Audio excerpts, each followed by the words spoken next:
Well, let us start 3.2. Head to the Garden of Life and discuss what to do next with the Chrysos heirs. Let us do that. It's time. Trebios's memory has unveiled the very first prophecy. All shall bid farewell to one, and that person alone will witness the miracle. Such is the will of fate.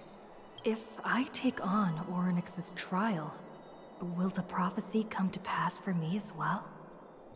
Regardless, I must give Aglaya an answer. You're here. Does this mean you're ready to take on Orynyx's trial? Yes. Let's go. It seems that this sacred beast is just as indispensable, given their intricate ties to the Crazy Titan. how we get on this place unannounced as outsiders, and now we're gonna become one of them. I urge you to carefully consider the risks of accepting the trial. Becoming a demigod means forsaking your humanity. You will inherit Orynyx's divinity and bear the time of Amphorius, all on your own. So what she's saying is we're not gonna be human anymore, but we're gonna become a god. You know what? I think that's very fair. Yeah, we're not human really with the Stellaron, true. So does it even make... How does that work? Can we still become a god with the Stellaron inside us? You know, like does that have any implications? God, I don't have... I don't feel like I can take a decision here. I feel like I'm just gonna trust them and go with it. The ceremony is ready. Oh, Phynon is here too. Citizens Assembly? That's right. Oh, partner, you're back just in time. This is something that the both of you should probably know. Some good news? Good news? I wouldn't call it that. Of course not. Do you remember the Council of Elders that was on our heels previously? It seems like they're made their moves. Some background information for you. The Council of Elders is an authoritative body in Amphorius, made up of different city representatives. They hold legislative power over the Holy City, and are in charge of presiding over the Citizens' Assembly held once every few years. This is the most important social event of Akima. It is highly influential, and can even affect what happens to the Flame Chase journey. Esteemed one, Orynyx's vacant totem awaits. If you have already made your preparations to become a pillar of Amphorius, We ready? please, step forward. Recite along with us. O Majesty of the 12 Titans, pillars Of the world, we seek your divinity to mend the rifts of the world. Fill our bodies with blood and gold. I can't take Mem seriously. wither in willing service to To the prophecy. I don't think I have gold blood. These are just words meant to make the prayer seem more solemn. Please, focus.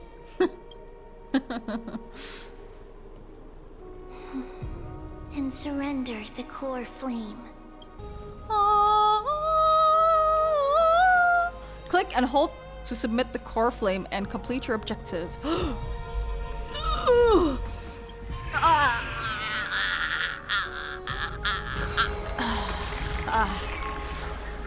Whew.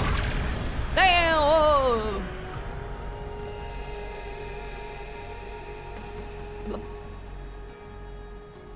Oh. Flashbang.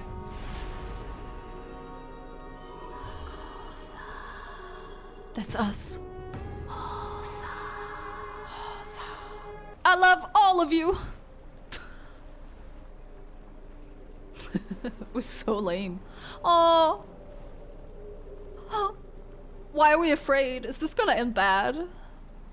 That doesn't seem appropriate for the current mood. So let's just leave the farewells for next time. Don't worry, you're tougher than I am, right? Well, fuck you too, Danny. Touch the water. Let's become wet. Wake up! Oh, she talks now. Finally. Oh, cute. How is it? How do you feel? How are you able to talk, man? I think that it's amazing too. Testing, testing, 1, 2, 3. Testing, testing, 1, 2, 3. I have such a cute voice.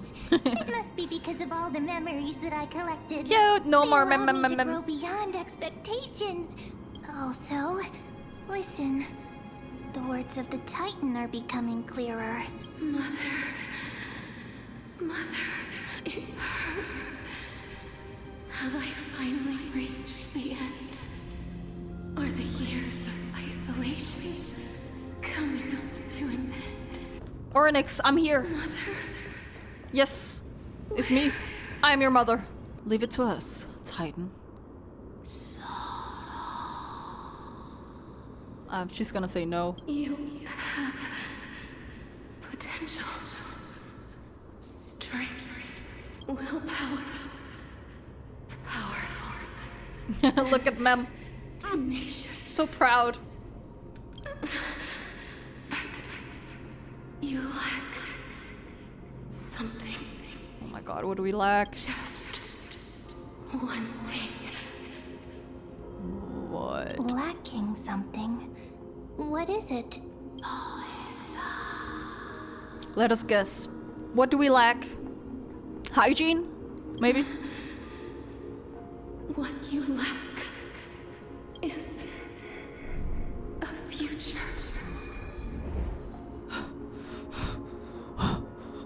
What the fuck? What the fuck? I don't have a future? What do you mean? Is she saying we're gonna die Future? early? Traveler from the sky, you should have dissipated already. The gaze from Sky Father stabilize your form. Because from the moment you crossed the sky, your life was cast away. Right now, you are simply a collection of walking memories. Is she manipulating me? Trying to make me believe that I'm dead, but when I'm not? I'm pretty sure I'm breathing. What? How is that possible? I'm already... What does she mean? What does she mean? How am I... What the fuck do you mean? Is she referencing to the Stellaron right now or something else? When I got to Amphorius, is that what she means? Like... Oh! Space is collapsing. Someone must inherit the authority of time. Me! If the I'm gonna inherit it! lost, Shit. the laws of time Shit, we broke her. We broke her. Amphorius will succumb to eternal. What does she mean we did? You still haven't explained things clearly. Time never compromises, never bears grudges, never forgives, never makes a choice. Did I pick the wrong... There's no picking wrong dialogue. What do you mean? It doesn't make a difference, right? Mother, Or did something change? Skatime restrains everything that exists in this world. Everything is shaking. Orynyx's divinity is dissipating? Is the trial coming to an end? Pathstrider, I think this is a part of the trial. my strength, She's trying to debate I us. shall entrust it to you. The fate of the world. If you wish to save it, go and find your future that has been stolen. Even if that means you'll have to cheat death. You'll have to challenge that. Hand of shadow, clasped with unyielding fingers. What? Before the Widescreen! Widescreen! Widescreen with black text! There's no way this is a true trial on time! I can't believe this is happening right now! What is Oh my god, we're dead! We're actually dead! Oh my god, I got goosebumps. I don't know why. I don't know why I got goosebumps there. Oh my god. Cinema. Oh my god, there was a widescreen. Is this the new meta? Oh. You're finally what do you mean? Is this still a part of the trial? I think we're still in the trial, by the way. I think we're still in the trial. I don't think we're out. I'll keep it simple. You succeeded, huh? Ornyx has entrusted you with their divinity. Now you're no different from a demigod of Amphorius. However, Mem has told me about what happened during the trial. They are still explaining things to the others and told me to bring you back to your room to rest first. So what's my superpower? For you to be able to say that even now, you're truly impressive. Thank you. There's something that I've never told you. When we landed on Amphorius, our car got pierced by Nikador's lance. Do you remember? Back in the ruins of the abyss, this was what I said. You passed out. Did we die? Did we die back then? Wait. You passed out when our car got hit. I blacked out too, but not before dragging you out. It's a good thing we were in the car or we would have been crushed to pieces. Did we get crushed to pieces? Actually, my account kind of made light of the situation. What actually happened was much more complicated. You telling me this now? You were severely injured back then, with several wounds still bleeding profusely. I struggled to carry you out and used the last of my strength to stem the bleeding. But then I was also hit by a falling rock and lost my consciousness. The last time I checked, you still weren't breathing. But when I regained consciousness, I saw you were alive and full of energy, so I never brought this up again. Oh my god, why are you so unserious? Do we choose the unserious answer always? Oh, I didn't choose it. I'm not sure whether the gaze of Fuli has anything to do with this matter, but according to the Titan, you are living in the form of a memory right now, just like those objects of the past and the miracles of Ornyx. Perhaps Mem is the anchor rope that ties you to the present. I had assumed they couldn't stray too far from you, but the truth might be the exact opposite. What should we do next? It's not time for us to despair yet. There must be a way to save you. What the fuck? Ornyx mentioned finding your stolen future and cheating death. Considering Mighty's indestructible body, it seems to suggest that there's some kind of miraculous power in a forest that can even reverse death. The key seems to lie with the Hand of Shadow, where whereabouts are unknown. Hey, are you alright? I heard you two talking about Thanatos. Cass is also very concerned about the warning. She has left the vortex and returned to the garden. All this time? Shall we go and look for her? Thanatos is the Titan that Cass has always been looking for. Regardless of whether there are any clues, there's probably no one else that understands death better than her. Miss, I'm right here. You hear soft steps coming closer, one step at a time. Please stay there and slowly turn around. For some reason, you feel you have seen this scene before. You want to turn your head, but you glimpse a dash of purple brushing past your face. Is she touching us? A chill seeps through your skin, spreading into your veins. Your heartbeat begins to slow.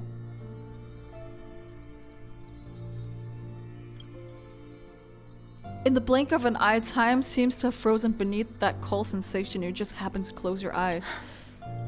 What the Please fuck? pardon me.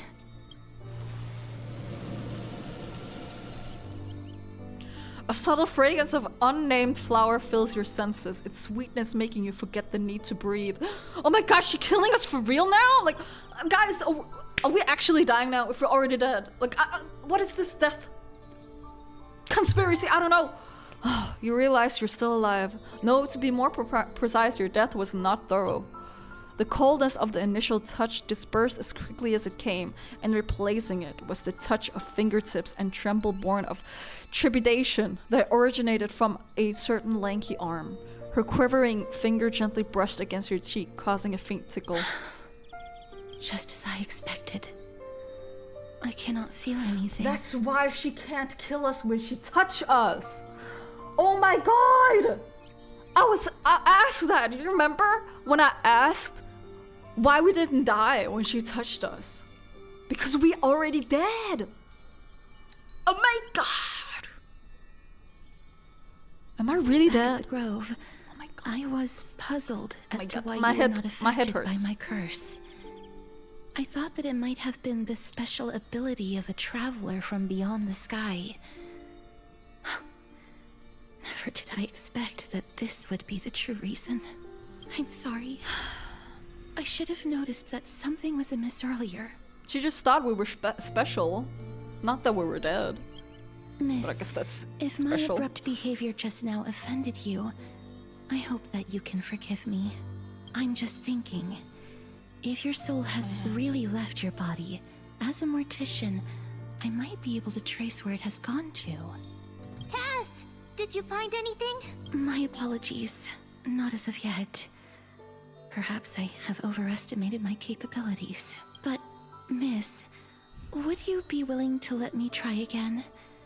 This time, I'll increase the area of contact slightly. Perhaps the result might be different this I mean, time. if you want to really go in there, you know, you can just, you know, give me a kiss. I have never touched the living in this way before. If my actions are in any way disrespectful, I hope that you can forgive me. It's okay. CASTORICE once again places her palm on your face. Her shivers calm somewhat this time. Did you discover something? I seem to have caught a glimpse of something. Your soul is currently roaming someplace and cannot find a way to escape. But perhaps it might not be a bad thing. If your soul is still wandering around, it means that we still have time. We have a chance to find it before the fingers of Thanatos sweep everything away. This is the first time she's able to touch somebody without killing them. Isn't that crazy? Like, how deprived can she be? Like, she's so deprived of human touch. Clues. And we can be that for her. Just a few more. I need more guidance. She wanna touch us some more, guys. The connection has been severed. With my strength, I'm not able to trace it. Not long ago. I'm back here again. I remember this dream. This realm is covered in a silk-like fog, and the land is barren and harsh. The crowd of travelers leaves tracks everywhere. Hey! Excuse me! What is this place? Where in Amphorius are we? The mutters of the traveler are in a language I'm unable to comprehend. Or perhaps they're just distracted and ignored my question. Tell me, which Titan reigns over this land? And how do I find them?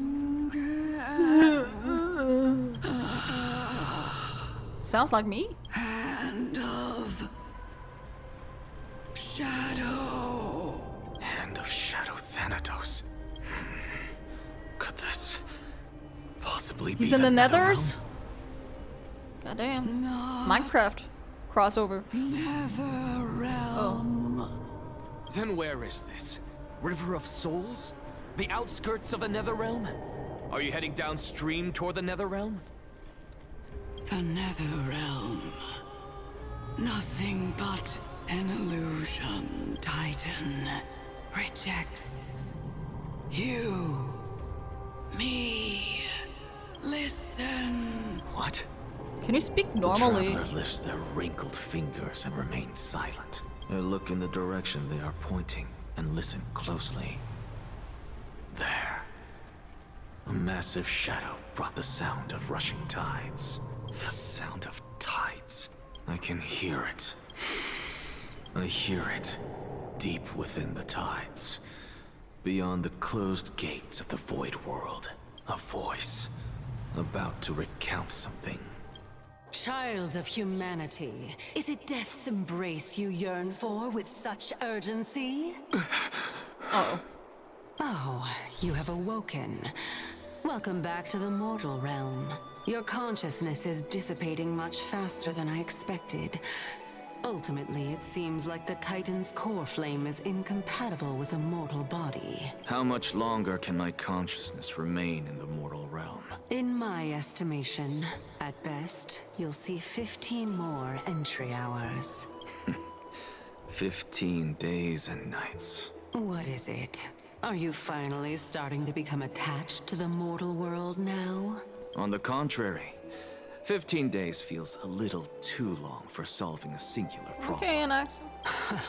Stop giggling. It's time for us to go. The messenger from the Council of Elders is almost here. Why, Ooh. Lord and Executive. He looks cool. I am Lycurgus, though you may call Lygus. me Lygus, holding an honorary position within the Council of Elders in Akima, and as the Theoros, I stand to protect the right of all upright citizens to express themselves freely. Oh! Is this an illusion?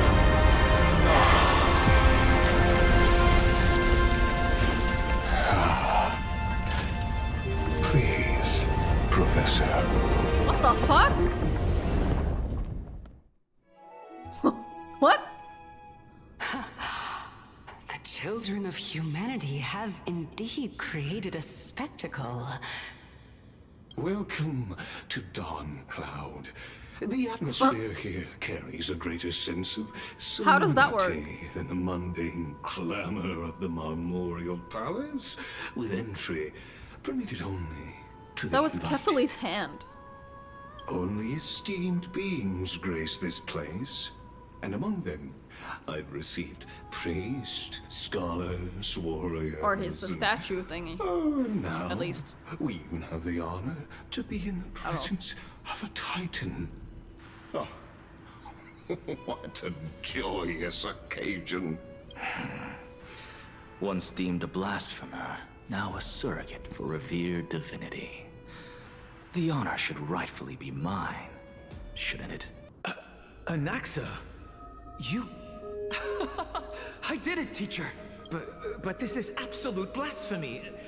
Regardless of how much freedom the Grove Wow, provides, look such at an that. act could cause you to be Beautiful. burned at the pyre.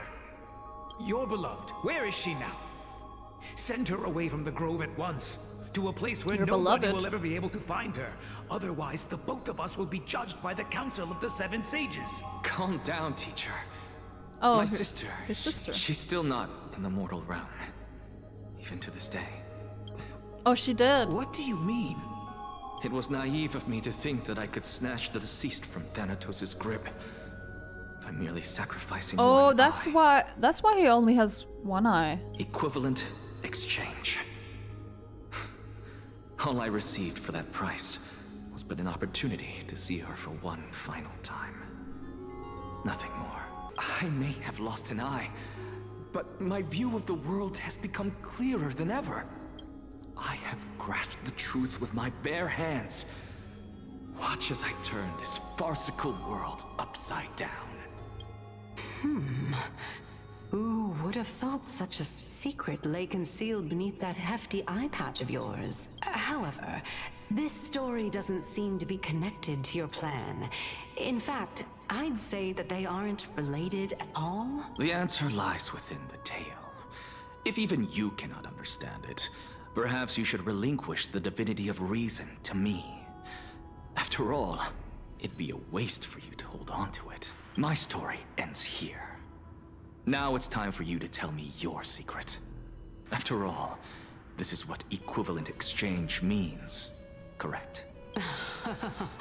As expected, you laid a trap for me to step into.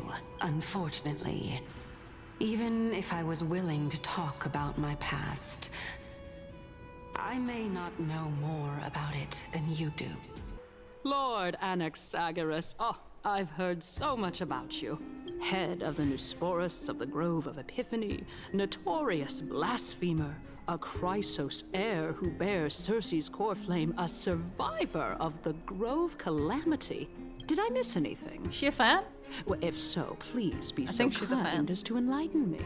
Since Lady Kindness is already well acquainted with me, I won't waste any effort introducing myself again. Let me put it plainly. The Council of Elders Really now? has Plainly, always really? been renowned for its fairness, and that fairness is built on a foundation of sincerity. The Council of Elders has vowed to all citizens of Akaba that it will always remain loyal to them. As for you, my lord, how will you guarantee that you will be able to live up to such earnestness and will not betray Akama's indomitable citizens when the opportunity presents itself? Just as you now betray Aglaya when it suits you. How absurd. My loyalty is unquestionable. Surely you jest. My loyalty does not need to be proven. The fact that the Council of Elders is asking for proof of my loyalty is itself akin to a form of betrayal. I am incredibly honored to have witnessed the both of you bury the hatchet in a civilized manner. However, I am afraid that I must interrupt for a brief moment. As the Theoros, I have observed the following.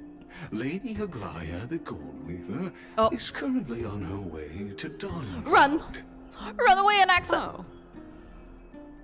Well, I do believe that we might have a slight overabundance of guests today. Feeling dissatisfied, Lady Kindness? Despite the Council of Elders' lofty residence on Dawncloud, it must still tolerate the whims of the Chrysos heirs. So you were holding back just now. Seems like you are better at playing this game than I. In any case, I'm glad that she's arriving here. So tell me, Anaxagoras, now that you're an ally of mine, if Aglaya were to demand that I hand you over, what should I do? Look the other way? You can do as she says. Tell her that the Council of Elders merely wished to chat with me and had no intention of offending her. However, by doing so, the authority of the Council of Elders will be as thin as papyrus that has been soaked in blood. Not only can it be destroyed at the slightest touch, but the Council will also lose possession of a valuable core flame. No, more like 2 core flames. After all, at the next Citizens' Assembly, that young lady who is synonymous with death will also be standing on our side. Oh? How can you be sure of that? Is that of importance to you? All you need to know is that I have a plan. In my opinion, you should be more worried about the impending threat. You know, you could actually skip all the pointless debate and come straight to me to seek an audience with Kefali. Couldn't you have said that from the beginning? All right, we're just a short hike away from Kefali. No time to waste here. Wait, who is that? Circe's memory. Hey, look at that. Huh? What should I be looking at? Do we even get to see souls when we're close to dying? Oh shit. Oh? Why didn't you bring your favorite spear with you on this trip, Nias? Nias? Oh, Nias! I know I've heard this name Nikador! Huh. It's unfortunate. The Black Tide destroyed every last inch of my calyx. How could that be? Even a creation of Georios, from their prized ores and molten fire, couldn't escape the fate of destruction? Hey, Circes. Do you know a certain Nias? Nias? No, not that I remember. How did you even think up such a strange name? She doesn't know? I just saw him. Nias. A warrior-like figure who was just chatting with you here. No, I have no such memory. Could you be hallucinating? Enough about me. Did Kaos ever reply to you? Well, regrettably. Seems like the price of becoming a demigod is a lot heftier than we thought. Chaos. Demigod. Chaos? Who's Chaos? I don't know. I've never heard of this person.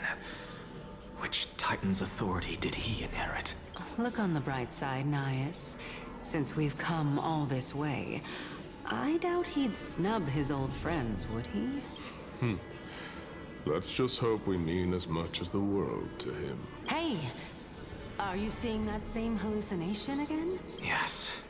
It's still you and Nias, but you're now talking about a certain Chaos. I'm guessing he's one of your companions? Chaos? This name sounds just as strange to me. Never mind. I think I know what this is about. If things are as I thought, then they aren't hallucinations, but the souls of people. What? But if those are the souls of the dead, then what am I? Beats me. For all I know, you're just an illusion I conjured up in my dying moments. Let's just keep going. As long as I take in more sights and hear more stories. Know your limits. Wander too far among the dead, and even I might not be able to save you. Can you keep going? It's a lot of stairs. Of course. I'm just... She's floating. We It had to shouldn't be that climb a hard. mountain. I wouldn't have come along with you. I guess this also counts as one aspect of the world-bearing burden. If Amphorius does have a next life, you may want to get your body in shape. Keep your sarcasm to yourself. I'm not getting anything of value from them.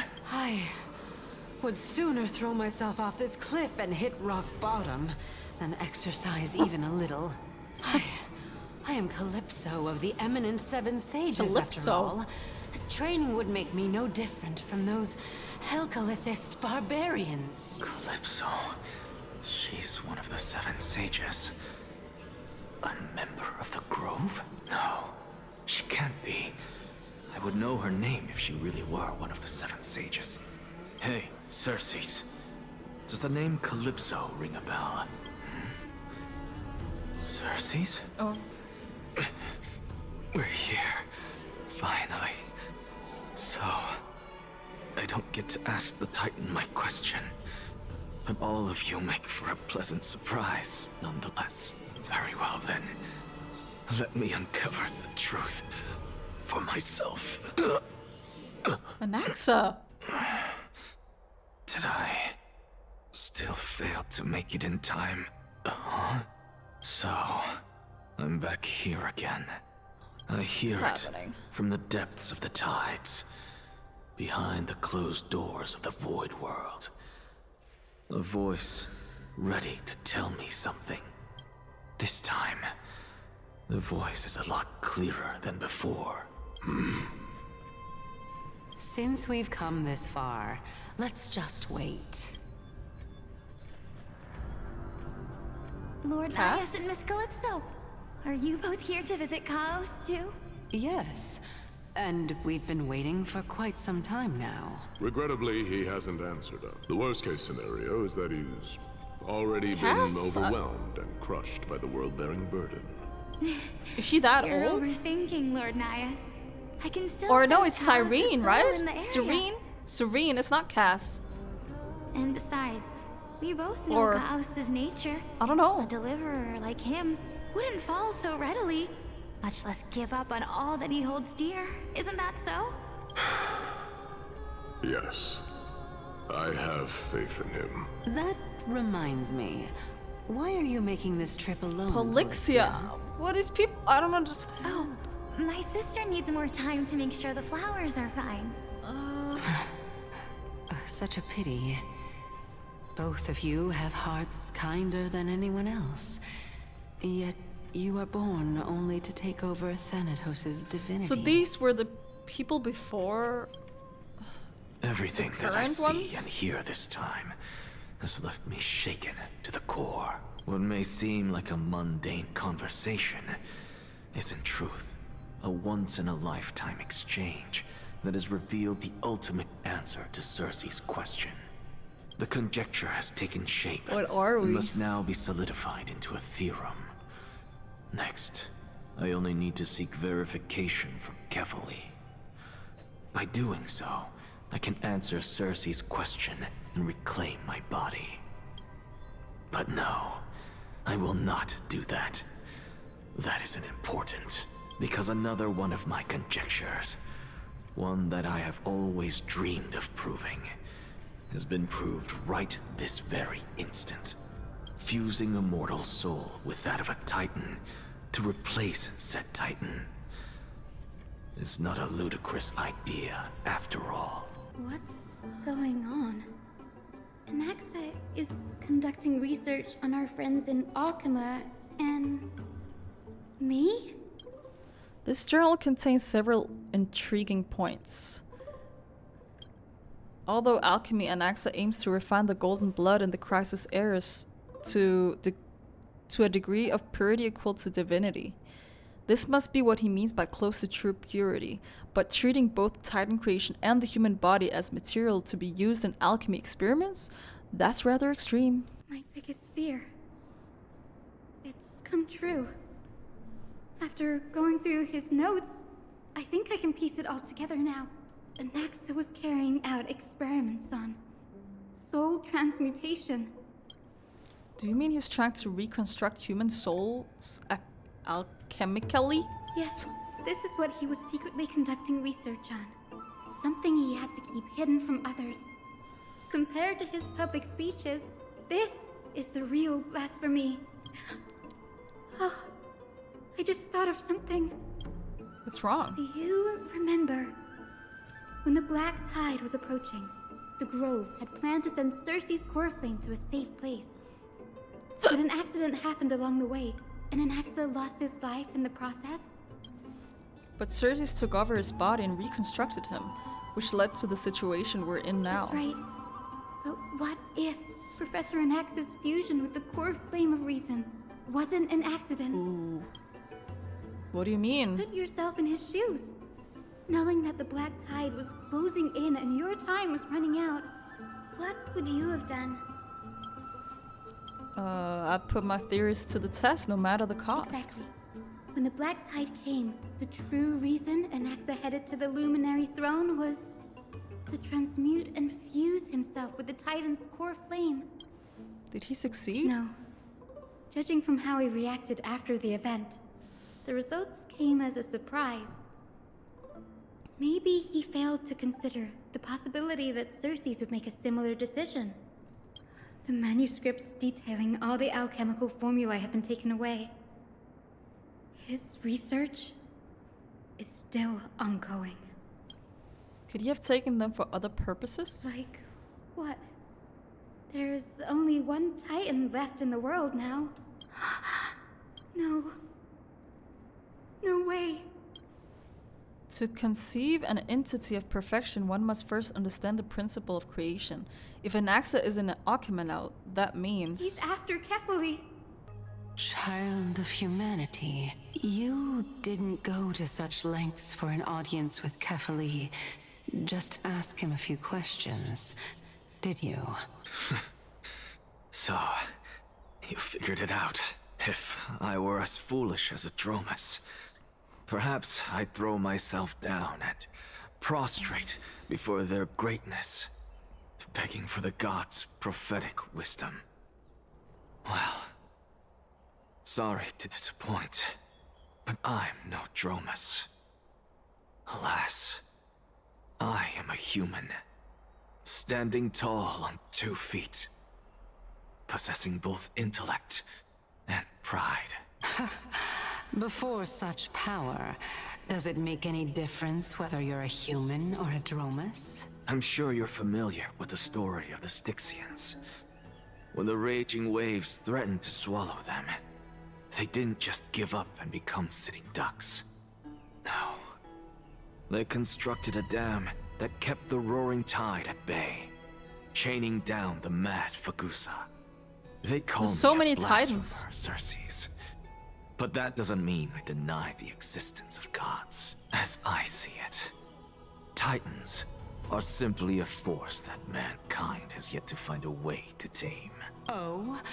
If power that rivals the Titans is what you crave, why not conform to the prophecy and brave the trial?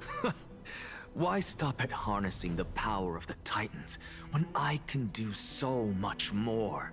The source of life is what I wish to grasp, to understand what makes up the soul, and to learn what we really are. Thanks to you, I've had the chance to personally verify, in more ways than one, that the soul indeed ceases to exist in death. But where there is death, there is life. And where there is an end, there must also be a beginning. How then is a soul born? That was the only unknown variable left in my calculations. And by the sound of it, you have already formed a conjecture. No, I have already drawn a conclusion. In my journey unto death just now, I finally saw the answer with my own eyes. Professor Anaxa. I'm Cass. here. Her life hangs by a thread. I must ask you to refrain from taking any unnecessary steps. Of course. I'll bring this to a conclusive end, and give you the answer you so desire. However, in accordance with the principle of equivalent exchange, I must also demand from you what I need. As you wish. Don't you care to know what the price might be? It's a matter of uncovering the truth about the Death Titan and her survival. This may be the only time I can ever save someone's life. There is no need for me to think twice. I see. In that case, let the show begin. In the meantime, I have news from Hyacinth and Danhung. Anaxa might be trying to do how is he something gonna with do that? Kefali's divine body. Kefali? But what could Anaxa want? Is the Council of Elders going to sit around and let such a sacrilegious act unfold? That is not possible. He is indeed the great performer, capable of fooling anyone and everyone with his tricks. Oh, wow. These people are shooting daggers with their eyes. It's been a while. Oleg of Amphorius. True. What is that supposed to mean? Is this really the sort of Oh my person God, that the young Oleg. lord praised as a ferocious Jesus, warrior? Oleg, what the hell? I forgot about him. It has indeed been some time, Lord Krateros. What brings you here in such haste? Shh, keep it down. Be more vigilant. See those duplicitous dogs over there? They do the dirty work for kindness. I've already ordered my people to hold them back, but we should still lay low. Unless you're itching for a bloody fight to get a workout in. My bad. So, did something happen? Did you hear thunderclaps last night? I'm a heavy sleeper. Thunderclaps are beacon signals of strife. They are a message from the young lord. He threw a spear bearing several words at Akama. Oh, Mighty? Watch out. The Flame Reaver is back. I guessed as much. We didn't actually kill them back at the Kremnos Arena. I figured this is something you would shit. want to know. Is it the We Kremnoans never back down from a fight. the black So if you plan to take hooded that thing down in a thingy? battle, reach out to me anytime. You have my gratitude. I will let Aglaya know about this right away. Remind her to be on her toes while you're at it. That vicious kindness has been unusually active lately. Those lackeys she keeps undercover have been going in and out of the city a lot more frequently these days. Some even seem to be getting Kremnoans to defect to the council. That's... Looks like you can see it for yourself. We should get back. Thank you for the intel, Lord Krateros. Aglaya, what happened here? I know about the poisonous fangs of that king snake through the golden threads. In the past, I would be confident about keeping her in check, but I admit I am now unable to do so. What do you mean? It is no longer about eloquence or arguments. I have been a demigod for far too long. That Somebody I hardly retire have her. any humanity left. Before I realized it, I have become no different from these hypocrites. No longer capable of relating to the people. This has come a lot sooner than I expected. But perhaps it is time. I need you to step up, Finan, in order for me to retreat behind the scenes. Yes, this is my duty, but...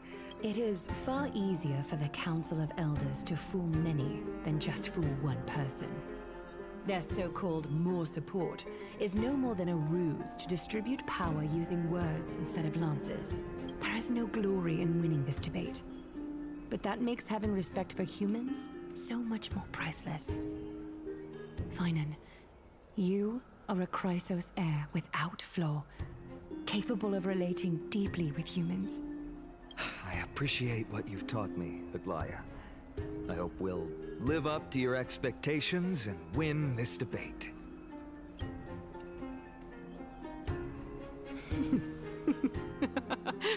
What you laughing about, huh? What's so funny? Oh, you've done well, Lord Calictus. Let me take over and personally close this debate for today. More yapping, let's go! Dearest counselors, let it be known that I sorely miss the blissful times portrayed in lyrical poems. Back then, Amphorius was home to nearly 1,000 cities, each with their own local faith, while gods walked the earth and shared close bonds with humans. Yet, in the present, people from all over are forced to leave their homeland to seek refuge in the holy city, where they hope to rest under Kefali's protection. All of us have long been in the same boat, with no way out of this plight. We didn't have a choice in the past, but now, the Council of Elders brings to the table a new possibility. All I have left is one question for you. Would you rather strive toward the unheard of Era Nova, or return to the prosperous Era Chrysia? The manipulation. Now, which of the two would lead mortals to an ideal future? No hesitation. I stand by Aranova.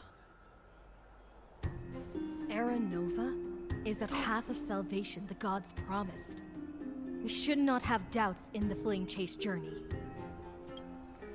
We all know that Era Chrysia is a thing of the past, Lady Kindness. Please, enlighten me. How does the Council of Elders plan to turn back time? Let the three Titans of Calamity be born, and Era Chrysia is nevermore. But bring demise to those Titans, and Era Chrysia will descend upon us again. Ooh, there they are. Know that the Council of Elders is never one to make empty they don't promises. like them. Look at who we have on our side. Anaxagoras, one of the Grove's 7 sages. And CASTORICE, Idonia's goddess of death.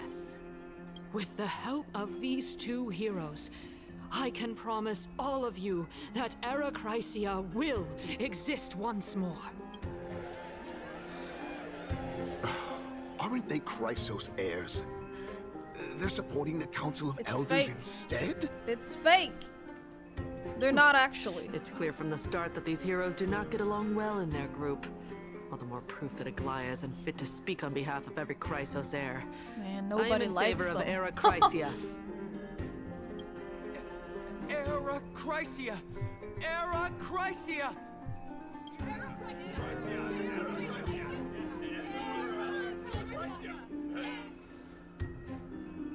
Hold on. CASTORICE? It's fake. They're just Why are staging you standing it. over there? I don't think it's real. That's why I didn't get surprised, because it's like they're probably plotting something, knowing that Anax is there too. You finally arrived, Anaxa. So have you, Cass. Don't worry, Glaya. Well, I know that you have many queries. Could you continue to converse like how the citizens normally do?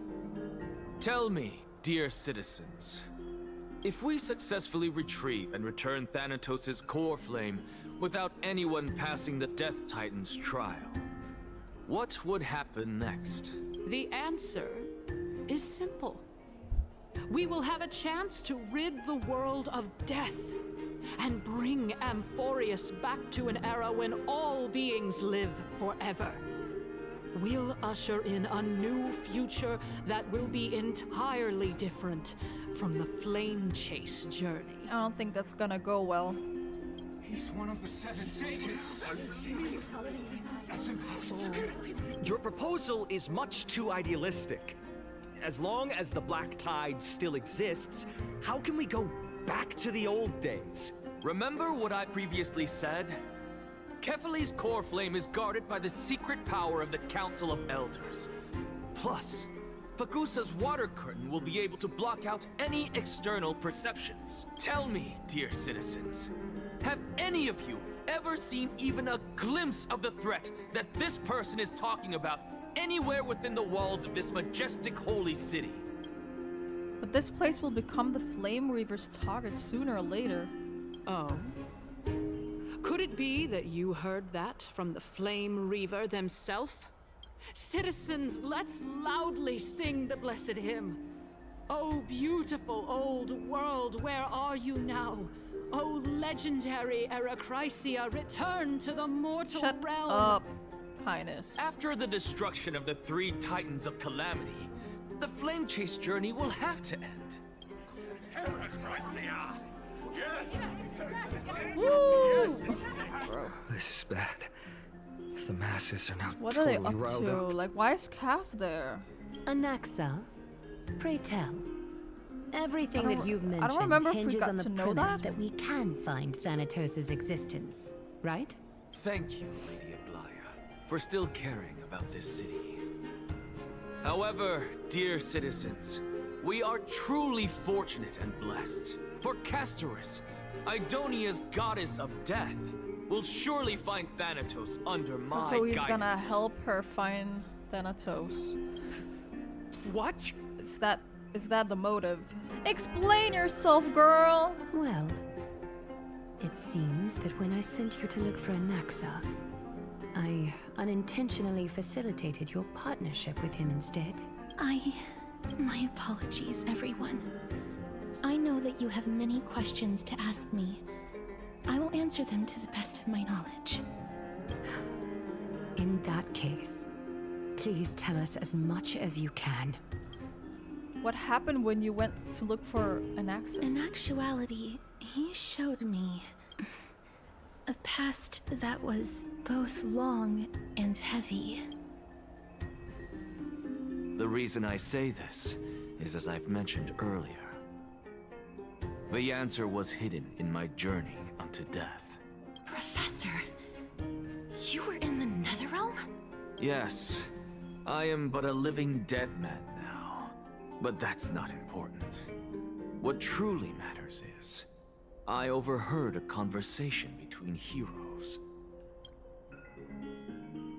Ooh, okay, now we're seeing it Have from you her heard point of of this view. tale before? A tale about the ocean god's treasured pearl, our hometown. It was a seaside Polixia. town which enjoyed the ocean breeze and glorious, peaceful times, thanks to the wisdom of its ruling queen. Until one day, an evil dragon descended upon the town. Its wings were large enough to blot out the sun, while its claws were sharp enough to rip the waves apart. It barged into the tall tower and devoured the queen's beloved daughter. It even settled itself in her bedroom, like a tyrant king. The queen assembled 300 warriors who managed to subdue the evil dragon by chaining it up. Is that However, CASTORICE the dragon? when the queen slit I guess open it the is. dragon's belly, she realized that the princess had long since been digested. So the And princess all that is was left of CASTORICE. her was a pile of bones. Never mind. Devastated, the queen wept for several days.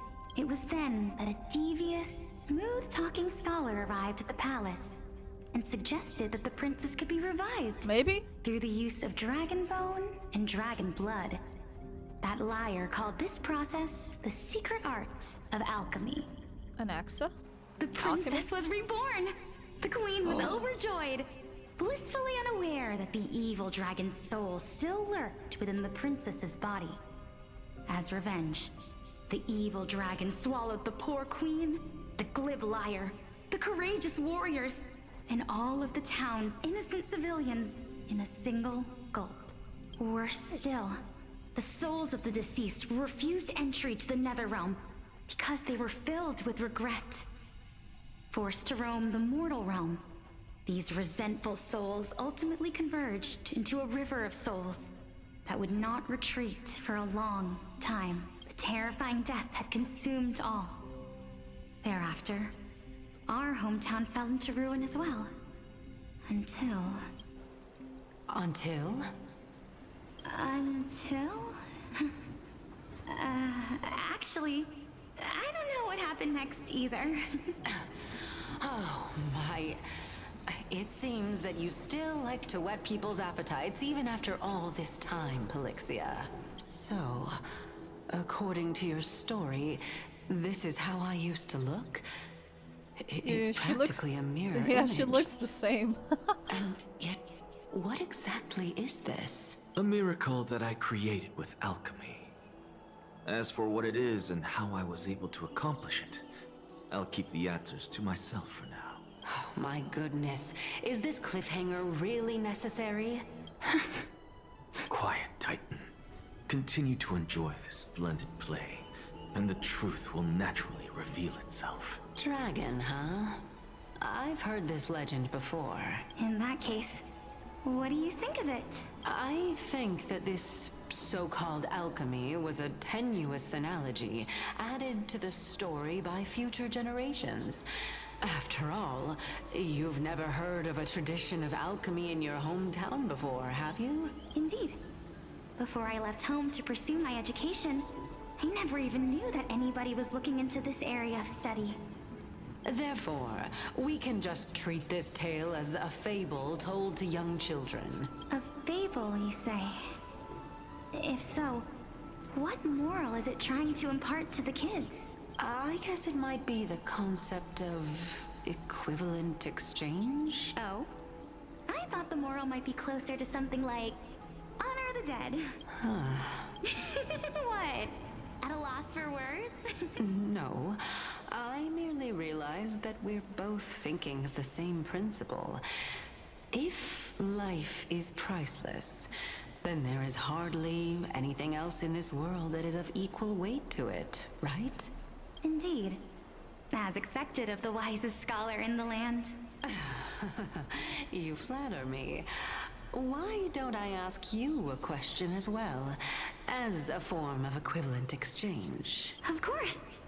What is your question? If I imparted my knowledge of the art of alchemy to you, would you use it to resurrect someone you loved? What? What kind of strange question is this? I got it. You're just trying to get me to tell you whether I like anyone, right? Let's just leave it at that. That was rude of me. Yes, I would. Oh? Oh? Death is inevitable. In the days to come, I'm certain that someone whom I cherish deeply will leave me for good. If such a mighty power really existed, I think I would use it without hesitation.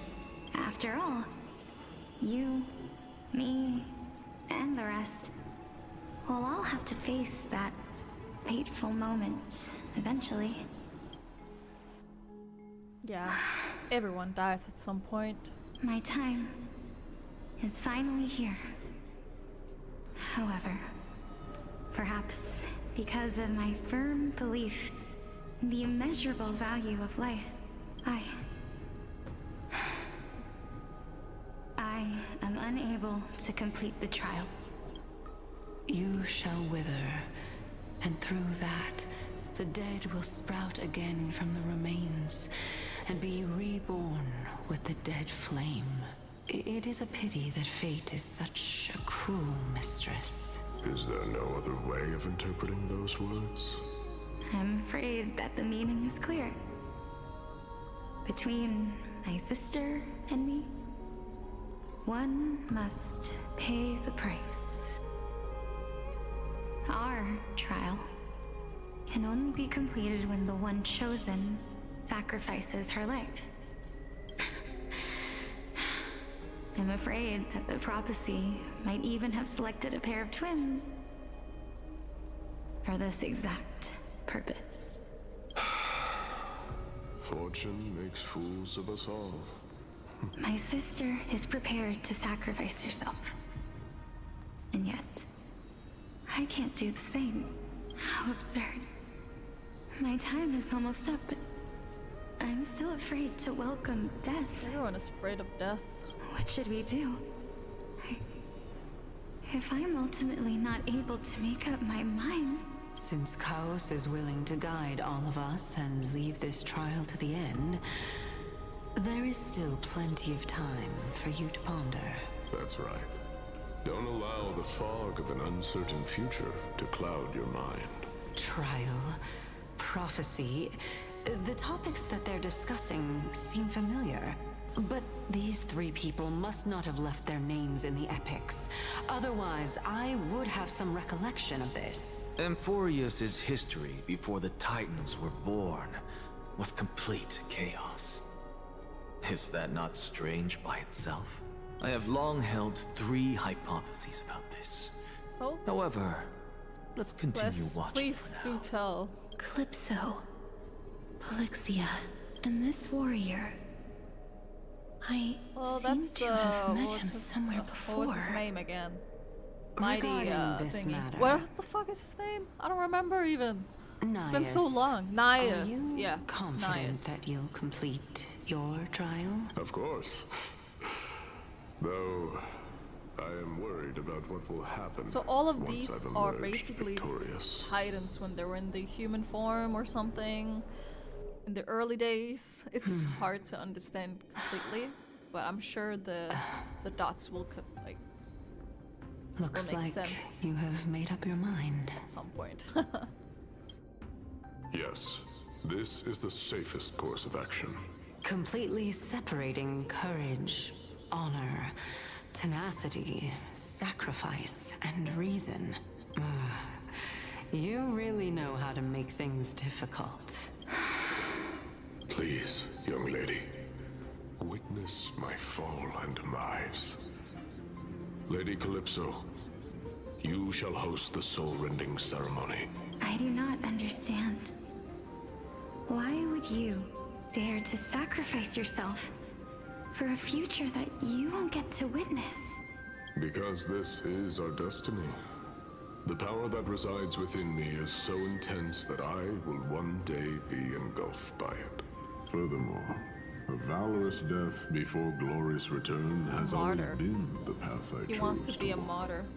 A Mater, journey I martyr, began whatever, long however ago. you say that, but If your sister or Chaos were in my position, I believe they would make the same choice as well.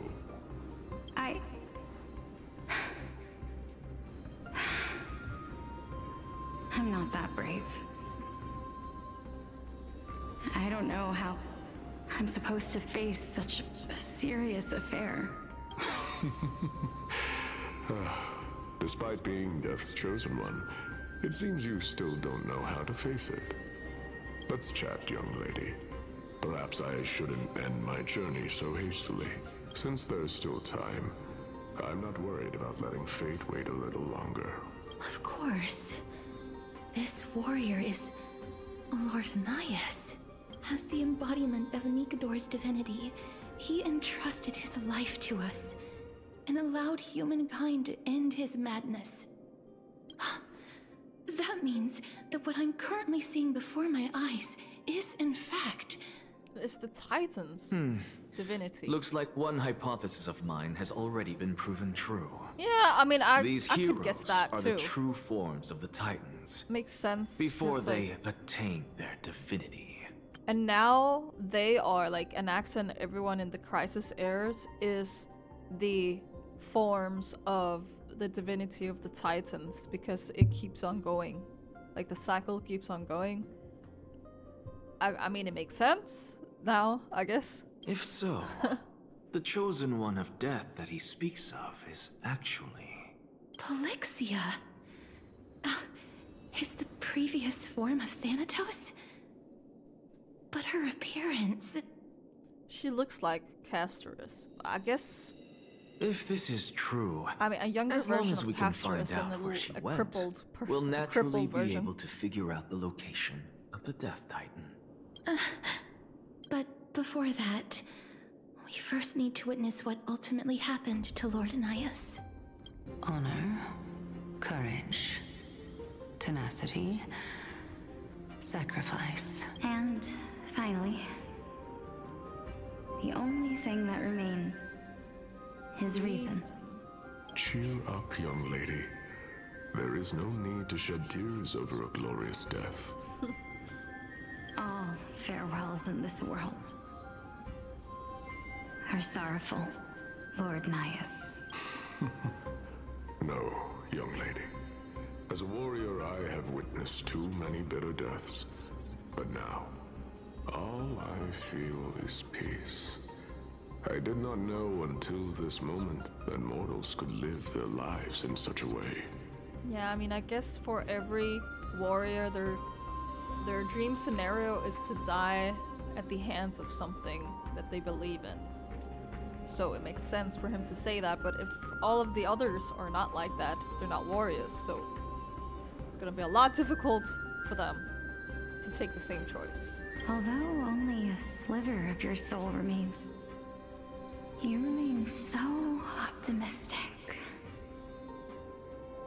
Or maybe the truth is that you aren't able to feel sorrow anymore. To be honest, he's I dead don't know inside. either. But I am certain of one thing. Aren't This we all? is not an acceptance of death nor apathy toward it. It's not even a feeling It's of just- despair. It's just a matter of duty.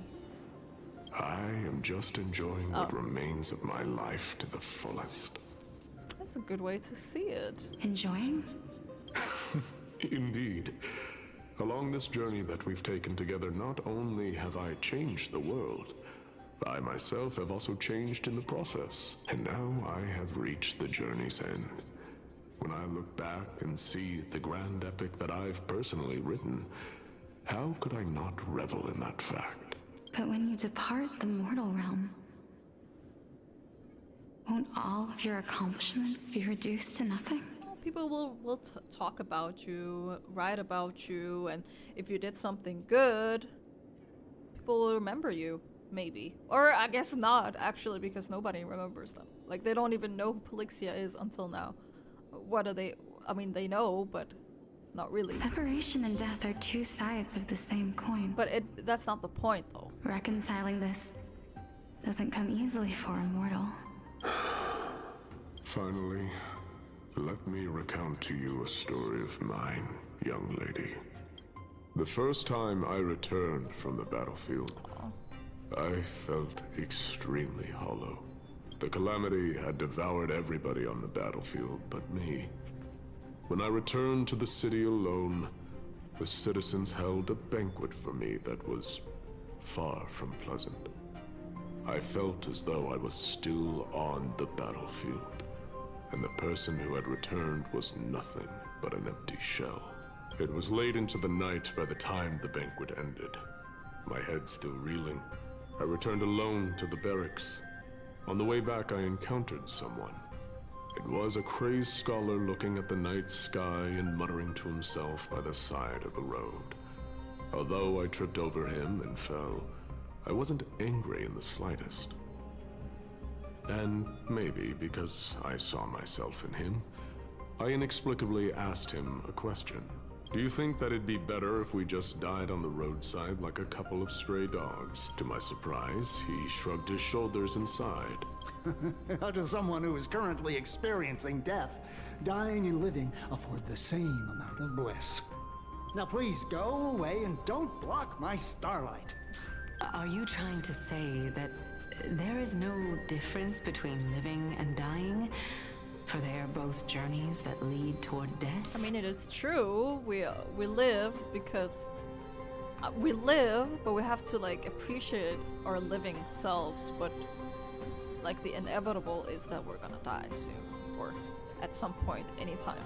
That's exactly what life is, and death is, but a scale to measure how valuable the journey was. Journeys and epics are only glorious and magnificent because all things eventually fade to dust. Yeah, if death wasn't a thing, then life wouldn't have a meaning. I mean, like the question is really often in life is like, what is the meaning of life? But usually there's not really a meaning, a definite meaning. It's more like enjoying the journey because ultimately you're gonna die at some point, and it's important to make the most of it. Because if you didn't, if death wasn't a part of the equation, then you wouldn't live at the same, like you would be alive, but you wouldn't live. Therefore, young lady, don't detest your fate. Instead, willingly and respectfully embrace it. But that also really shows like the humanity in them, like in these recollections of the Titans in the human form, because it's very human to fear death, even though we know it's inevitable. So it really shows right now that they were just humans, mortal beings. The embodiment of strife, telling me about the majesty of the world. Indeed. I believe that when the fated moment eventually arrives, you will be able to understand my words. It is time for me to knock on death's door. I will set up a long table at the end of the road and humbly await your arrival. When that moment finally comes, let us drink and be merry then. I mean, I agree with Nias, honestly. He's very wise. I knew this day would eventually come. Okay, now we're skipping to the part where it's actually happening.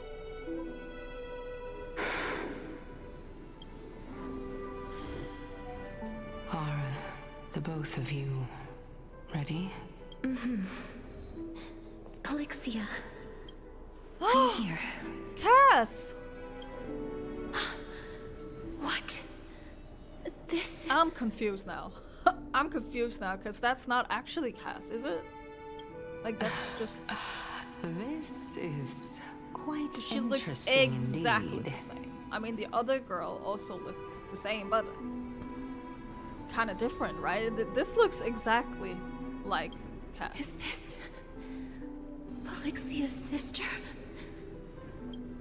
So that's... Is it me? Either it is her and she can't remember, or it's just a, like... Yeah. I don't know, honestly, anymore. Oh, no. Shit. It's time for us to fulfill because our she's promises. Obviously alive, right? Or Are you Cass. afraid? What are you afraid of? That I won't be able to do it. You shall wither, and through that, the dead will sprout again from the remains, and be reborn with the dead flame. Yeah, so it's just a cycle. So after them, there's someone else that's gonna reincarnate as them again, and the cycle keeps going like that. As foretold in the prophecy, and according to our vows, once it all ends, we must face our fated moment head on. Does that mean like every Crisis Heir's duty is to die? That's why they're here. Is that what it's supposed to be like, or is it just for them? Did they fulfill their duty so the future doesn't have to endure the same fate? That's the question. Even if it was prophesized, do we have no say in the matter? It's so unfair. Why are we the only ones who are forced into mutual destruction? Let me do it, sister. Let me be death sacrifice. I was never long for this world anyway. But you're different. I'm guessing it's not. I'm guessing they did this to sacrifice themselves in order for the Titans' blessings and divinity to come forth in Amphorius, for them to protect everyone and to be there as their delinquent duty. I think that's what's happening. It's hard to understand. Who wasted your life after all? You're wrong, Polixia. I don't think that my life was wasted. Just the opposite. When I finally arrived at this destination and looked back at the journey I took, I discovered that flowers had long since bloomed along the path I walked. It was you who sowed the seeds for this sea of flowers. One that is more beautiful than the promised land at the end of the world. Besides, I have lived a fulfilling life.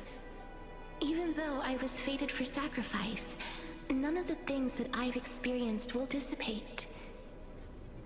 Instead, they'll forever live on as memories inside your head. Will they not? How could my memories of you ever compare to the actual you? Well then, tell me, what exactly are we? Asking the real questions here.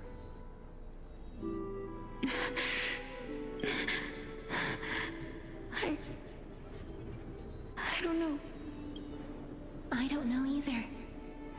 Okay. But regardless of what the answer is, regardless of how we're shaped by others, or even by this world, ever since we were born, the fact that we existed was predestined, and nothing could erase it. This is why I will always, always be by your side. We're twins, after all. All right, my dear Polixia. It's time to extract my heart and light the flame of death. After that, use it to plant the first bud in the prophesied new world.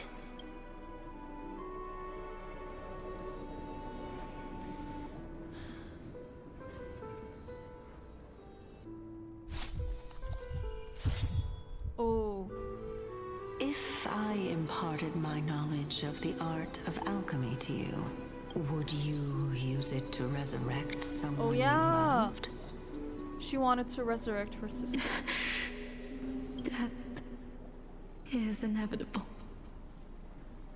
In the So days to she's come, gonna try to do that? I am certain that someone whom I cherish deeply will leave me for good.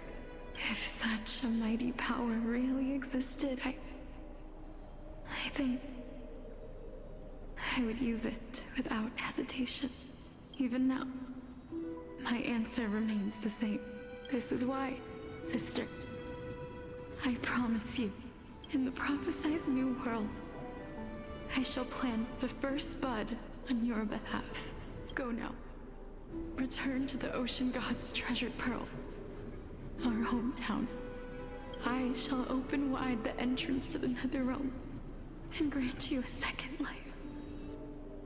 The living beings on this earth shall respond to my call and lead you to the sacred daylight. Remember, do not look so back different. on the land of the dead. Do not stop moving. In the new world promised by the prophecy, march toward your new life. Ask for the price of our equivalent exchange. Let me be the one to pay it. Everybody, we've come to the end. Unfortunately, I am not compatible with the Supreme Being, so I was unable to completely fuse their soul into my own body.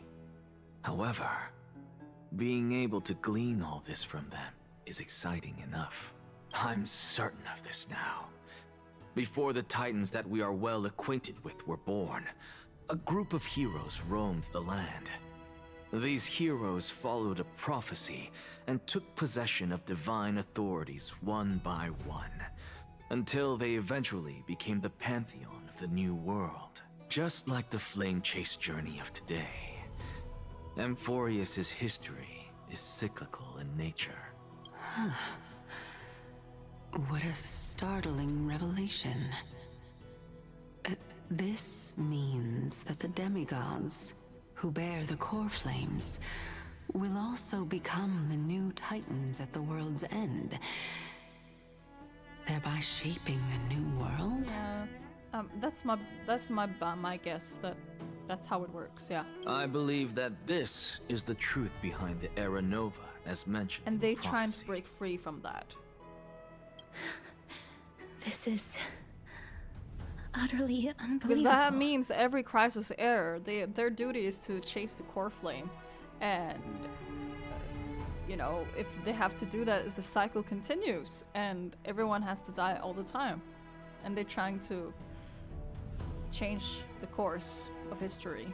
Besides, those twins in the past, even if they really are Thanatos, their whereabouts are still unknown even today. Are their whereabouts truly unknown? Didn't Polixia mention that seaside town? The birthplace of alchemy and the tale of the dragon. In our world, there exists a city which perfectly matches that description. Styxia. Styxia? We haven't been there. But the people there worship Vagusa and bear no relation to Thanatos. I have also never been to that place, as in the time of Idonia, it had long turned into underwater ruins. Take this. This is... the new Sporist masterpiece, the Philosopher's Stone. It was made by transmuting all of the sages' wisdom into a single entity, with their flesh and blood as its foundation. Remember, I've mentioned before that the art of alchemy is all about conversion, tempering, and ascension. This process also applies to the pursuit of truth. Regardless of how unbelievable this sounds, the truths of the world have been refined from the impurities. Think about the story of the dragon. This stone will lead you to your real hometown, allowing you to reform the door to the Netherrealm and discover Thanatos' fate. You still look as confident in your victory as ever. But what if your conjecture is wrong? Simple. I shall merely admit to the entire world that my experiment was a failure. What's the harm, though? However, my line of thinking will not fail, because I have already planted the seeds of doubt into the hearts of the masses. Actions speak louder than words, CASTORICE. With the assembly about to begin, don't forget the promise you've made. I've already searched for so long. I'm willing to try one more time. While we converse, her life is also slowly slipping away. But before I leave, I have another question. What exactly did we witness just now? That was the world imprinted in Kefali's soul. If we are to prove its existence, you must take the final step. Go. Do not disappoint me. I understand. Hey, child of humanity. I guess it gives I understand a lot better now, honestly, because like before it didn't really make sense. We didn't really know. Don't get antsy. But it makes sense. I still now. remember the question you posed to me. As a scholar, I do not wish to offer up ambiguous conclusions. Let's discuss this topic again when she manages to find the evidence. I merely wanted to ask, was that stone transmuted from your heart? If so, Rebirth is no longer an option for you. Why not? When I was a child, I lost someone dear to me. When I was a teenager, I lost my faith. A while back, although you saved my life, I also lost my soul in the process. Now I'm merely forsaking my body. What's the big deal? What's the big deal? Why are you always finding ways to die? Isn't it good to be alive? This is but a necessary We believe it is good to be on my alive. path to transform into the purest of them all. Can someone who's dead even claim to be the purest of them all? Furthermore, if your hypothesis is proven correct, does it not just confirm that the myths are true, and thereby invalidate all your theories? No, it's just the opposite. If my hypothesis is correct, it means that I can actually ascend to godhood and reshape this absurd world that you all have created. Damn. Currently. That's a lot to take in at once. Lady Aglaya, please, let me explain. Go on.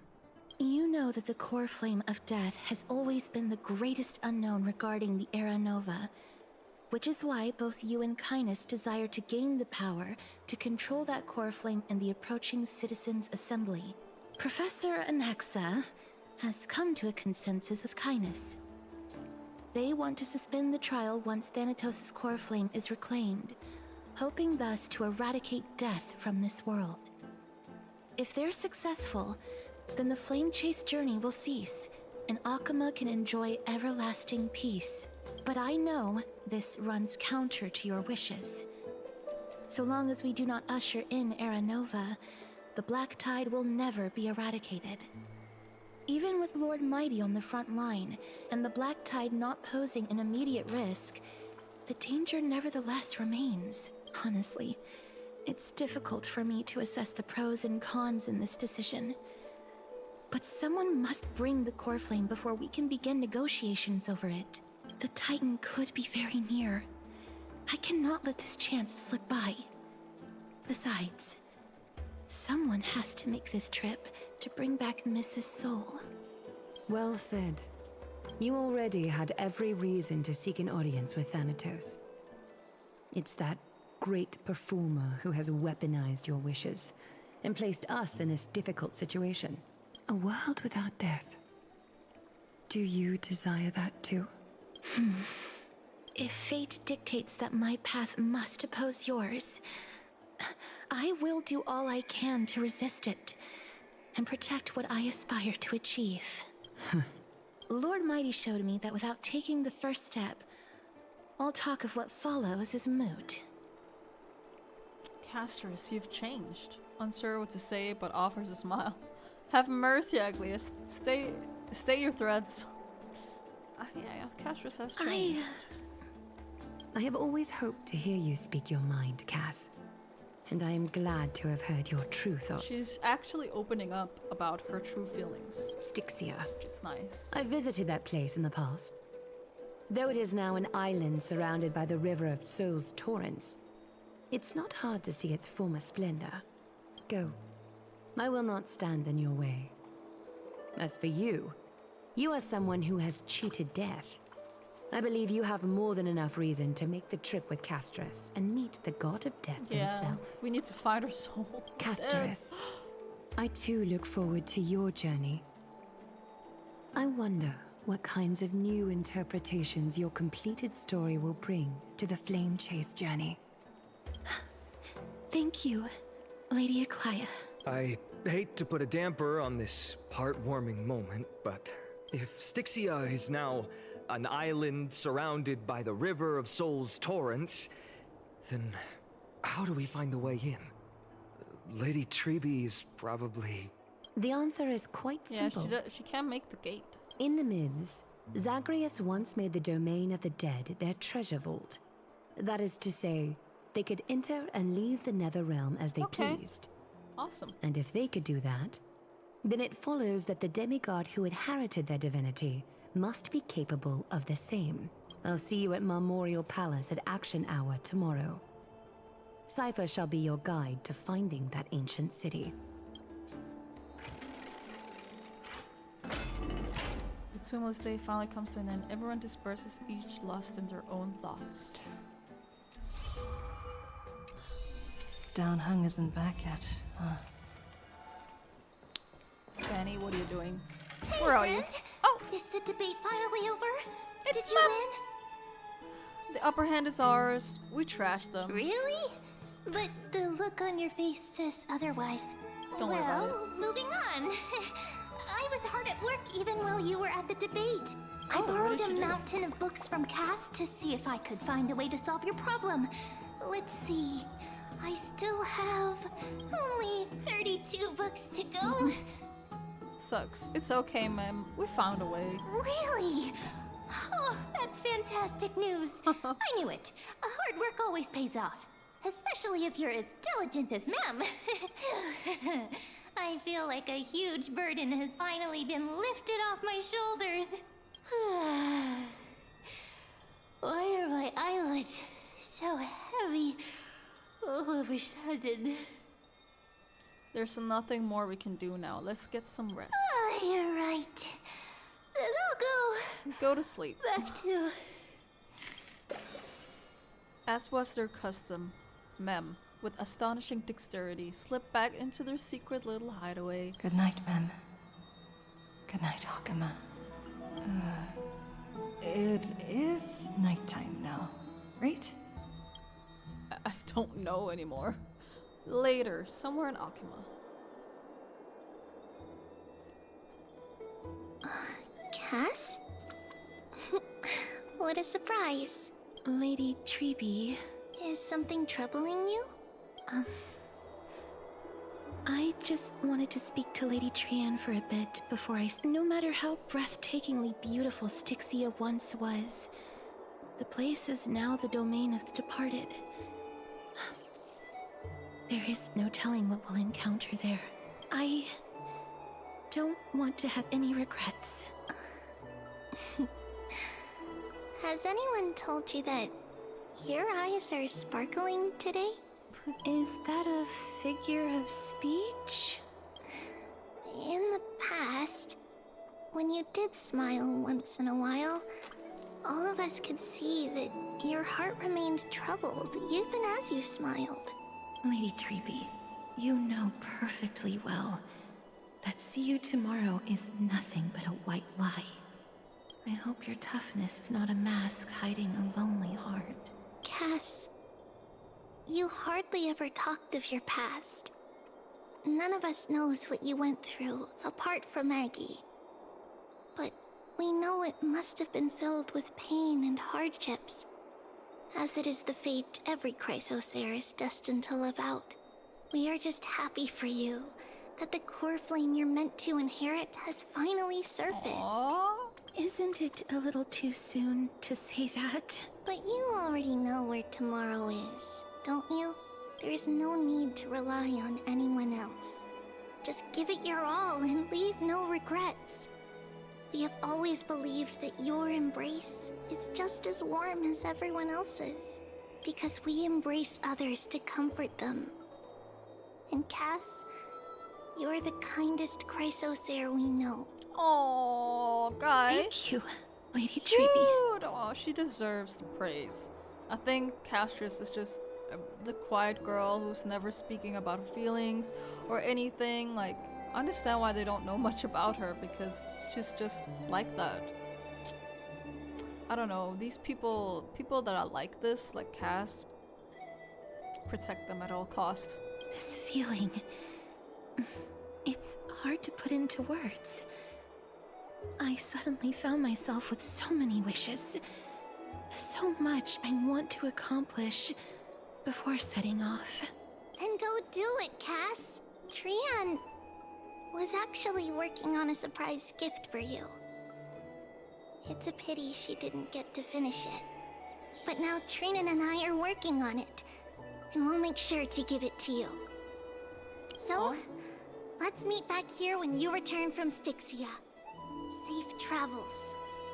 See you tomorrow! At the same time. I can't sleep.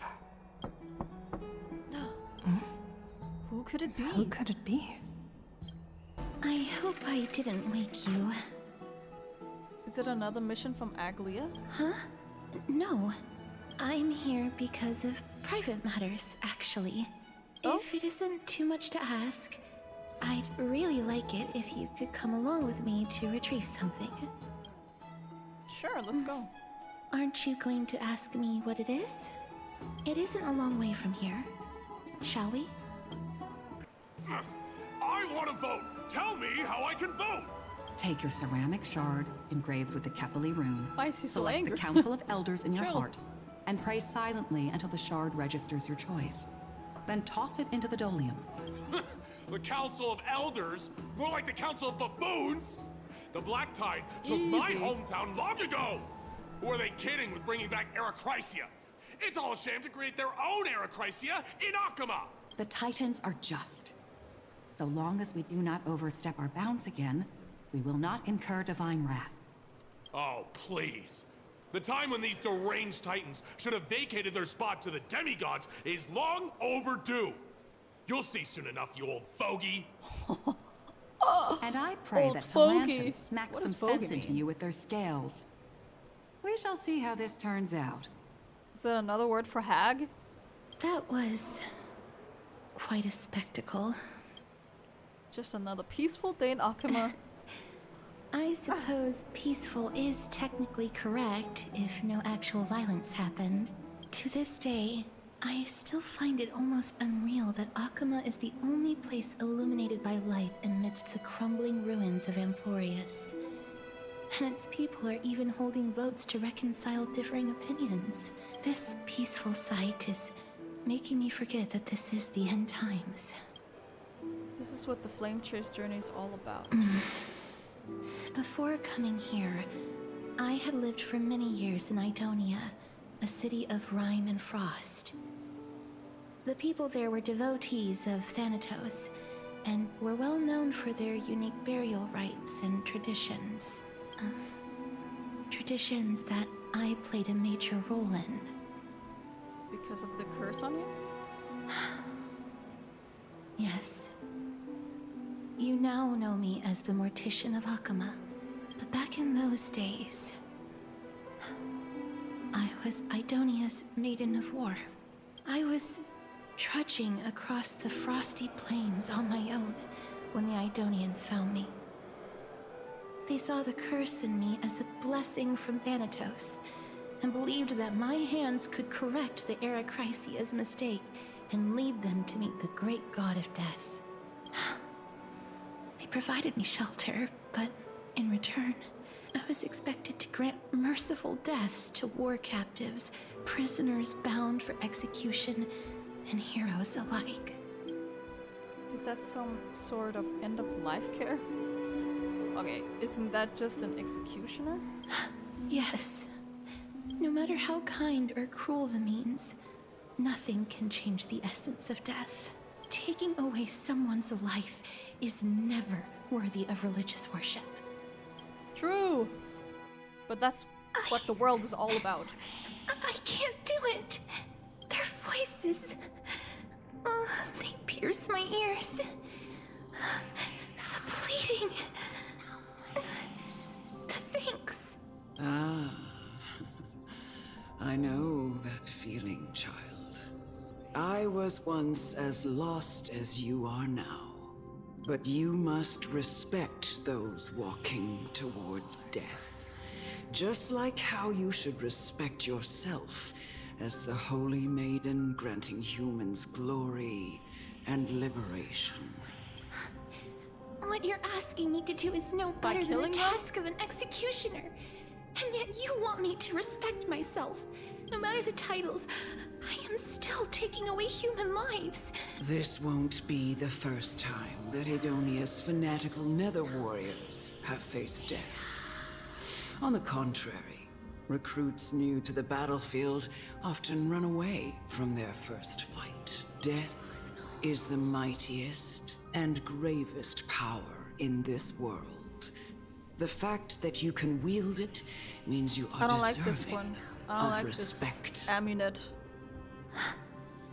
Yeah, it's very twisted. Twisted reason. Damn. Then let me tell you a story. In Idonia, the great swords commonly used by executioners are called Draconian, in memory of Drakon, an elderly executioner. The sword has 3 air holes along its body. If the sword is swung down swiftly and accurately, the holes would make no sound, and the executed would also depart this world quickly and painlessly. But should the executioner have any hesitation, the holes would produce a piercing whistle. On that cue, the screams of the executed are sure to follow. Every executioner after Drakon is to hone their sword skills every day in preparation of future executions. Every swing of their blade must be more resolute than the last, for failing to do so will bring pain. Pain for the dying, as well as pain for themselves. No. I can never get used to this. You misunderstand, child. I am not telling you to get used to it. I'm asking you to consider the source of the dead's suffering and use that knowledge to fortify your future touches with more and more determination. Go, walk with the dead and love them as you love life. Then you'll no longer hear those noises. Please, don't kill me. I don't want to die. Oh god. I can't do it. I don't want to kill him. He doesn't want to die. Why do we kill these people? Is it because of war? Right now we're killing our enemies, but still. He's not harmful right now. I'm not gonna do it. This is your duty. Remember, consider They're the gonna source of the force dead's me to do suffering, it, aren't they? then give them the respect they deserve. Thank you. I beg you, don't listen to her. I don't like him. I'm not gonna listen. If you cannot learn to accept death, then Idonia has no place for you. Well, good, because I don't want to be This here. is your last chance. Do it. No, please. I don't want to die. Please, I'm begging you. They're actually gonna make me do it. Why? This is not me, guys. I wouldn't have done it if it was me. I would have just ran away. No! A gentle touch. I'm so sorry. You gently touch the prisoner's forehead with your finger. His face is pale, his eyes flicker with fear, and his body trembles uncontrollably. It is because of fear, anger, and hatred. Or is it your so-called merciful touch of death simply a lie? The dark purple mottles spread like petals across the death row's inmate's face, then seem to be submerged by spring water, flooding his body.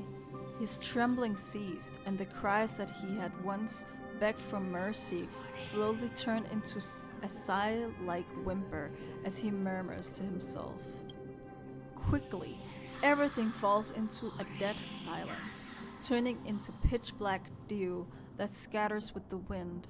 You hear your own heartbeat drowned out by the sound of heavy breathing. May you gain some insights through his sacrifice. That's horrible. I hate you. I hate you. Not you, Cass, but... No. Amunet. That's what's Come her with name. me. Shut up. This is just the beginning of your life as Oh the my maiden god, it's of horrible. You executioner! Oh no. Oh god. Everyone is gonna hate her. She doesn't even want to do this. Oh my god, we're just walking around. Thank you. Walking around killing people, monster. Do it then, Oh executioner. You heard him. I hate this. I curse you to live in eternal pain. Please. I'm sorry. When will this ever end? This is so twisted. How long did she have to do this for? Oh my goodness. Come. Fulfill your duty. Can I kill her? What are you trying to do with me? I have aged. The time guess we has are. come for me to heed the summons of Thanatos and journey to their domain, the final resting place of every Idonian. You're not that old yet. You still have many, many years ahead of you. No. I'm already dead, or I have come to fear my declining health and impending death. CASTORICE, will you give me one last chance to charge towards fear and prove that I am no coward? I can't take this anymore. Oh my god. Child, it was I who brought you here from the frosty plains and set your farcical fate in motion. It was also I, Chief Executioner of Idonia, who forced the heavy duty of executing others. That's an understatement. Onto you. I've always known that you have doubts and even anger about my faith and about me. I never had a choice. Indeed. We essentially abducted you. Yet you can end any sinful life with just a touch of your fingers. Shouldn't it be easy for you to escape from She's here? not like that. She doesn't like killing people, so it's kind of counterproductive to kill people to get out of this mess when that's the only thing she doesn't want to do. I'll never do that. It doesn't matter how lightly the Idonians take death, or how readily they accept it. I simply can't do it. I knew I was right about you. What do you mean? I've taught you and cared for you as my own daughter all this time because of this blessing that's been with you since your It's not a birth. blessing. I know no one else in the world would understand the weight of life and death more than you do. In the eyes of an Idonian, death is the end of all life. A destination we will all eventually reach. Humans should not resist it, but learn how to face it. You can only live your life to the fullest after understanding this principle. And when you do, even if you eventually leave Idonia's protection, even if you must carry the curse forever, you can live with your head held high, like everyone else. No. How can I? Come now. It's time. I've already taught you all that I know. Show me that you are a fitting holy maiden. Or at least, that you possess the resolve to become one.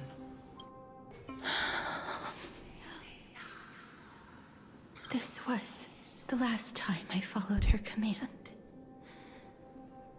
I gently touched the elderly woman before me.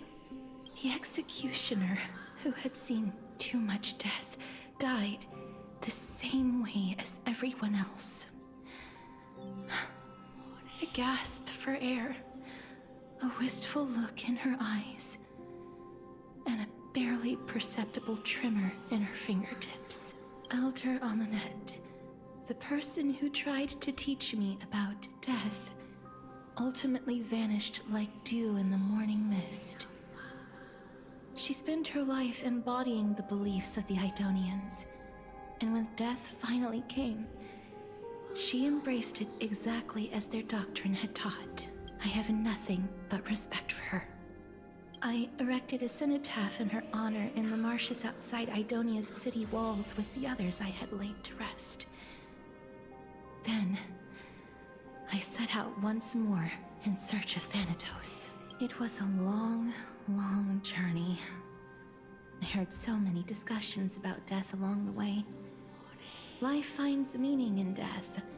The world improves because there is an end. It seems the most terrible darkness in this world. Everyone talks about its heavy weight. Some resist it, some worship it, and some even revere it. How did a disappeared titan become the deepest fear of humankind? And why do they haunt my dreams? I continued my travels to seek an answer. Initially, I was running away. Then, I started searching for it. And now, at the end, I just want to know if my touch, if my embrace, can do more than taking things away. Can I make anything? Can I leave anything behind? I don't want to die. Please, I'm begging you, just let me go. Holy shit. I don't want to die, please. Oh my god. I don't want mercy like this. Just let me go. I need him. No. I don't.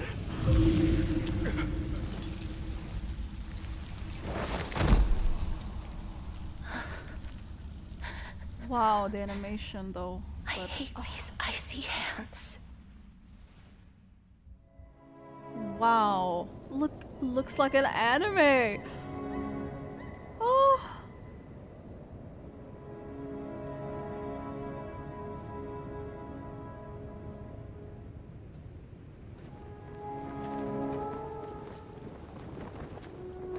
She's grown like...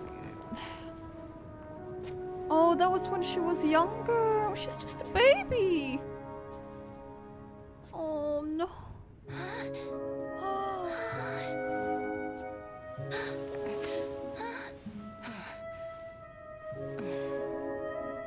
She probably couldn't even have any friends because she's dangerous, right? Like everyone is afraid of her. Get it over with. End its suffering. So she started off killing animals first. Oh, Cass! Little baby! Oh my goodness, guys. The Reaper has blessed your hands. Only you can grant them peace. Do they want it though?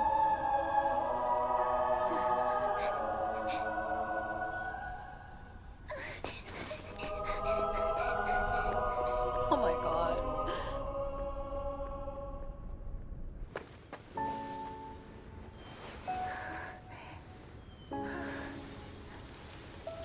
No.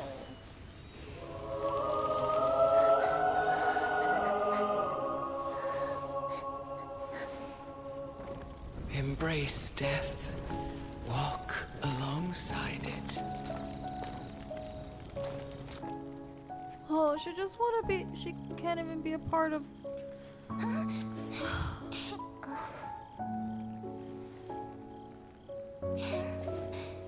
Oh my god!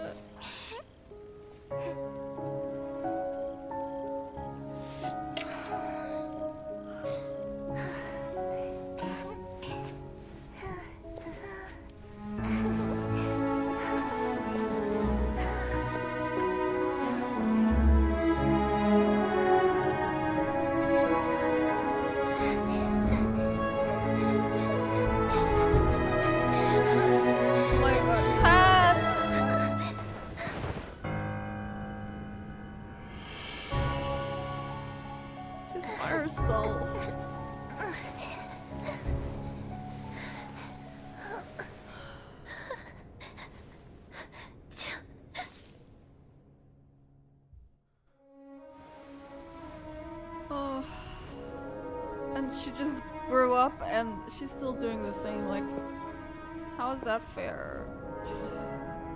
I hate this.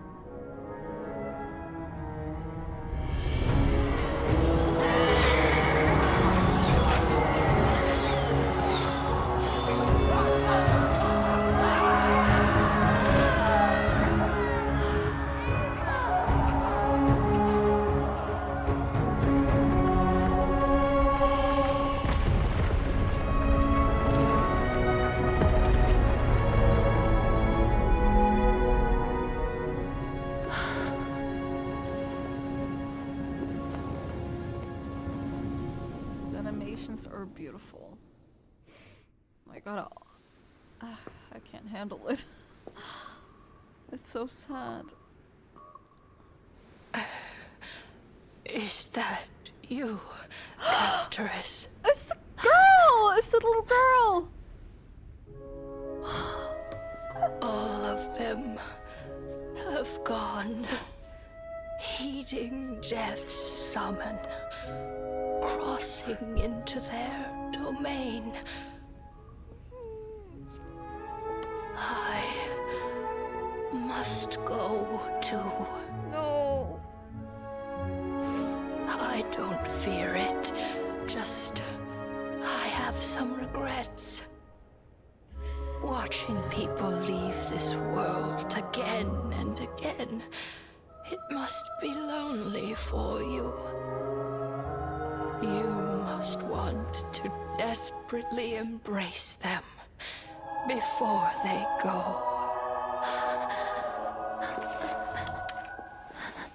I can't. These hands, they're too cold.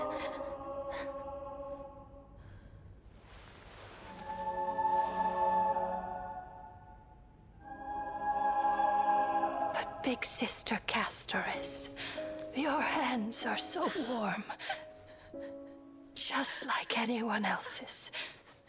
So go on, don't hold back. Give me a warm hug.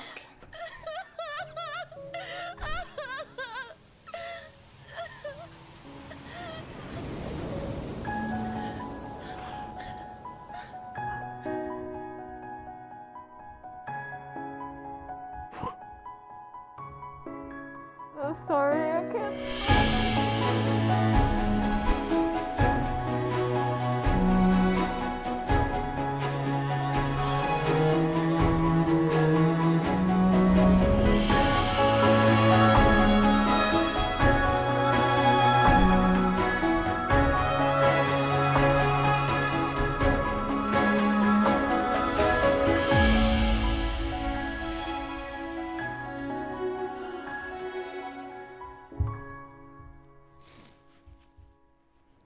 Was probably her first embrace.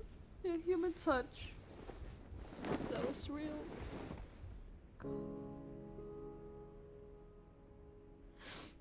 Can hands like these really be warm?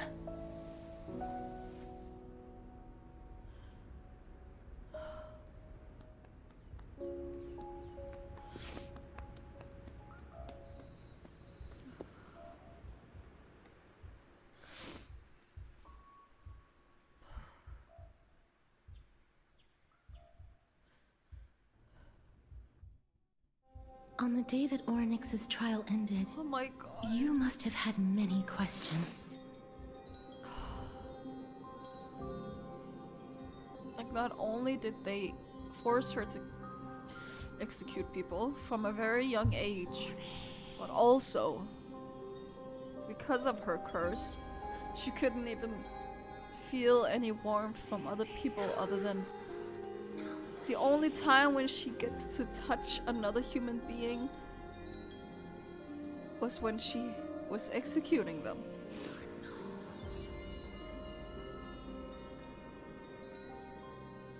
And she had no human connections whatsoever because everyone was afraid of her and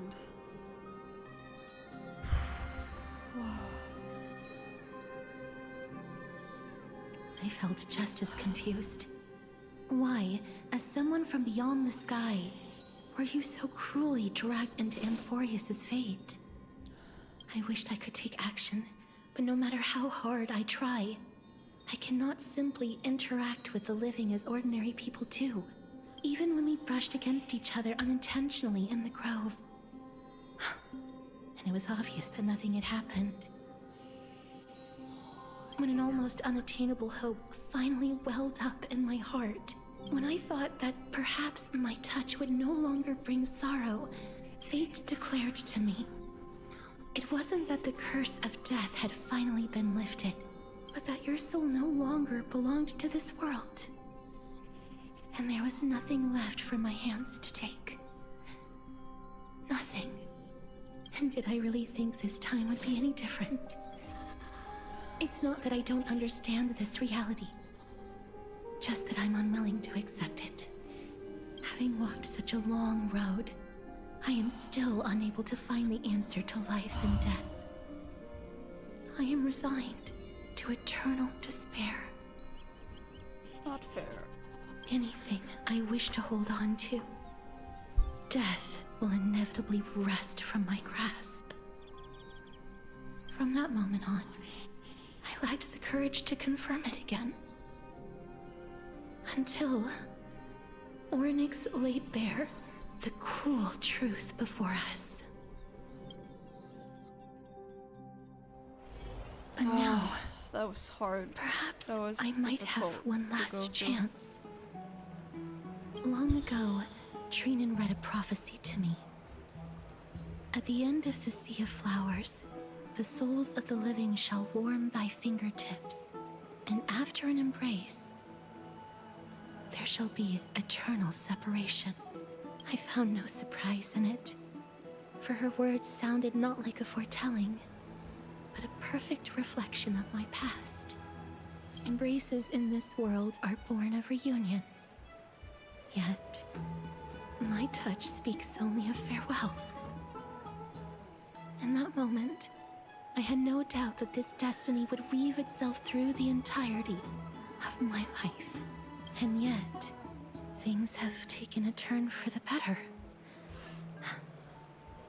Now that I can finally have an audience with Thanatos, perhaps I can rewrite the meaning of that fated prophecy. I had to really... I'm fine now, but I was not fine earlier. Holy, I don't know why it hit so hard. It hit so hard. I have no reason not to give it my all, for your sake, and for my own. Thank you for telling me your thoughts. With that, I won't have any regrets. Castor's talks to you about the gift she gave to the crisis heirs, and before you know it, she arrives at your gift. Ooh, I should give her a gift. Let's put that aside for the moment. Just want to give her a hug. We arrived. But, you know. I want to retrieve a small gift I specially prepared for you. I made it myself, like the trinket I gave Lady Trian. I want to leave something for everyone, if possible. The journey to seek an audience with the Death Titan cannot be an easy one. I want to make full use of every moment I have before we depart, so that I don't have any regrets. That sounds kind of ominous. Then, Perhaps you can have a look at it first. You don't have to take it if you don't like it. Look, it's right there. Huh? There's nothing there. Huh? Where did it go? What's going on? Looks like someone left something behind. I hope the gift wasn't expensive. Just some handcrafted trinkets. Well, things that shouldn't catch the eye of thieves anyways. What's this? Oh, Cypher. Cypher took it. The coin of Zagreus. Right? And That's a slate. Cypher's things. Cypher's coins. So it's her. A kitty thief? No doubt about it. This is her favorite symbol. It's a Lady Cypher, the demigod of Zagreus whom Lady Aglaia had spoken of. She's a master thief who's left legendary tales all over Amphorius. So many years have passed, yet she's still announcing herself in such a crass manner. Let's just do as the slate says and look for Lady Cypher.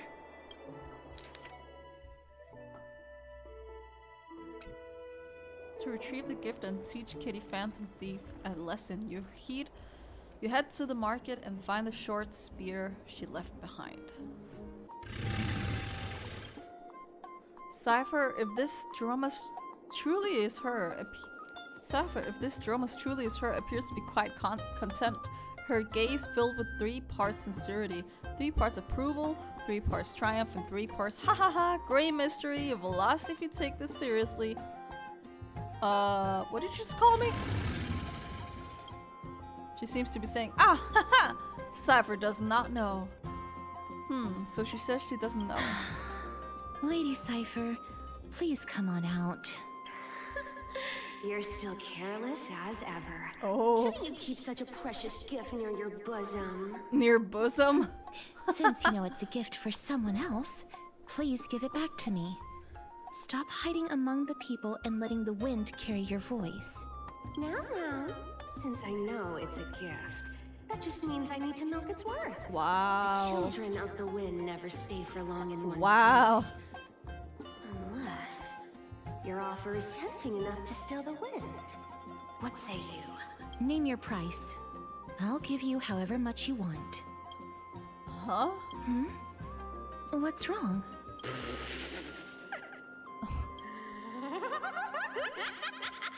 No wonder they call you Princess Homebody. Why don't you two come over to my place? It'll make a better venue for proper business discussions. What's she you can up find to? where I live through the winds I've sown. Right. I think she took it to get our attention. Piece of cake. I can do that even if I can only sense your soul. Alright, I'll see you there. By the way, everyone cool with me collecting a deposit before we reach an agreement, right? Now, come this way. The dew of divine blood in the backpack. Where did my dew of divine blood go? Oh my gosh, she's stealing everything! She's incorrigible. Follow me. She's Over nowhere here! to be seen. Over here! No, not that way! This way! Show yourself. How about Come that on. instead? If I really wanted to hide, you'd never find me. So relax, you There two. she is. No need to get your hackles up. Damn. I'm not that scary, am I? Meow. Meow. Oh, ew. What kind of quirk? Whoa, that upset? Calm down. I'm just putting You on a don't show steal at my the yelling. things. Some people might have been into that a millennium ago, but it's long since gone out of style. A lot of people are into that. Don't worry, Cypher. Loosen up, buddy. Shall we get down to business? Give me the jewelry piece first. Or everything's off the table. And my dew of divine blood. Oh, come now. Don't be so upset. Relax. Relax. Look. Isn't the view here just great? Oh, she's You talking can see what out of everyone it. is doing She's and where deflecting. they're going, and they won't even know you're here. Now that we've broken the ice, let's get to the point. Everything I've said so far has been a joke. I'm inviting you two here for 3 things. I told you she was trying to get her attention. 1. The seamstress found me and wants me to take you to Styxia to look for the Death Oh, Titan. she's going with us. Oh my god. 2. The Council of Elders also found me and wants me to make sure the core flame of Thanatos ends up in their hands. You're that famous? Of course. I may keep a low profile, but I'm still a bona fide demigod. And last, but not least, I'm telling you that I'm not interested in doing either of those things. Don't go look for the Death Titan. The end. Some time ago. Who told her to do that? Well, Ooh. this is some high quality stuff. And this room is full of it. How I much are like these her worth, voice. huh? I didn't know she sounded like that. Did you get all this through that Aranova gimmick? Some of it is family thought fortune, she would- while the rest came Oh, from my business as a Agli, dress okay. master. Don't liken the flame chase work to your shady I thought she dealings. would sound more cute. Like cutish, you know, those cutie girls. Kinda. But she sounds mature as hell. I like her voice a lot. Wow. I should have busted down your door instead of going around like a thief. She's like very sassy, very mature. Well, spill. Why are you giving me so much money? Payment for doing work. You're worth this much. Did you forget my stance to all this? I thought I made myself very clear. You wish to run away. Run away from your responsibilities, from the prophecy, and from your destiny. You shall walk with greed and die over petty change. I understand this prophecy weighs on you immensely. That is why I have never approached the demigod of trickery for running away. But I need you right now, so don't turn me down. You know, maybe the gods got your tongue with their golden threads, Aglaya.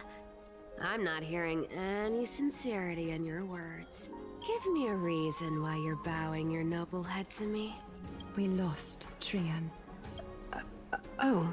Oh, she didn't know? The divine power of You're late passages to the is party. running out. I need another demigod to escort CASTORICE and help her fulfill her lifelong wish. Were they not close? Cause she didn't seem to. Oh, I get it now. You're sending CASTORICE to her death. And you want me to die with her. This is CASTORICE's own request. I have never seen her so determined. She brought this up herself? You're not pulling my leg. She's also made up her mind to leave her confused past behind. As will you, Cypher, when you finally make up your mind. Don't be so sure. Time is hard in the likes of you and I. But CASTORICE remains pure as driven snow. She can always turn back before the end, you know? Maybe she'll remember Trian's sacrifice. Maybe she'll remember the countless martyred Chrysos heirs. Maybe she'll remember you, with your one foot in the grave. I ain't as optimistic as you about what she'll want to do. Tell you what. Why don't I take this room of treasures as a security deposit, and we make a bet? Bro. Go on. I bet she'll change her mind and turn back. Now, if I lose, I'll do what you want me to do. Return this deposit to you, plus giving you another room full of treasures. How does that sound? You sound like you have all the confidence in the world. In that case, let's make a pact with those conditions. I hope you're prepared to lose it all. In conclusion, I want to win. So I hope you two can give up on That's going not to gonna Styxia. happen. You lost, Cypher. I'm I'll sorry give to all say. the treasures in that room to you. And you can split it between yourselves however you want. What do you think? Tempting, right?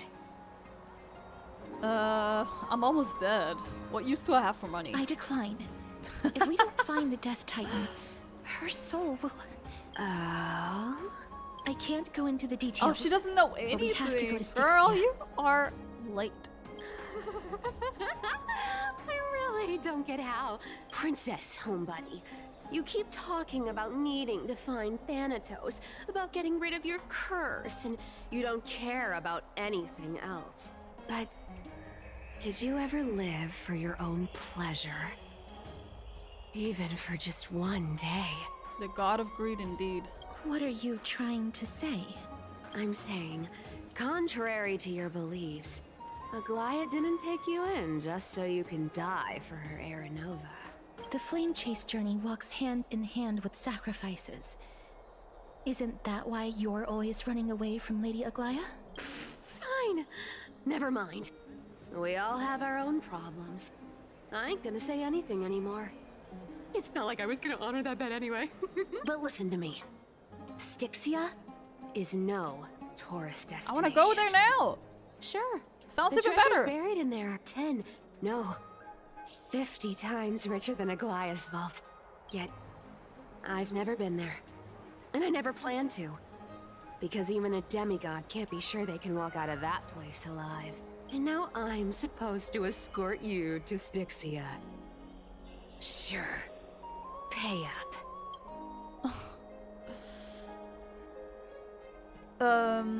I'll give you however much you want. We don't have any money. Me too. I have lived a longer life than most people. Though I'm not as good at doing business as Lady Aglaia, I still have some savings.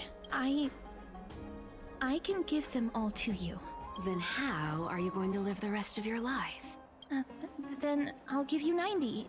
No, 80%. Her laugh. Well, don't mind if I do. 80% of Castoric's savings and a bottle of dew of divine blood. Not a bad trade. Hey.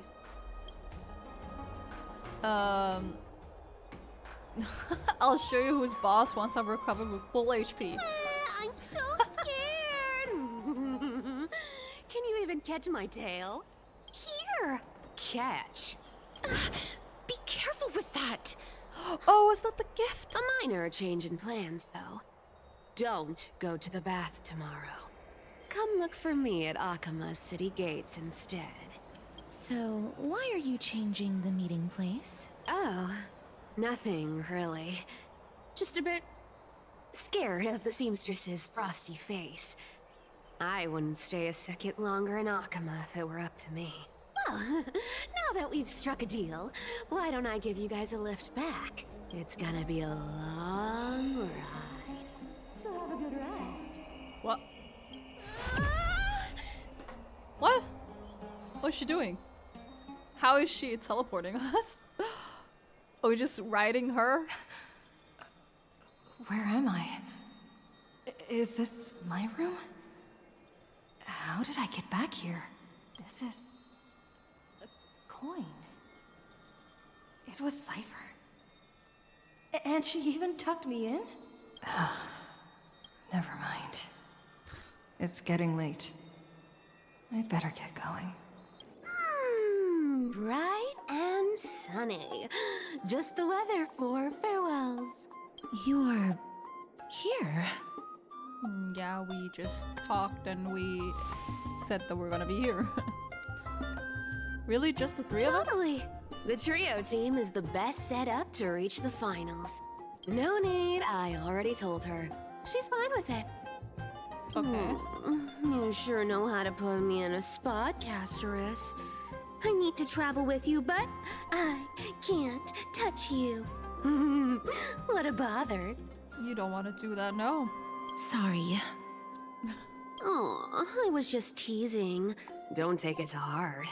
Did you know that the legends say you have to put an obol into the mouth of the dead or over their eyes if you want them to successfully cross the River of Souls and enter the Netherrealm? That's the fairy fare for entering the Netherrealm. What? However, I honestly won't ask you to pay this time. I'll pay. And then we'll just have to go through the motions. I think Cypher has a lot of money. Just a hunch. You sure are helpful when it doesn't cost you anything. Hey! I'm just trying to make this journey feel more special, okay? Don't read too much into it. All right, pass me the coin. It's time to get the gods' powers going. A fleet-footed trip to the Nether Realm. Here we come. I'm excited to see how it looks. Oh, one last thing before It's probably we just go. gonna be devastation. I gotta give you this piece of advice. Especially to you, Princess Homebody. You can't catch the wind by waiting. You only live once. So make the most of every moment you have. Get ready. Be steady. Okay. Hi, your turn. Don't be nervous. After all, it'll be gone in the blink of an eye.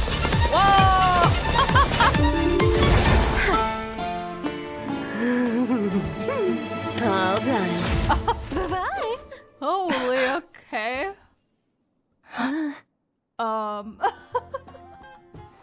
That was cool. Right. I swear she was speeding. She's the demigod of trickery. She was When fast. she flips the coin of whimsy into the air, she gains incredible speed that lets her travel anywhere in an instant. That's a pretty cool ability, not gonna lie. Just like how she clearly had no intention of lingering here for even a second longer. Yeah, she's gone. We can only depend on ourselves for the rest of the way. Don't worry. Mem's here to help. Yeah, Mem. Can you teleport too? Being cute isn't my only forte. I'm strong too. This Cute. is Styxia, the city of dragons and waves. Anaxa hypothesizes that the missing Thanatos is somewhere in these ruins. This is the land of their birth. Or perhaps of their death. Are there any other clues? Anaxa had used a secret alchemical art to temporarily fuse his soul with Circe's and Kephale. And when he was on the verge of death, he was pulled by Thanatos and caught a glimpse of the flowing river of souls. This alchemy, considered a sacrilegious act, might actually make the souls of mortals and titans attract each other. Even though Thanatos has been missing for 1,000 years, and even their followers haven't been able to find them. Perhaps that special attraction could summon them here. Oh, so are we going to use that Philosopher's Stone to conjure the Titan? I guess that's the only way. The only leads we have now are the name of this city and the fairy tale about the dragon. Thanatos is even more mysterious than I am. Indeed. Even one as erudite as Anaxa could only point us to this place, and no further. We will be entering the unknown as soon as we take our first steps. But that won't be the first time in my long journeys. No, we never know what to expect. I believe that, rather than standing still, taking action is by far the better option. Perhaps fate might take pity on us today and show some compassion. Well, that's why we're here, to take action. Look at this Go place. back once you came. Go back. Who's telling me to go? Ahead lies the realm of the dead. What a beautiful butterfly. Is it talking to us? This is a eulogistic butterfly. They are found in places where many have met their demise. In Idonia, some think of them as manifestations of Thanatos' benevolence. By turning the lingering obsessions of the deceased into these creatures, it is as if the Titan has made life into a specimen. Others think of them as Thanatos' messengers that guide the departed to the Nether Realm. The second theory sounds more believable. After all, the things they're saying are rather, direct. Perhaps. But the fact that we're able to hear their whispers proves that we're fast approaching the realm of the dead. Yeah, shit. I hope we're gonna be okay. The realm of the dead doesn't sound appealing to me. Figures. Just Are they illusions reflected by the River of Souls? Do you want to buy any fish? Huh? He can see us? Wait. More living people. I'm not selling my fish to living people. Whoa, that's racist. You lot are too shameless. Buying fish without paying. If I ever see her again, I will... Could it be that you're all dead souls that never achieved rest? Oh, that sucks. They're just stuck here? The nether realm Oh my... does not exist. It doesn't? Why are we here then? Titan. Jesus Christ, dude, you need to... Rejects you. Me. You done? Holy shit, his voice is just... He's just over with it. So, do you want to buy any fish? You just told us that you didn't want to sell us any fish because we're human or we're alive. But or there are aren't we any actually? fish nearby. Other fish gone. How long has this guy been here? Gone too. I think he's been here a long time since he's kind of schizo. I can only Poor keep guy. selling fish. So, do you want to buy any fish? He keeps going with the fish. Bro, we just... What do you want us to do? Apologies. I don't have much in the way of savings, but perhaps there's another way for me to release you from your suffering. Please relax. May you fall asleep peacefully amid a gentle field of flowers. Can she do that? This. Wait, she can. I knew it. These people aren't illusions. They're the souls of the deceased.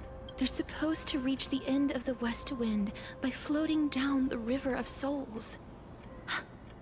Yet, they have floundered upon the shoals of the stream, unable to move forward. Did Thanatos reject them? Or perhaps they didn't really die at all? Are they in the same situation as me? I have no idea. This circumstance is completely unprecedented. Hang on. Didn't he say more living yeah, people? so more people has been here. So that means he's seen other members of the living apart from us? Could it be that these souls are stuck here due to someone's deceit? If something is done out of goodwill... Oh, Cypher's back. Are you really gonna call it deceit? Goodwill? I can't see anything good out of... Wait a minute. Lady Cypher? She's here? That's me. Wait, I thought she left us. Are you dead too? I still belong to the land of the living as of now. Thank you very much. Could it be that you are the living being that those souls met? I couldn't take their behavior anymore. So I stole some things here. Oh and my made god. up some lies there. Cypher! Just trying to give them something to look forward to, you know? Oh god. It's because of vile living creatures like you that we're being misunderstood by all of them. What else am I supposed to do? You can see the mess this place is in. These poor souls are denied by the Netherrealm. So now they're stuck in a few brief moments of their life. Unable to move forward or back. Did you see those two blacksmiths on the way? They've been here for as long as the sun's been around. That's a long time. Wailing over and over about casting a shield. Styxia is so freaky. Then why have you come back, Lady Cypher? Hey, I'm not here to aid your adventure. I hate water more than anything else in this She is world. a cat after all. Especially that stinky river of souls. But, I just discovered some stuff before I left. And I reckon you should know about it. It's about that boy who defied death. I found traces of him here.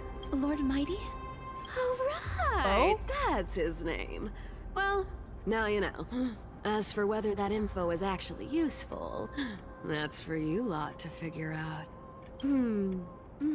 So long, Princess Homebody. So long, Grey Mystery. Bye. Huh? She disappeared just like that? Lady Cypher has always been a free spirit. In any case, she has brought us some valuable information. If Lord Mighty is also somewhere along the river shoals right now, then he will certainly become our signpost. After all, he's different from those wandering souls. He will find his way, even in the realm of the dead. Speaking of finding the way... Don't worry, it's time for me to shine. Oh? Orynyx's Rune of Recollection is nearby. Use prayers to return the river to before it got flooded. Ah, by the looks of it, you must be the foreign warriors that the Queen had mentioned, right? Since the current campaign requires the utmost care, I wasn't able to make time to welcome all of you. Please, forgive me. Foreign warriors? That's not us. A priestess, a warrior, and a divine beast. You look identical to the blessed saviors that the Queen described. It's more like a plushie. This is my pet, so I'm actually of the hunter class. What? Why are these options so silly? A campaign? Who are you campaigning against? What? Nobody knows. As of now, of the scouts that went ahead, only one has managed to return.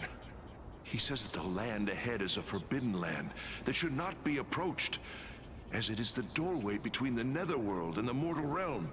As for the rest of the scouts, they've completely lost their souls and are decaying by the day. While there is still dissension within the city, the scholars agree that this calamity was so unprecedented that it needed to be given a new designation. An unprecedented calamity. Could it be... death? It seems that you have indeed heard about this. Well, death is just one of the possibilities. It's too early to come to a definitive conclusion. A world that has never seen death. Looks like these people lived in the era Chrysia before the Calamity Titans descended upon the land. May I ask, where is the scout who managed to come back? So he returned to Styxia. He only had enough left in him to last no more than half a day. However, it was his intel that convinced us to rally together. He said that he witnessed the demonic specter of an evil dragon at that treacherous land. The apparition opened its giant maw and devoured everything in sight, and thus brought Styxia that thing called death. That thing. Styxia. An evil dragon that brings death. It all sounds rather familiar. Wait, wasn't this part of that fable? Sir, could I ask how the Queen and Princess are doing? The Queen? By the looks of it, you must be the foreign warriors that the Queen had mentioned, right? I think he asked that already. Oh, it's the same lines. Looks like he's still trapped in the moments before his death. Okay, so there's just like a specific timeline or something where he asked this to somebody before, and then it just keeps on going. Like he's just gonna keep asking the same things, just like every other echo here, I guess. Leave it to me. Sir, the war ended long ago. I don't know if it's gonna work to like talk to them then, because they're just gonna forget everything. Styxia is no more? This cannot stand! Newcomers, hurry up and go take your positions! Oh, looks like it's difficult for this gentleman to accept reality. Yeah, of course. Sir, I am the Maiden of War, sent here by the Queen herself. If you accept my blessing, then today's battle will be smooth sailing. Maiden of War? I've never heard of this. There's little time to waste. Please don't take too long. Don't worry. I'm typically unwilling to prolong such a moment. Oh. Is it over? Have we won? I wonder if they will get rest now, like actually. Cass, oh, are you all right? I'm fine. I just didn't expect that I would still have to embalm others, even in the realm of the dead. Is this a remnant of his soul? That didn't show up last time. Listen. Oh. Well then, why should I place my trust in you, holy maiden from afar? Wait. What? This is... I don't quite understand what you're trying to say. Since the prophecy has already pronounced your name as Chrysos, heir of death, Akima ought to treat you as an esteemed guest. However, you seem to have no intentions of concealing your involvement with the Council of Elders, while most likely being aware of my issues against them. I cannot deny your claim. It was the Council that offered this room to me. So this was the first time they met? And they had only one request. They want the curse of death to be completely subjugated to your will. I was agreeable to that request. Doesn't seem like you remember this? But why? I am unable to rid myself of this innate curse. However, from this day onward, I shall use it according to your will. I will never make any superfluous moves on my own. I see. So that is how they plan to control the Flame Chase journey. They have shifted the heavy responsibility of granting death over to me. If I ever become obsessed with executing people, they will then have ample reason to terminate the Chrysos heir's journey. And yet, you seem to not mind. This is quite surprising to me. That's because the fate that we were born with is a burden far heavier than that of an individual's life. I've woven many unforeseen events into the tapestry of fate. This is but one instance. Tidy up your precious garments and come with me. Akima welcomes you, CASTORICE. You seem to hear a sigh of contentment as if it comes from the mouth of some colossal being. Then the scene of the past abruptly dissipated. I didn't think we'd find vestiges of memory here. Maybe they've got something to do with Onyx's rune? Perhaps. But I do not need a reminder from them. This memory is one that so I she will does never remember. forget. So it seems that the Council of Elders has manipulated you once already. Indeed. While my relationship with the Council has always been quite ambiguous, Lady Aglaya has never taken any precautions against me. Instead, she's shown me nothing but complete trust. I really want to repay her for that trust. But why would this memory appear right now? Is this really Onyx's power? Please excuse me. I am but a scholar from a distant land who had the misfortune of falling into the River of Souls and turned into a member of the dead. Oh, CASTORICE, do your thing. This one seems to know that she's already dead. Oh, I was merely speculating. But it seems I was right. And you... Oh, she recognized her. I recognize you. You're the Holy Maiden of Death from Idonia, right? I'm sorry. I cannot bring you back to life. However, should you desire it, I can end your prolonged limbo. I'm well aware of that. Even if you were able to revive me, I would never choose that option. That's because I didn't fall into the River of Souls by accident. Instead, I leaped into it to seek my death. Why? If you could see the life I've led, then you would not reproach me so. Girl! My life was far too miserable. But I did not expect things to stay the same even in death. What a joke.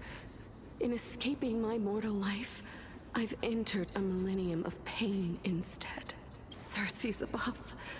What cowards humans are. For we fear both life and death simultaneously. I'm sorry. I am also powerless to answer that question. That's all right, Holy Maiden.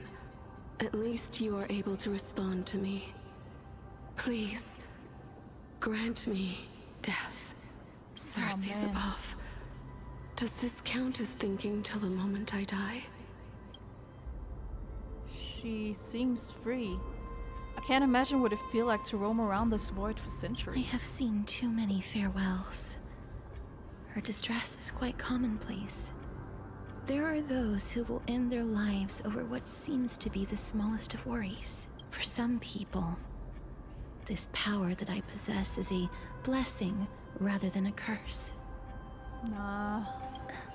But I never managed to convince myself of that. Yeah, life is hard, but like...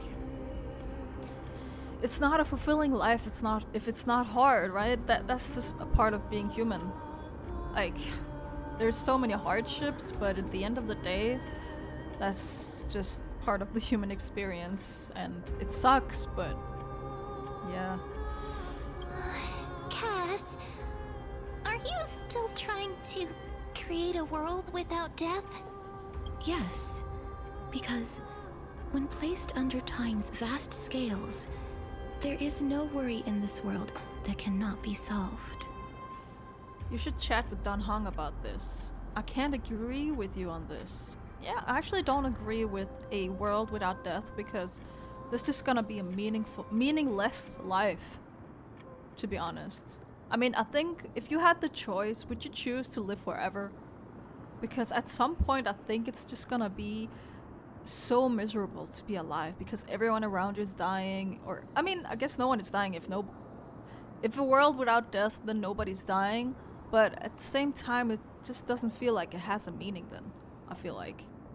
You can create a meaning for thousands of years, but after those thousands of years, what then? When our sun explodes or whatever, we're still gonna be here? Like, how is that gonna work? We're just gonna drift off in space? Like, that sounds like a horrible thing. This is a wish that I've held for almost a millennium. My mind might have changed once upon a time if people managed to strike up a friendship with me, but I've never been more firm in my conviction. Now that I've learned about your near-death state, it is my duty to wipe death from the face of this world. I mean, I understand why Cass is saying it though, because she has dealt with death all her life, and she's sick of seeing people dying all around her all the time. But yeah, I don't think I agree with that. Don't come near me! Was that the guy that she killed? Or yeah, Cass killed at one point, right? Why does he look so panicked? Or did the black tide monsters frighten him? Or is he actually scared of his own extraordinary power? These are the troubles that powerhouses like us face. There's no need to be alarmed. We're just passing by the area. See? None of us look threatening. You have a point. Although, while this might once have been the royal vault, it's since been plundered empty. So please go away right this instant. You've misunderstood us.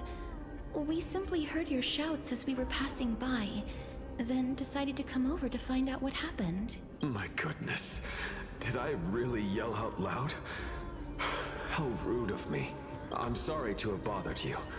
I merely saw a warrior.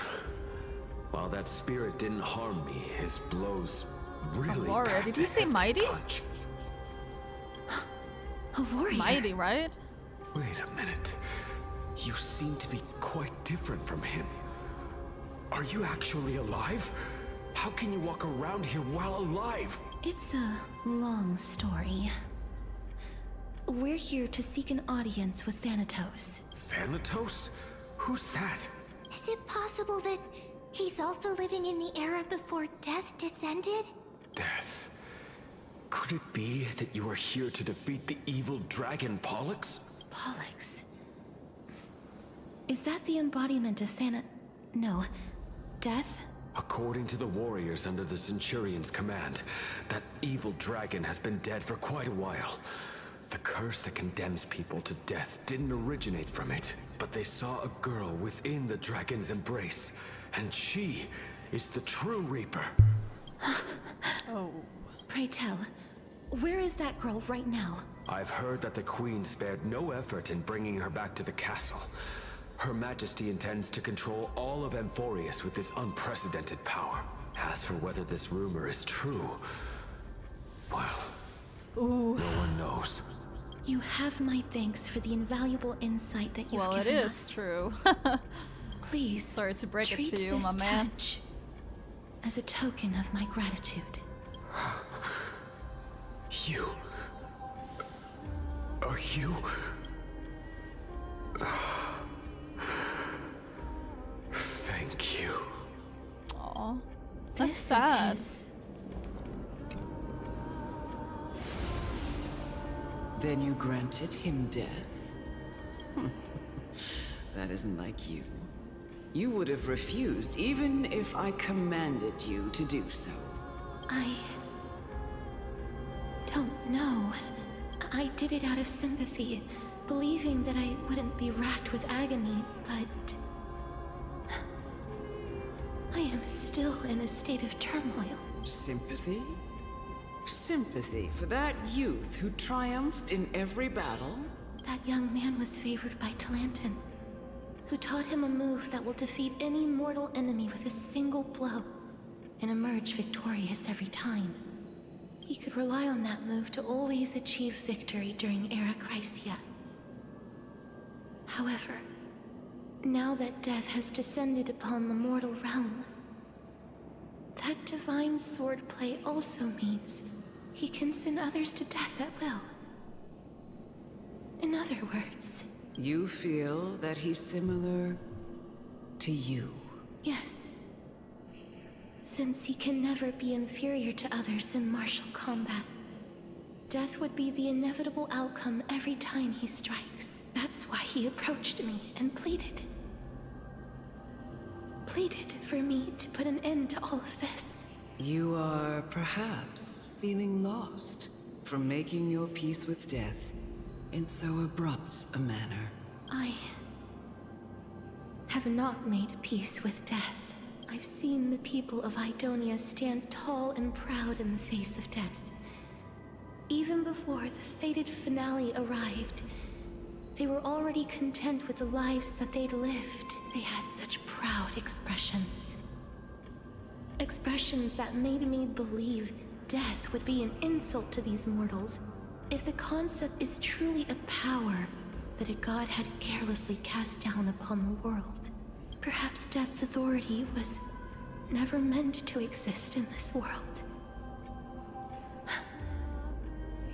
Just like how I shouldn't exist. I won't refute your beliefs for now, but would you be interested in listening to a story of mine? It's a fairy tale from foreign lands, told by the person who brought you to me in that ice field long ago. Okay. A tale told by the Queen of Styxia. What? Wait a minute. That means the girl born in the dragon's embrace, the personification of death these souls talked about. That's you, Cass? I've already had an inkling for a while now. But I honestly have no memories of Styxia. My memories only begin after Aminet brought me to Idonia. Oh, could you be the scions of Styxia? Did you hear about the great work that I'm doing here? And have thus arrived to give me the last material that I need for transmutation? Great work? Have you heard of the great name of Pollux, perchance? The dragon? Definitely heard that name many times today. You have? Then that's good. During the Age of Myth, a time likely before your birth, I was the unsurpassed zenith of alchemy that none could reach. On the shoals of the River of Souls, I shall make Pollux soar again and bring death back to the world. But didn't that dragon already bring death to the world? Oh? Looks like you don't know the whole picture. Well, it's true that the missing girl can grant death to mortals. Pollux, the one who delivered her onto this world, makes it so that humankind cannot die. What? Okay. Huh? So, it's just as I feared. What did you figure This out? is my guess. The deceased are supposed to drift down the River of Souls until they reach the end of the West Winds.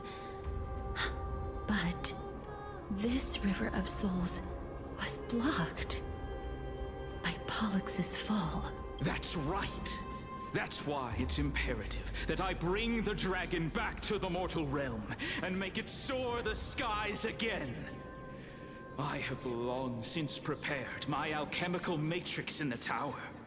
Although, I am still missing the most crucial material of all. That final ingredient. The final sacrifice is none other than the girl who lives out her days with death. Cass? What's going on? Oh. You didn't touch him, did you? I know that I am no longer capable of carrying out that task. Take this, all of you, and please fulfill that great undertaking on my behalf. This. We had been inebriated in Fagusa's feast for too long before we began to seek divine bestowed death, so that we could be freed from the whims of fate. However, that brought doom upon us. Instead of summoning a supreme god, we encountered a monster that cut off the River of Souls. That detestable dragon Pollux denied all the dead from the gates of the Netherrealm. Unable to rest in peace, these departed spirits engulfed Styxia like a roaring tide. As a result, my city and its people no longer exist. Wow, so all these people who are here has just been lingering in this limbo forever. And everyone who's dying now as well are just stuck here. That child is the only person whom I managed to save. Born within the evil dragon's abdomen, she has possessed the talent of death. The death is her mother? Since her birth. Or the dragon is Cass's mother? Been granted to us by the gods as a chance for us to atone for our sins. Please, you must nurture her to adulthood and prevent her from experiencing all of the suffering that we went through. That didn't happen. I promise that I will care for her as a mother. That I will protect her from the evils of death. By Fagusa above, thank you for your kindness as her mother. Please bless this child with a name before I am swept away by the River of Souls. Please, let me know how I should address her in my next life. Oh, like how a transient raven butterfly, a fleeting papilio castor, perches on the twig of death. CASTORICE. CASTORICE. That shall be her name. That's where my name comes from? A massive roar in the distance. The sound's back. What is making that ruckus? Mighty! You? Lord Mighty? I missed you so much that it almost killed me. Pun intended. Lord Mighty. We're so dumb. You've been through some tough battles once again. Stell is so funny. That black tide is endless. My death is only temporary. I hope so. I will find my path of return and go back to the world of the living and continue my protection. Lord Mighty, I have always wanted to. Why does death reject you?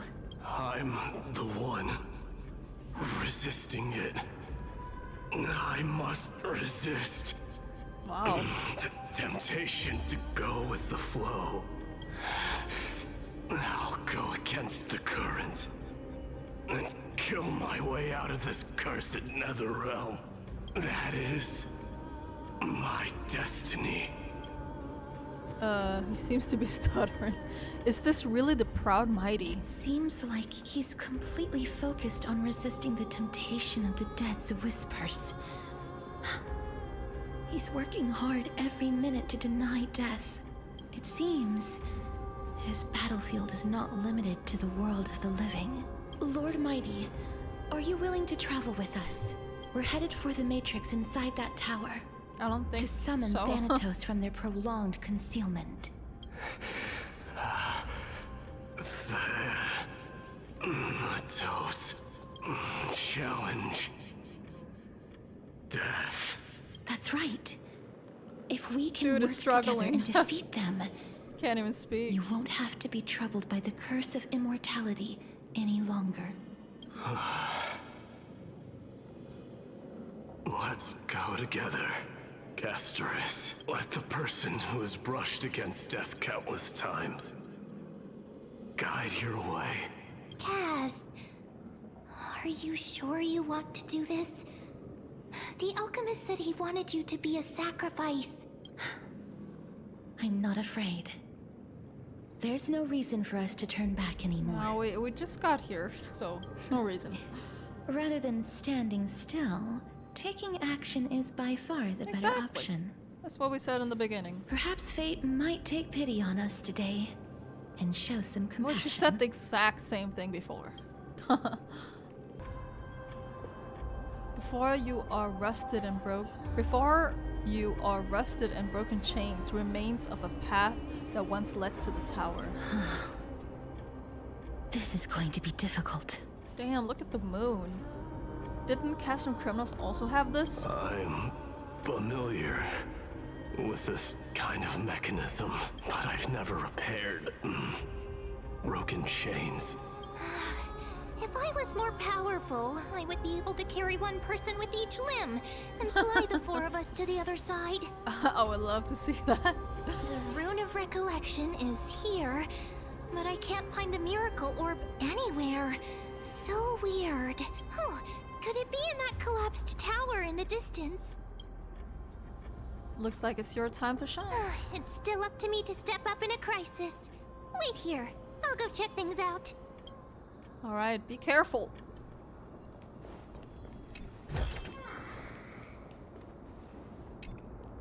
Just shout for me when you need my help. Go, ma'am. Just leave it to me. Go, you got this. Hey, look at you. Did it. She's being useful. The pink squirrel. The miracle's range is limited. The pink Please squirrel. come a little closer. Aren't I a good fit for Orynyx's priest? Of course. You're the most competent priest ever. The alchemical matrix should be behind. Oh my god! It's Trian! Wow, there are so many of you! Wait, she's not actually dead then, right? Because she's in the same boat as Mighty right now. Oh, there's also little D and the pink puppy! Trian? Aren't you? Oh my god, Trian! Dead? This is the first time I've encountered a deceased friend while going upstream in the River of Souls. It really works like this. Just like the other departed spirits we've encountered along the way. I'm also unable to sense the aura of the living on Lady Trian. Yup, you're right. Trian already knows that she'll not be able to return to everyone's side. But Trian believed that little Cass would eventually return to the Netherrealm. So, Trian has been standing here at this spot closest to the world of the living and waiting for little Cass. Oh, it must have been very tough for you. But according to what Trian said, we're almost at the entrance of the Netherrealm. Trian promised Trevi and Trinan that when little Cass got here, Trian would get the gift ready and be the first person to run over and welcome you. So, little Cass, don't cry. Please, accept this. We finally finished it. Oh my god, no. Oh, it's everyone. This is what Lady Trevi once mentioned. The gift for me that you didn't manage to finish. It's everyone, and even we're there too.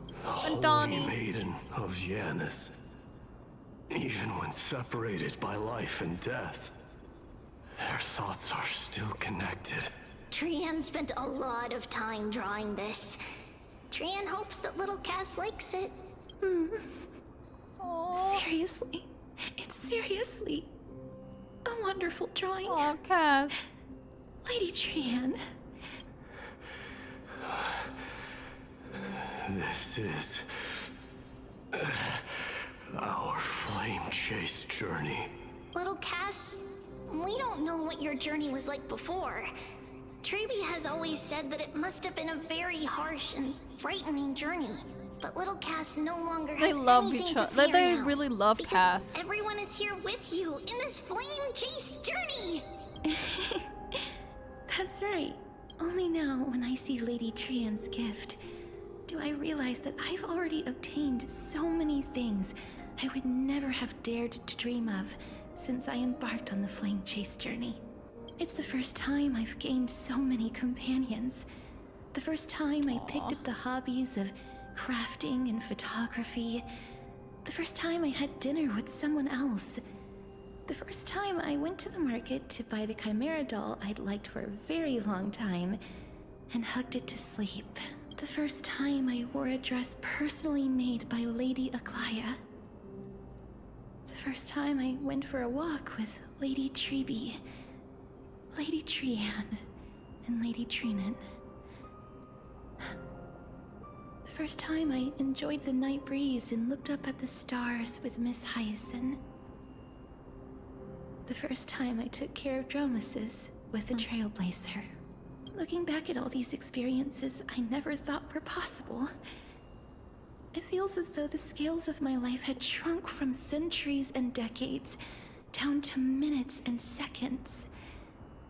And all of them are so precious. I took countless photos in the past, but they're all black and white landscapes. I don't have a single one with friends. This must mean so much to her. Like, she's been alone and for so long, and now she finally found her home with everyone. If I had known, I would have taken more pictures. Aww. Then shall we take one now? Trian says yes! Trian likes little Cass and would love to take a picture with little Cass. Sadly, being departed souls, our images cannot be captured in the world of the living. Yeah, I thought about that too. They're probably not gonna be there. on the picture. I thought so too. What? Are we seriously going to leave any room for regret? Can try at least, I guess. There won't be any regrets. This vivid drawing surpasses any photograph from the world of the living. Aww. Little Cash smiled. Oh, Treevee, Trinin, and Trian's wishes finally come true! I That's remember so you cute. once said that fate is So not sweet. the flowers that bloom at the end of the road, but where people tread beyond the gate. Now, the path that belongs to me is about to reach the end. Thank you for bringing me the final key. Key? Little Cass, why are you talking in riddles all of a sudden? I have a feeling that soon, this gift of yours will become the key to saving Mrs. Life. How? Well, that's amazing! What is she thinking? Then keep smiling and carry on bravely! Yippee! Little Cass, Aw, Trian. Little Gray, everyone, see you tomorrow! With a blinding smile, Trian's golden form disappears in the thin fog of Styxia's moonlight. Lady Trian. Oh, man. The aura of this place. We have indeed reached the end of the stream of souls. If I go any further, I might lose myself. I must leave now, for the black tide still wreaks havoc in the realm of the living. Can you find your way out?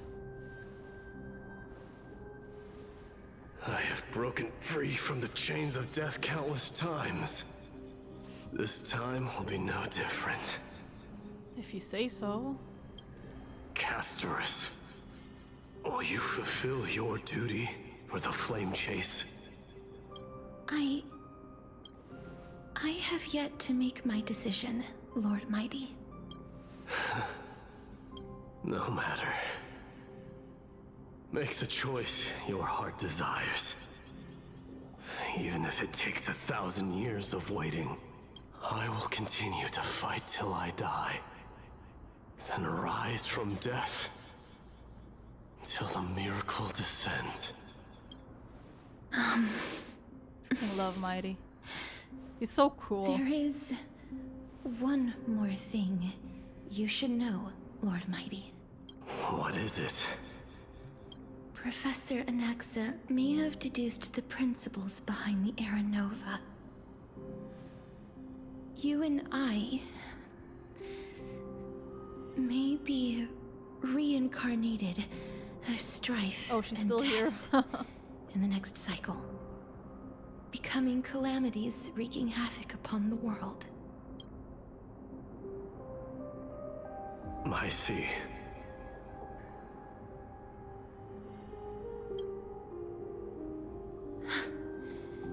Is that all?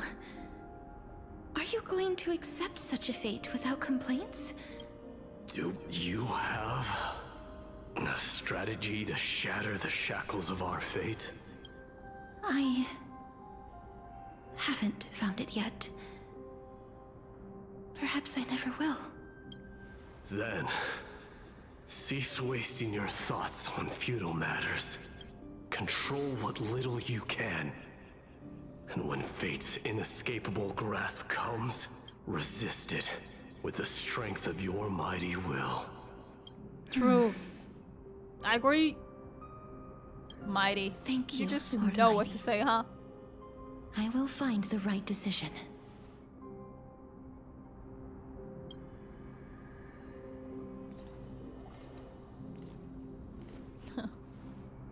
They didn't notice her In yet? the name of strife, may you meet a fitting end. This must be the alchemical matrix the spirit mentioned. Let's see. We need to insert Aquila's sky, Giorios' earth, Kephalie's fire, Fagusa's ocean. Anestia's love. No. Anestia's? Is that Cypher? It seems our sweet Princess Homebody has made up her mind. In Who's that one? The last one? seamstress, I suppose I no longer need to deliver your message. My time is rather precious after all. Whether you wish to break free from death or not, please, follow your heart. By the promise you once made, What is she gonna I choose? ask that you fulfill your duty one final time. CASTORICE, please, live as a human, and die as one. According to that alchemist, the final piece is supposed to be me. However, he is not privy to the past, and therefore cannot see the full picture. The past? I saw the twins of death in Kefali's memory, and now I am certain that I was one of them. The trial of the Hand of Shadow demanded taking the life of your family. I died during that trial, falling before the gate to the new world. And my sister, whom I never met, became the Titan Thanatos of this cycle. She was consumed with regret over my death, so she used the Titan's authority to reforge my soul. Yet, it also means she has never revealed herself to anyone, hidden away from the entire world. That's because the Titan she became already fell at the start of everything. They died for me, and now lie in slumber in the River of Souls. You mean Pollux? That's right. The River of Souls is no material river. It cannot be blocked by ordinary means. Only a divine corpse can prevent the dead from reaching the next world. And that's why we have to awaken Pollux from death before we can retrieve the core flame of death. How? We have to reforge its body with the power of alchemy. But Cass, if that alchemist speaks the truth, does that mean you're also part of the dragon body? According to those departed spirits, I was indeed born as the dragon's twin. But before we talk about that, have you heard the sighs? You sighed many times on the way here. I did when I was collecting the souls. I heard them too. So what are those? I think it's probably the sign of Pollux's wish being fulfilled.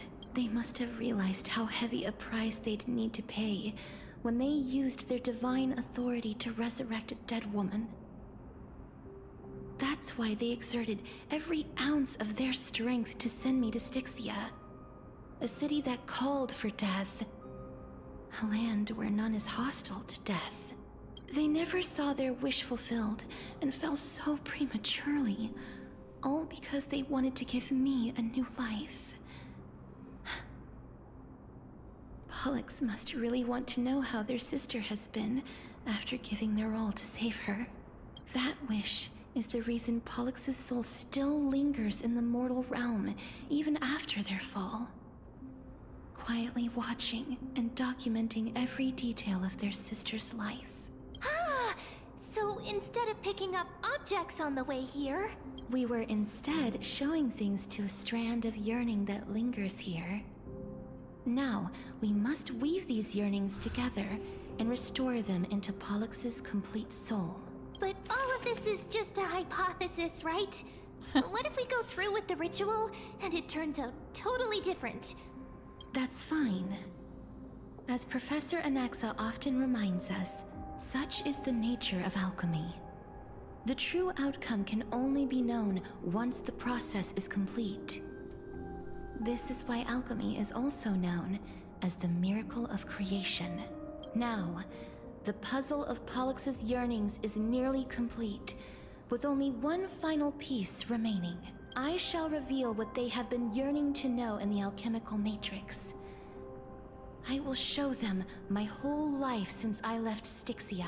Lady Trianne has already drawn a picture of my entire life, and it is now in my hands.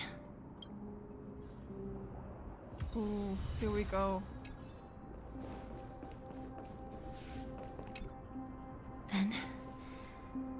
Let the ritual begin.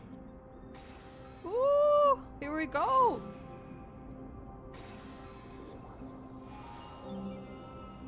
Wow. And now, the objective is complete. That is all. Such is what Professor Anaxa always says after preparing for an alchemical ritual. And now, Pollux, I shall lift you from the river of souls and reforge your soul. Perhaps you will be disturbed by this, and your body may become horrifying to behold. But if even the slightest trace of your soul remains, the soul that once ferried me to this side of the shore, then please, look at me. I wish to thank you in person. I wonder if I this have is... obtained everything you sacrificed your divinity for. Lady Almanette. Oh, Did she recognize you? Oh, she must be the first soul we can communicate with here, right? I'm afraid she is just another spirit trapped here, like the rest of them. The only difference is that I was there when she died. Please, go on. I'm listening. Are you about to tell the story of Styxia?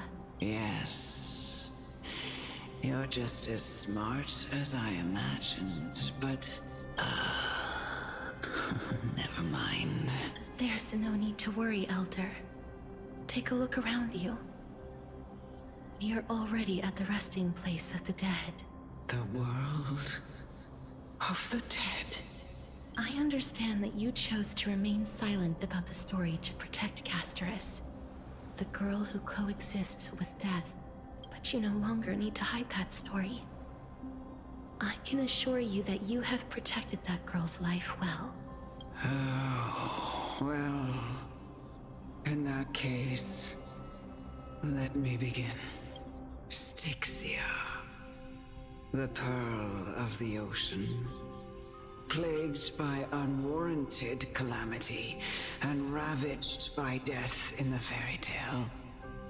It was the first city-state to shift their faith towards death, even before Idonia did. From where you stand now, I suppose that's a bit hard to believe. Indeed. I cannot imagine that those from the era Chrysia, blessed with eternal life, could ever yearn for death. I have pondered the same question, child. But I am afraid there is no clear answer to it. Journeys and epics are only glorious and magnificent because all things eventually fade to dust. That's how someone once explained to me why death is necessary to the world. But I still can't take that as the final answer. Would a world without journeys and epics be worse off? I take it the one who spoke this line was a general, or perhaps a warrior. I, however, did find some inspiration in these words. Would you like to hear my thoughts, CASTORICE? Please enlighten me, Lady Almanette. Though I have already made up my mind on how to handle the authority and core flame of death, your words might truly guide me toward the path forward. You and I are neither warriors nor generals. Therefore, journeys and epics cannot truly resonate with us. But what if I reframe it like this? What if love is not a trait bestowed upon mortals by Nestia, but a blessing from death? Love? No one ever invented the word cherish in the era when life was eternal. For all the good things in the world can be revisited. Yeah, exactly. Endlessly. And every bond formed carried no risk of being severed. If there's no death, there's no risk, and then it's just gonna lead to people not living their life at all because there's no consequence in doing that. They're not gonna regret anything because they're never gonna die. and they can never really cherish their life the same way. I agree with that. The so-called Era Chrysia was an age devoid of both virtue and sin. People did not truly live. They simply existed, going through the motions without passion or purpose, then waiting for something to happen. Perhaps the people of Styxia That's why they call death chose a blessing. to embrace death, not out of fascination with its cruel and fearsome side, but instead became fixated and obsessed with the impulses and desires tied to a finite existence. Therefore, death is not a thing of fear and desperation, but a blessing. That's right, CASTORICE. It is the reason we shed tears when parting ways, and also the original spark that ignited the passion of mortals. If you truly intend to deprive the world of death, then be prepared to witness it return to a state of stagnation. I understand, Lady Amunet. Our limited lifespan shapes all that we know and love. Not even the Death Titan has the right to take that away from humankind again. Nestia's love was the chrysalis of gold's first blessing, but it most likely wasn't understood by mankind. We only learned to interpret this wonderful gift after Thanatos' arrival. If the world was bereft of death, then the Queen of Styxia wouldn't have played midwife in delivering me into this world. You wouldn't have welcomed me into Idonia, and Aglaya would never have invited me to join the Flame Chase journey. None of these stories would ever have happened, and I would never have lived, let alone found happiness. Thank you, Mother. Aww. She forgave her at the end. I will use all the love I've experienced in this long life to complete the final miracle.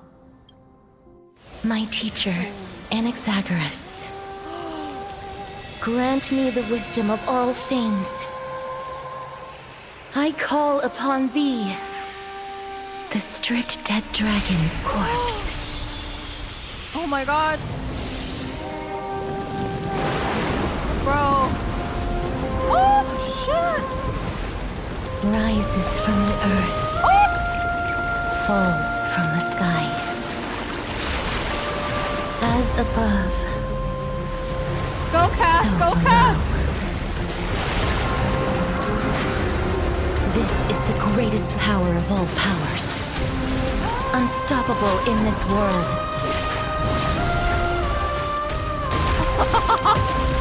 The great work that commands all death. I shall grant you embrace. Ew!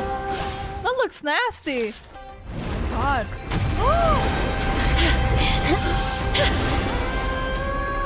Oh, death. Oh my god, this is so cool. Sleep in peace. Oh, shit. Boom. I'm sorry I have to wake you up from ancient death. And I know you're anxious. Shh. Don't be afraid. Do you remember me? I'm the girl you once carried across the Sea of Souls. I'm sorry I wasn't able to remember you, but with the help of many people, I was finally able to pick up these broken fragments of my past. I'm back, Pollux.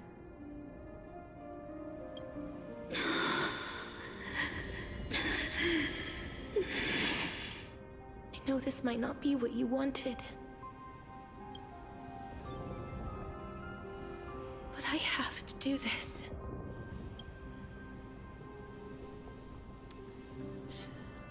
please, carry me across the Sea of Souls again and return me to the Netherrealm. Just like you did in the past. Please take me to where the core flame of death rests.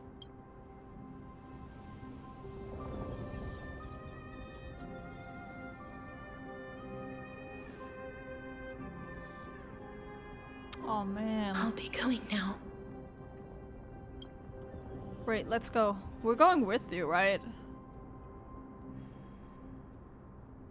They may look scary, but as long as... What? Oh god, what's happening? What's happening to us? Oh no. What's happening? This is not a good time. What's wrong?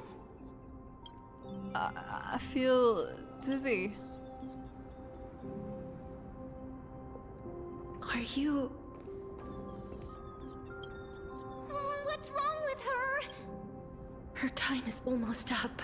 Oh shit. If I don't go now, I'm afraid her soul will return to Thanatos' embrace before me. What? Oh no!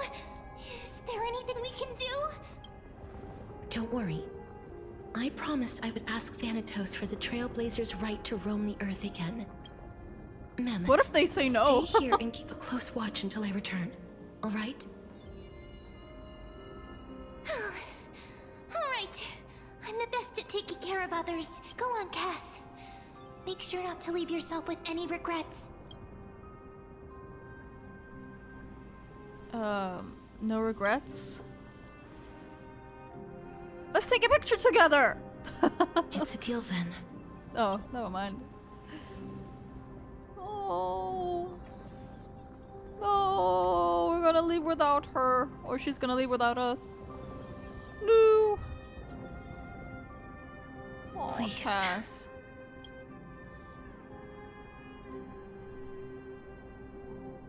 Wait for me. I will wait for you till the end of times. Oh, you sit in your little dinghy, eager to hear my song and follow closely behind. Please turn back. Venture not into me in the vast sea, for perhaps without seeing me you will lose your way in the ocean. After all that, you still ended up back here. Ooh, this...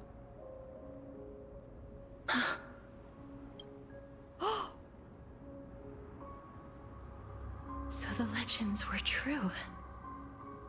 The Netherrealm really is a sea of flowers. Yes. Her sister! Just like the flower fields we tended to back then. Oh my god. Is that you, Plexia? Do you remember me? I don't have the memories from that time, but I've seen you before during an experiment. I see. Call me Thanatos, then. Damn. It'll be easier.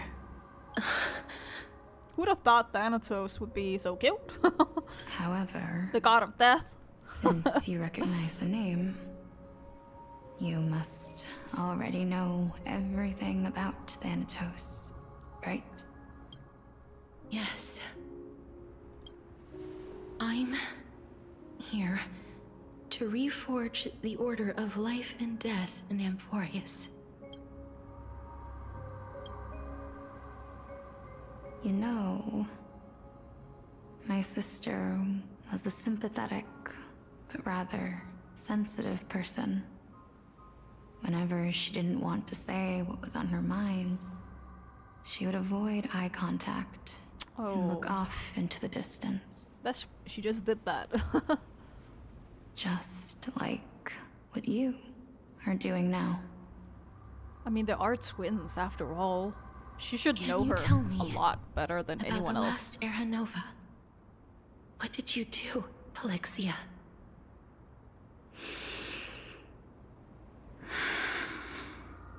Where should I begin?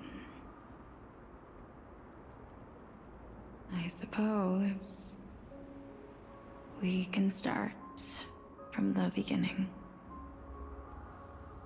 A long, long time ago, there were a pair of like-minded twins. As foretold in the prophecy, they were chosen to be successors to the god of death. But fate was cruel. The price of attaining divinity was to take the life of our closest kin with our own hands. That trial was indeed recorded in that memory. Then you should already know that my sister voluntarily gave up her own life, so that I could ascend as the demigod of death. But I couldn't accept that.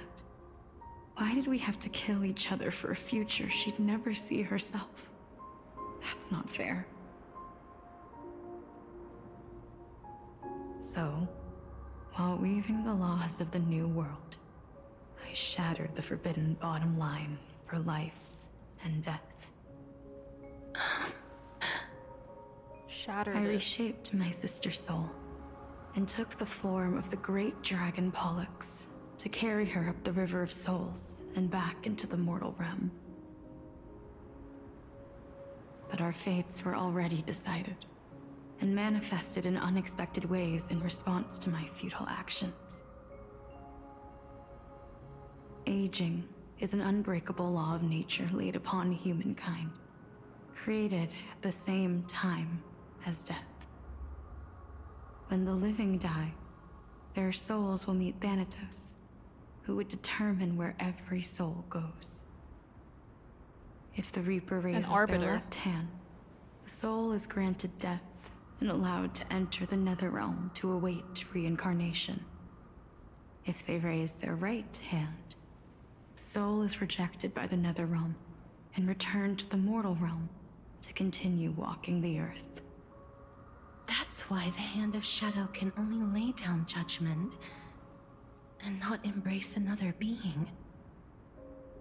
Yes. Death was originally a pair of hands, but they were split in twain when we reached the mortal realm, never to touch each other ever again. The half of Thanatos that represents life, the undying human who grants death, that was the curse I forced upon you. Then, what about you? As the half of Thanatos representing death, I shoulder the fate of defying death. I died the moment I entered the world of the living. From then on, my Titan also no longer existed in this world. The cycle of life and death stopped. Souls were denied their audience with death, and were left stranded within an ever-rising river of the dead. What irony.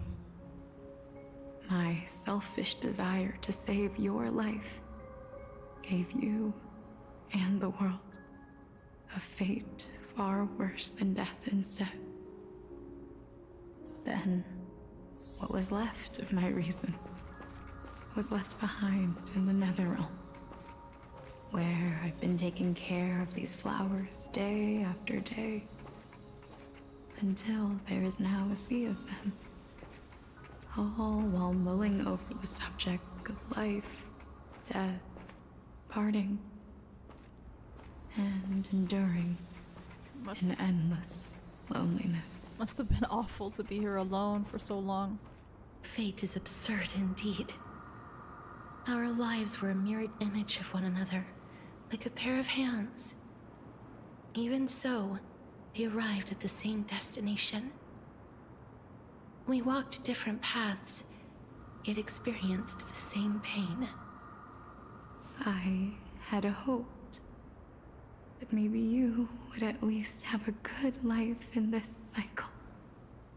I'm sorry. I lived my life well.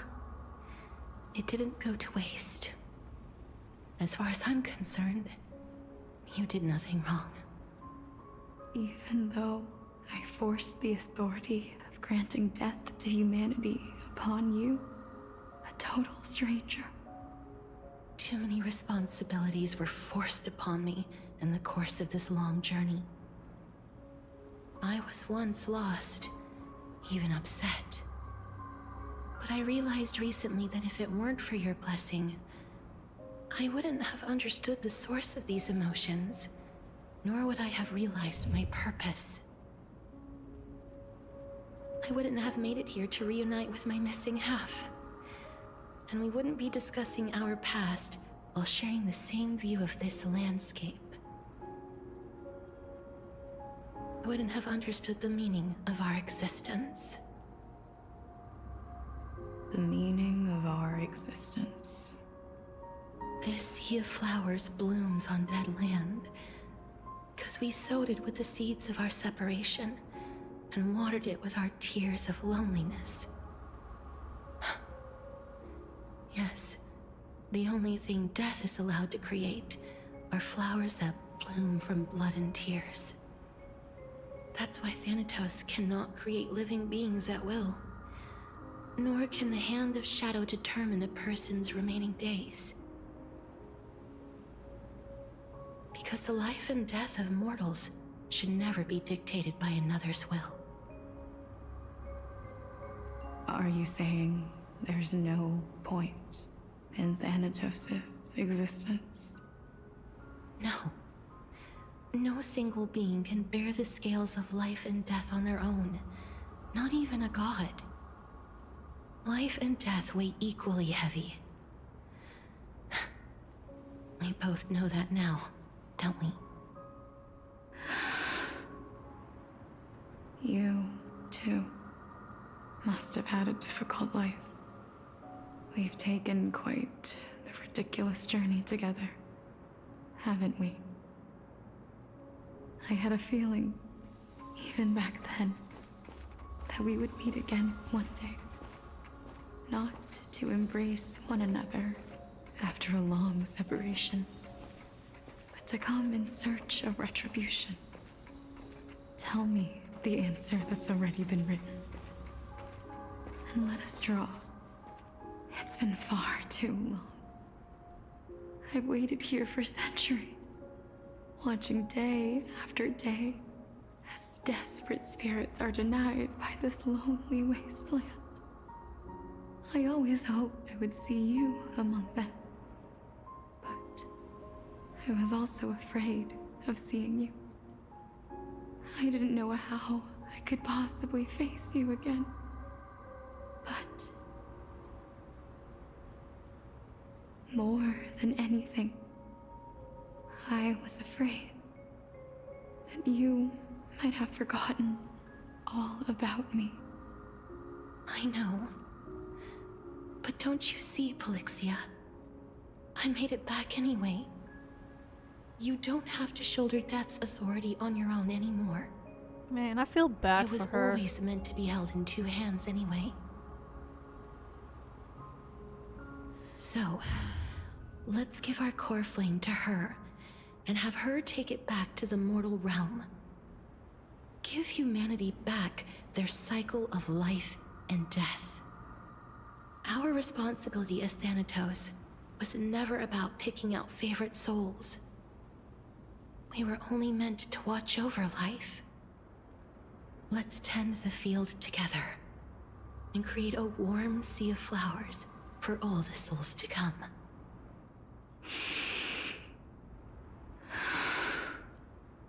No. What do you think, Polixia? I don't think so. Yes, just one last step. You shall wither, and through that, the dead will sprout again from the remains, and be reborn with the dead flame. As foretold by the prophecy, Thanatos' authority is only destined for only one person to wield. As the Chrysos heir of death, as their demigod, as a titan, our fated moment has arrived once again.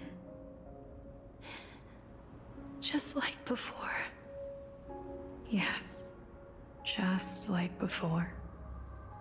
But unlike that time, the ones undergoing the trial this time are prepared. You've made up your mind? Yes, as dictated by fate. But I won't be afraid. As long as you're here with me.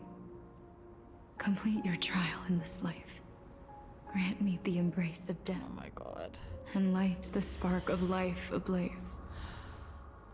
You've been tempered by life and death. I know you'll be able to give this wasteland its first breath of life. Like a raven butterfly, flying swiftly into the netherrealm, perching on the twig of death.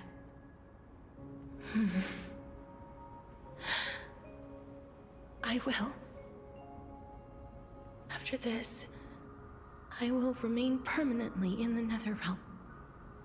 The River of Souls shall return here and rain down from the sky, scattering souls across the earth. What does that actually mean? It's just the cycle of life and death never gonna will flow go back once again. The sea of flowers you sowed shall bear countless joyous or sorrowful souls, and bloom evermore. We need her. I need her. Thank you. Just one last thing. Can you grant me one wish? Of course. What is it? Please. Don't forget me. I promise you.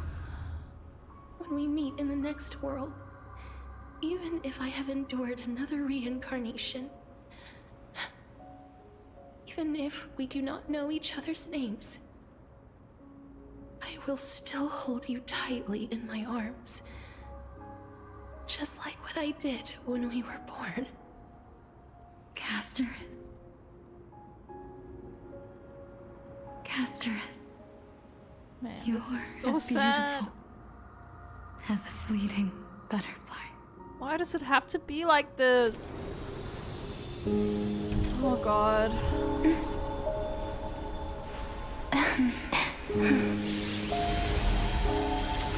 I will bring rest to death.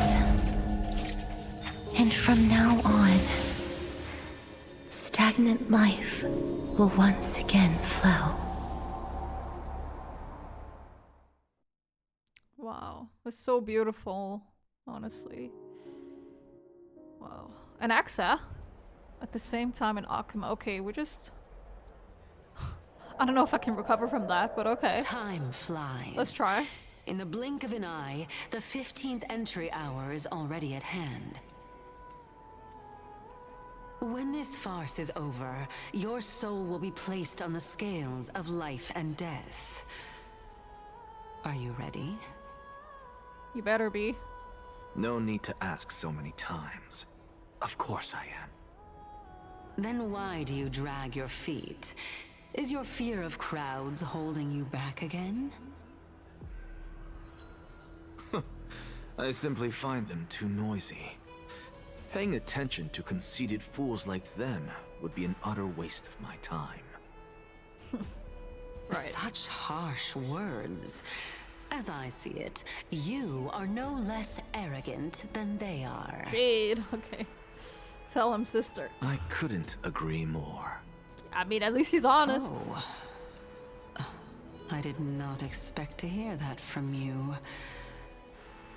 Are you not going to refute me? I know myself better than you think I do. At the very least, better than a stowaway like you. Holy shit, dudes. Chill. And they say men whose ends are nigh have but kind words. I respect his honesty. Well, that is exactly why I chose you. Should I thank you for the compliment? The hour of the trial has come. Do you have an answer for me? And how will you prove the veracity of your argument? I suppose there is no point in putting this off any longer. Do you recall where we stopped the last time? You were saying that Amphorius's history is cyclical. Indeed. The demigods that bear the core flames eventually become the new titans at the world's end. Remember what happened on the Holy Mountain? Calypso, Naias. As their destined ends approached, one by one they left this world, leaving only the twins, who are fated to succeed death. Unfortunately, while their journey is consistent with ours, you and Calypso, as well as Nikodor and Naias, act as supporting evidence. I can only come up with a rough sketch for my theory of a cyclical history. For all the pains I took to reach this point, I had already lost hope of ever obtaining definitive proof. After all, the past is in the past.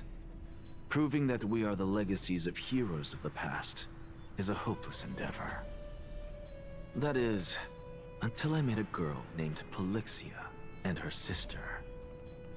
If CASTORICE was truly sent from the past to the present for the Titan's self-serving reasons, then having lived through 2 cycles, and with Styxia as the pivot, she will no doubt be the link to connect all of this together. If the Twins of Death can bridge 2 cycles to reunite at the shores of the Sea of Souls, then my hypothesis will no longer be just a hypothesis. And you too will get the answer to your question. Well, that is all well and good, but how can you be so sure? If there is even the slightest error in your hypothesis, the girl will be shattered. It matters not. The most important quality a scholar must possess is foolhardiness. If you are overly cautious, then you'll never have the gumption to make the first step, and change will never come. Besides, I, Anaxagoras, am destined to overturn this farcical world. Come, let us go and teach those pathetic worms one final lesson. Let those Chrysos heirs who started this terrible war No, they're hear still you. going at it. Holy shit, man. Let Do they them not hear get the tired? voices of the people.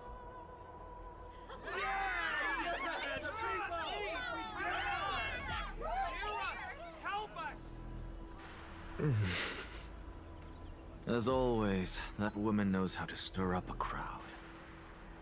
Professor Anaxa, I thought you'd pass on this. Everyone must cast their vote, or this assembly would serve no purpose. Prof, do you truly think it's wise to entrust the fate of the world to an assembly like this? Akama has stood strong under this system for 1,000 years. It stands to reason that there is purpose in its existence. But that is not what you're asking, is it? What you really want to know is Aglaya making the right decision in entrusting the fate of the world to you? Nothing ever escapes you. I didn't spend all those years teaching you for nothing. Most people only take 4 years to graduate, if I recall. Damn. To Get tell wrecked. the truth, I feel like I'm on my way to an execution chamber instead of a podium. So, do you have an answer to that question? No, I don't. I thought so. Because that question is not yours to ask in the first place. Damn, Anax is so aggressive. Is Aglaya entrusting the world to you the right decision? Don't make me laugh. That is a question that woman must answer herself. Why are you fretting about this on her behalf? Or have you been seeing yourself as her pawn all this time? Listen up. I'll say this only once. Flip your perspective around and ask yourself this instead. What should I respect do to Anaxa, ensure honestly. that the world doesn't stray from the correct path? That He's honest is and he you knows should what be he's thinking talking about. You still have time, so give it some thought. Oh, and don't bother telling me the answer. Tell it to those begging for salvation from the gods. Got it. Thank you, Professor Anaxa. That's Anaxagoras to you. Who will you be voting for? You'll wait and That'll see. depend on how well you perform. May Cersei He's already made up safeguard his your mind, thoughts.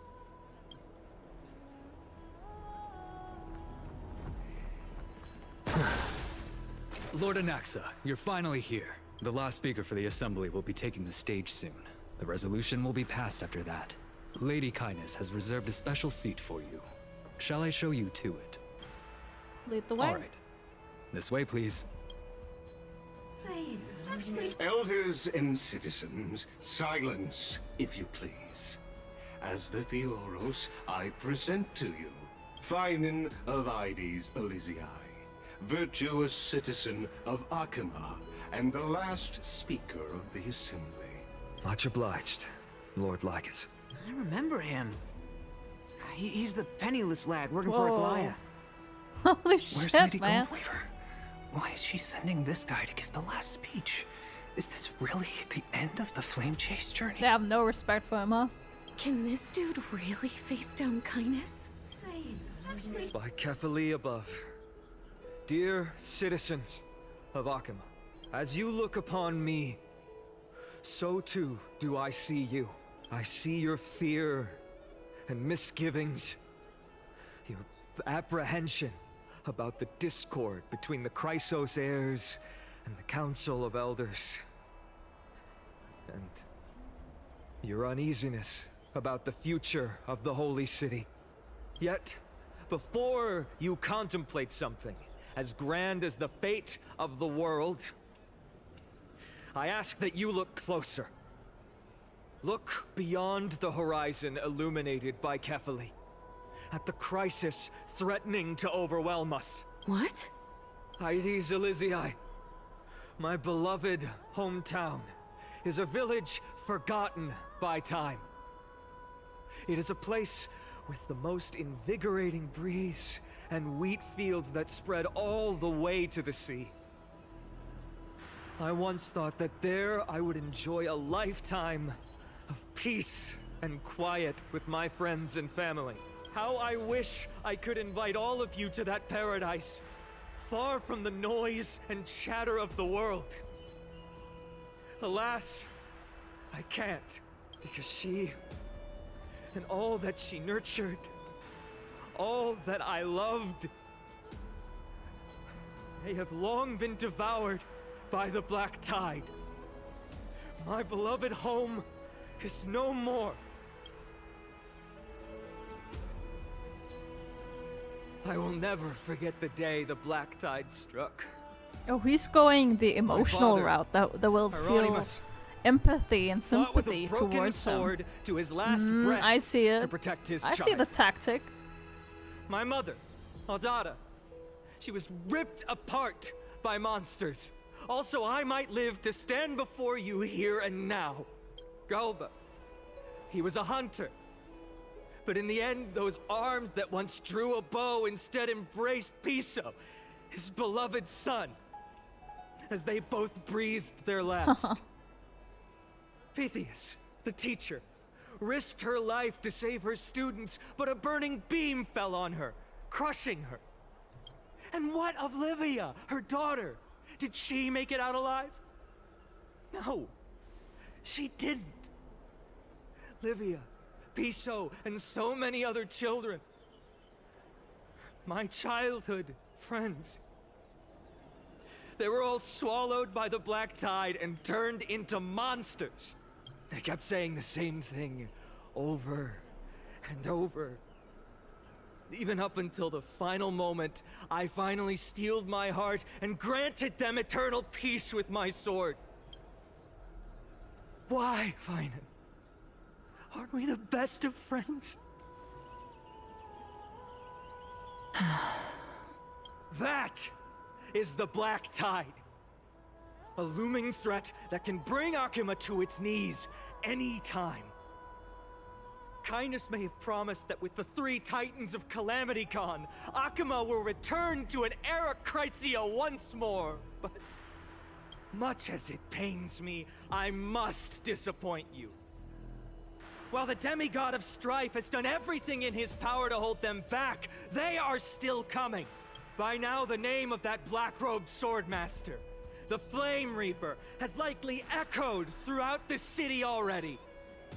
The roaring thunder is a message from the strife demigod. The Flame Reaper has risen from death. I totally and forgot they about the hunger Flame for the Reaper, core actually. flames of the gods. We haven't seen him for a while.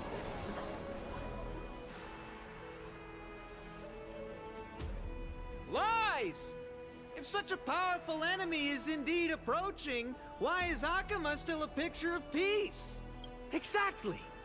The city of Akuma shows no signs of pandemonium or chaos. And why is that? I beg you, spare a moment to think about this. Are we able to stand here and hold this assembly in peace today because the danger has passed? No! This peace we enjoy is no gift of fate. We are able to stand here today only because the Chrysos heirs have stepped up and shielded Akuma from calamity. With her golden threads, Aglaya has preserved and continues to preserve these idyllic days that all of you hold dear. The Council of Elders claims that Aglaya will one day forsake he's the impressed, people I can because tell. her divinity is eroding her body and soul. But ask yourselves this. Rather than offering her aid and support, why do they choose to watch and push Akuma away from the Flame Chase journey? The answer that no one can bring themselves to speak of. A truth stained in blood and buried in greed, fear, and vanity. Allow me to lay it bare before you. It is because the Council of Elders, which bears Akuma's history and honor, along with this citizens' assembly we once took so much pride in, are now infested with vermin. Preach. Preach. How dare he say that? You insolent whelp! How dare you! It is true that Aglaya has reached her limit. Why? Because she has been working tirelessly to weave the defenses of our holy city against the encroaching evil. All while these vermin are making up baseless accusations about her and scheming in the shadows. Not once has she ever failed Akuma. Yet these vermin attempt to tear her apart, tarnishing her name with unfounded allegations. She may have been blessed by divinity, but hasn't her heart always stayed true to humanity? They attempt to mislead you and reduce this assembly to a crude standoff between gods and humans, but citizens of Akuma. Once more, I implore you to open your eyes and look at those around you. Examine them closely. Beneath all that finery, do you see Fine the on good is heart stirring up of some a shit. human, or the poisonous glands of a pest? Make your judgment, then turn your gaze to the demigods, whom so many of you regard as cold and merciless. Do you not see the light of humanity in them? And those who wear the mask of humanity, yet utter only hurtful, slanderous words. Can you not see that their souls have been corrupted by power?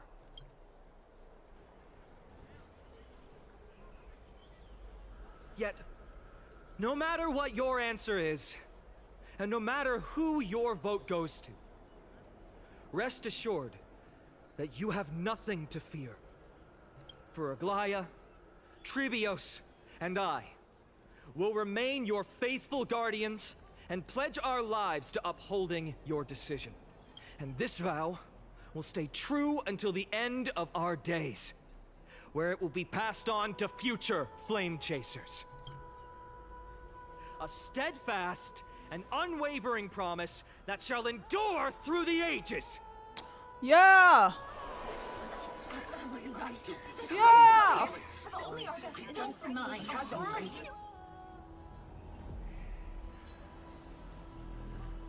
At the present time, on the scales of Talentum, those who call for the continuation of the Flame Chase journey, and those who demand its suspension.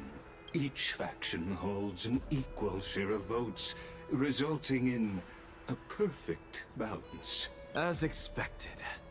This is the moment when the Flame Chase journey is the closest to its end. And now, it's your turn to vote, Lord Anaxagoras. Is there anyone else who hasn't voted? No, you're the last. Are you sure? Cast your vote with care, for your decision will break this impasse. It's all up to him now. I have long since made a decision. Yeah, I knew he already made a decision though. Well, may you bring much needed change. But to what it this is, I'm not farcical sure. World. Probably on the Flame Church's side, right? Like, I can't see why not. He's just gonna wow everyone now. Huge plot twist. You've done well, Finan. Given the circumstances, delivering a rousing speech to stir up emotions was a Yeah, prudent that's what I said. He used the emotional speech. Thank you all for your patience. On behalf of the 7 sages of the Grove of Epiphany and the scholars of Amphorius, Anaxagoras, He speaks am so ready to highly of cast my himself. vote. Holy shit. But before that, Usually in I the would hate interest of people like this in real life. Lady Goldweaver, I pose a question to you before all who are gathered here. Will you, as Finan has promised, stand by the decision made in the Assembly, regardless of outcome? In the interest of fairness, I make no promises, lest it should influence your decision. Very well. I thank you for your honesty. She could have said yes there, though.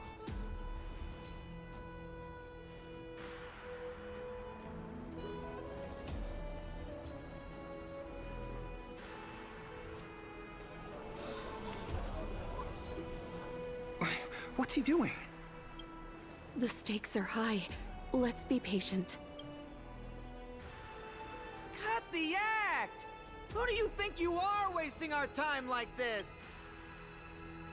Lord Anaxa, please do not forget that I...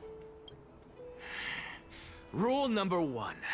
Do not call me Anaxa. Rule number 2.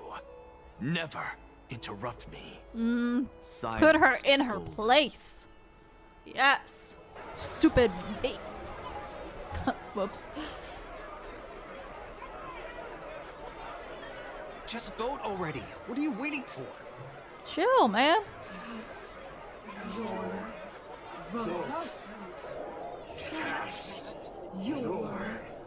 Let the man think.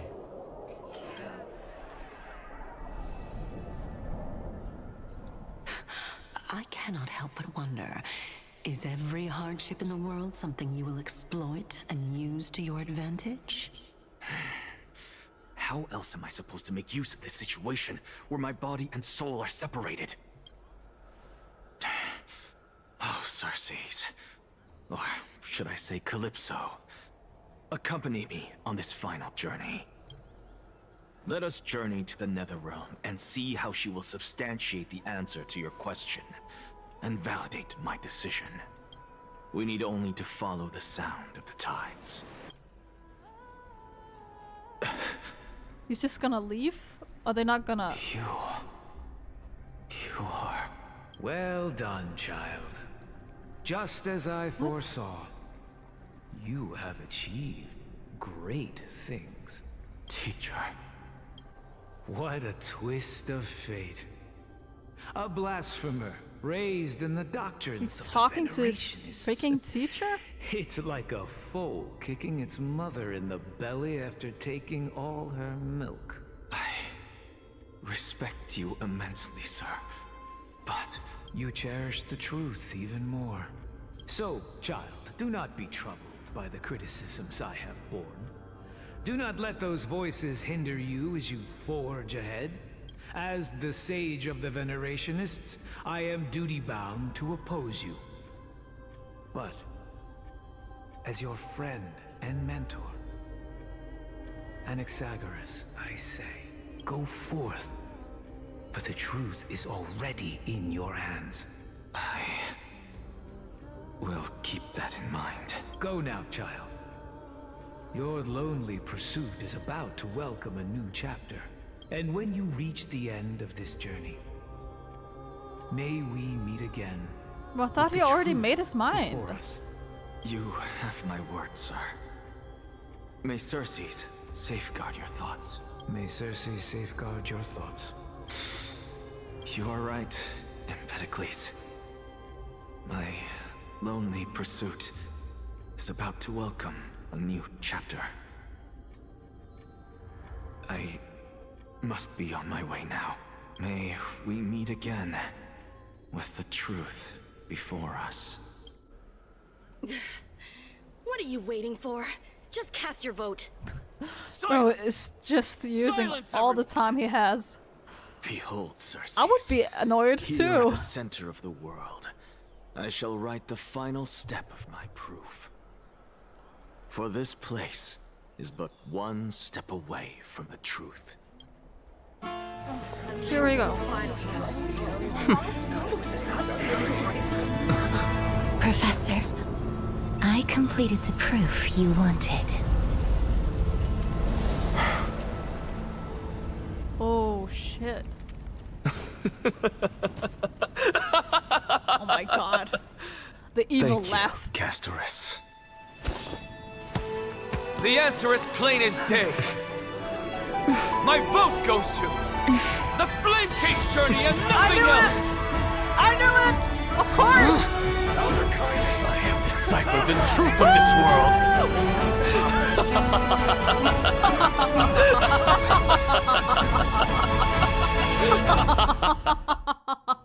With the balance shattered, the result is clear. He's so... By carefully and He's so... The evil laugh gets me every time. I love it. Observed. It's so funny. No! Ligus, you can't! Anaxa, what have you done? Have you lost your mind? Our boy, he got our backs, okay? I hope you are prepared for the harsh punishment awaiting you. Shut up. Mark my words, I will Put make her in sure jail. that clever In jail head with of you. yours never forgets the price of betrayal. Have you forgotten? I told you that happens to be one of my rare talents. You put on such a grand performance just to aid their preposterous flame chase journey. Performance? No, you are quite mistaken.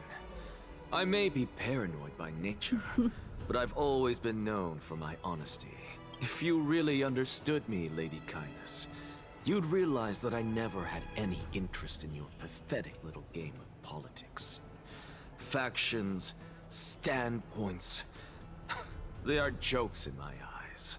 Yeah, he knew what I've he never wanted from the once switched beginning. Sides, because I, and I alone, am the truth. Lady Kindness, with all the citizens here as witnesses, we should honor the spirit of democracy and respect the decision of this assembly.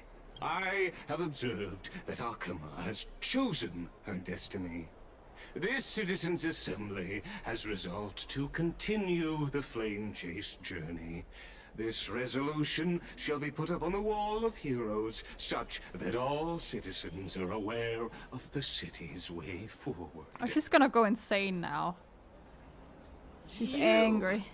It seems not everyone is ready for the assembly to end. Very well. Let me entertain you for a little longer. By your leave, Lord Ligus. Interesting. Elders and citizens, your attention, please. Stay for a moment more, if you will. Anaxagoras of the Grove of Epiphany has an announcement for the assembly. What is this performer up to now? Just moments ago, all of you made a decision on the fate of Amphorius. As a supporter of the Flame Chase journey, it pleases me to see the choice you have made. But I regret to say that I still harbor doubts about this outcome. Thus, I hereby challenge this resolution. Tell me, who among you dare swear to Kefali's name that Era Nova will truly welcome the Make fairy it tale stop. ending Come on, we already that the Chrysos finished heirs the have vote. promised? A beautiful new world free of calamity and madness? Nonsense! That's impossible! What is he getting at? Of course he...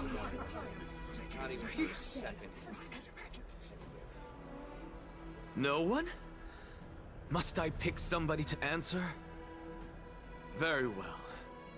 You, the one acting so wise and profound, in front of all present here, do you dare swear that it will happen for sure? No? Fine. Next. You, the one with ignorance written all over your face. Yes, you. Do you dare swear by it in front of the Titan? What are you trying to do? Useless. What is he trying to do? Like, we already finished. With that smug look of yours, you must be confident that the Flame Chase journey is the best course to take, right? Hey! Mind your tongue! So, no one? I see. In that case, Finan, answer me this. Your speech was filled with such passion just now. How confident, then, are you in making this promise? Professor, what are you doing? Let him continue with his performance. It is a performance. Like, he's just... Oh, come on, Anaxa. Come on, move on. Will you look at that? Even Finan and Aglaya lack What the is he courage trying to to make do, such really? a promise. Let And it what's be. even more absurd is that no one but I can promise you this new world. And yet, the Assembly passed the resolution anyway. They hate him. But you needn't worry, because I knew better than to trust you good-for-nothings. That is precisely why I am here today. To give you one final lecture. Now listen up and listen well. I, Anaxagoras of the Grove of Epiphany, hereby declare everything that the Flame Chase journey promises is true. Finan of Ides Elysiae, the prophesized demigod who shall succeed Kefali, will reforge each and every one of us in the new world with his complete, intact memories. What? The core flame-bearing titans were the Chrysos heirs of yesterday. And the Chrysos heirs who carry the core flames today will become the titans of tomorrow. That's a big promise. All of our souls shall endure for eternity in the miracle of the World-Bearer. And all under Kefali's protection shall step into that new world.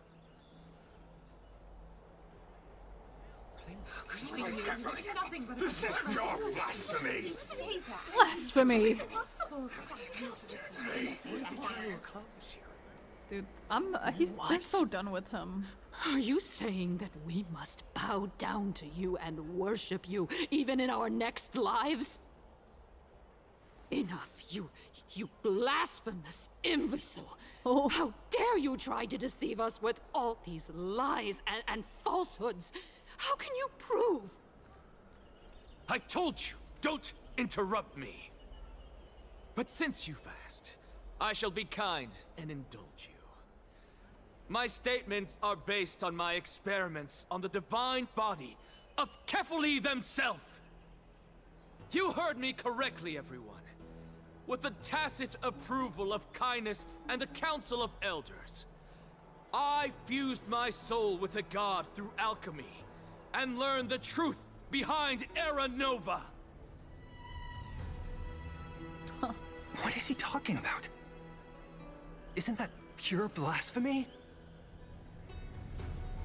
I, the vile, wretched blasphemer, deserve nothing less than death for my sins. And the Council of Elders, which granted me consent and aided in committing this atrocity, should face punishment alongside me. Damn. By the gods, even kindness has betrayed Akuma. He's bringing her down with him. No mercy. I like that. I hate her. I had no knowledge of his transgressions. He did that on his own. The Council of Elders bears no responsibility for his actions. Lord Lygus, as the esteemed Theoros, are you going to simply stand by and allow the Council of Elders to be dragged through the mud? If the accusation is true, I will acknowledge it. If not, my conscience stands unburdened.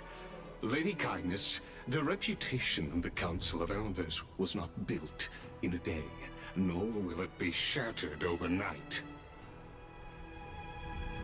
Repercussions await those who fool the people, and punishment must be meted out on those who abandon their vows. We should respect this beautiful city and her people. You... Lady Aglaya, the Gold Weaver, I humbly ask that you take on the responsibility of overseeing this judgment in the name of the fairness of Talantin and the justice of Kefali. Considering the circumstances, and in accordance with Akuma's codex as the only demigod among us, you shall rightfully wield this authority. The honor is mine to bear. Elders and citizens, silence, if you please. Anaxagoras of the Grove of Epiphany has made his statement clear. As per Akuma's codex, I request all present citizens to stand with me in exercising the right of judgment. First, Elder Kindness of Akuma and Lygus the Theoros stand accused of neglecting their duties and abusing the law, leading to the egregious blasphemy against a god. In the names of Talantin and Kefali, Akuma is to form a committee before the 7th Action Hour to conduct an investigation and disclose the findings to the public. The subsequent judgment. She's done for. Curse you. Now, concerning Anaxagoras of the Grove of Epiphany, he has confessed to grave blasphemy What's against gonna happen Kefali. to an accident? In the names of Talantin and Kefali, the accused must be allowed to hear the people's voice prior to the execution, for a chance at a reduced sentence and possible pardon. Whoa, whoa, whoa. Whoa, whoa, whoa, whoa, whoa, whoa, chill. Professor. He's not gonna die. They're gonna execute him. Let him die! Let him die! Let him die! What decision will you make, Lady? Bro, they just said that they wanted him to die. What the fuck? Enough with the hesitation, Aglaya. This is not like you. Let him die! Well, isn't he already dying anyways? So he's not fearing death. Then, in light of the people's voice, O Talantin on high, may you bring death upon him. Wow. Oh god. There's no way. Oh. Oh, we got there. A sea of flowers. What is this place?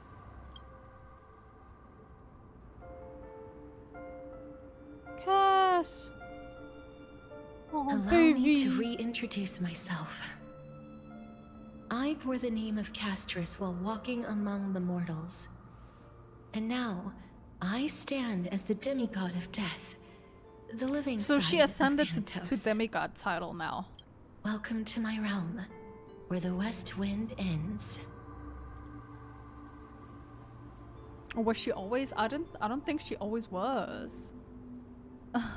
Mom, I made it. My character arc is finally done. Like, if there's one rule, is that always pick the stupidest option.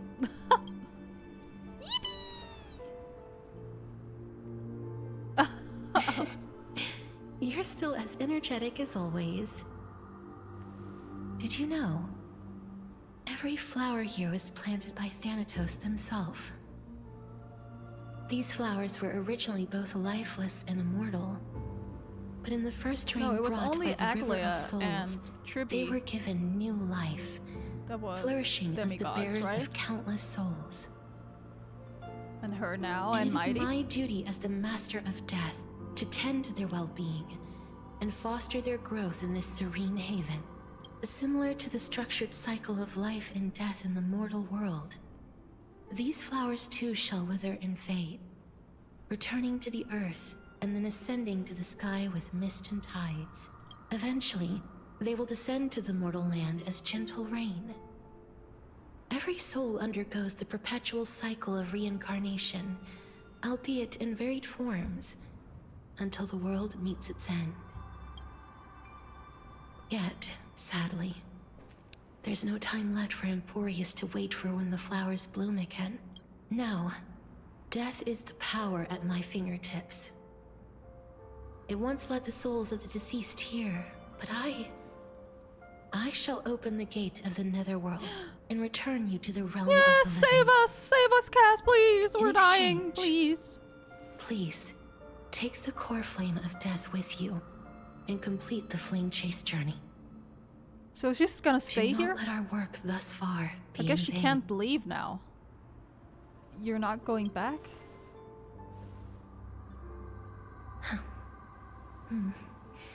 Just like the other demigods, I will stay here and embrace my destiny. Damn. That That sucks. being said, it is not easy to guide a lost soul back to the Can mortal she not, realm. like, visit us at The some whispers point? of death are sweet and alluring. If your determination wavers, you will succumb and be forever ensnared by the netherworld's grasp. Please consider this a one-time exception. I will do everything in my power for the flame chase journey, and for your life, the only life I can save. I'll do my best. What a privilege, huh? I am glad to hear that. Over here! March! Wait! Keep moving forward. Oh my god! And don't look back. Keep going. Wait! The Express is March! right here with you. Himiko, Dani! I believe in you. Welt! Oh my god, no, I'm getting emotional now. No. March, I miss her so much. Kafka! Just keep moving. One day, our paths will Firefly! cross again. Oh my god,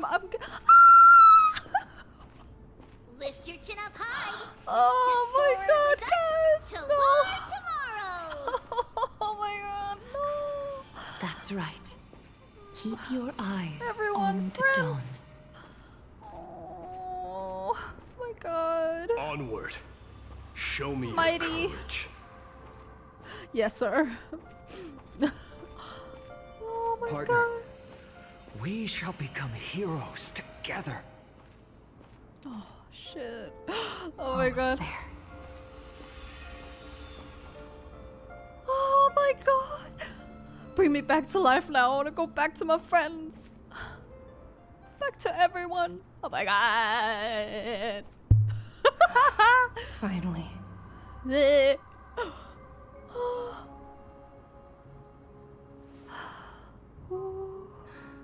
Thank you, CASTORICE. Since I've already made it to the end, maybe I can have one last glance at that sea of flowers?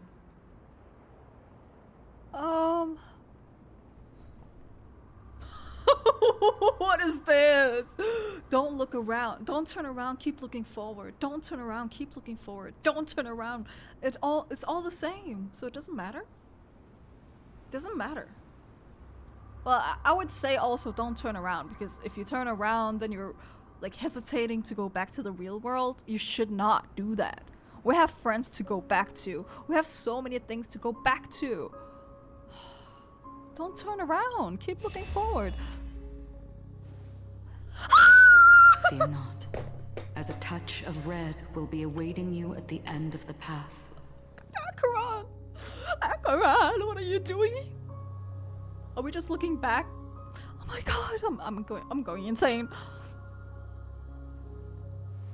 It'll guide you and illuminate the way out. Was she predicting By this? doing so, you'll eventually reunite in the warmth of the Did she sunlight. predict this? Oh my god. Oh. What's this? What in the world are these shadows? I can't take this. I can't take voices? this. All of this is proof that you once lived. Your soul, your memories, Who's talking? I the can't. years you've journeyed I through, can't tell. and the path they revealed, I leading can't you tell back who's talking. home. No one we know. So, continue onward. Do not stop moving forward, and do not let her sacrifice and the support of all who have stood by you be in vain. Over here, friend! Ma'am. What is happening? Take my hand. Let's go home. Oh. Is this a trap?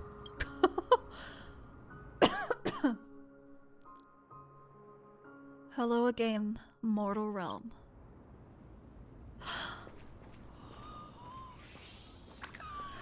Let the trail. Oh my god, widescreen. Let the trailblazing continue.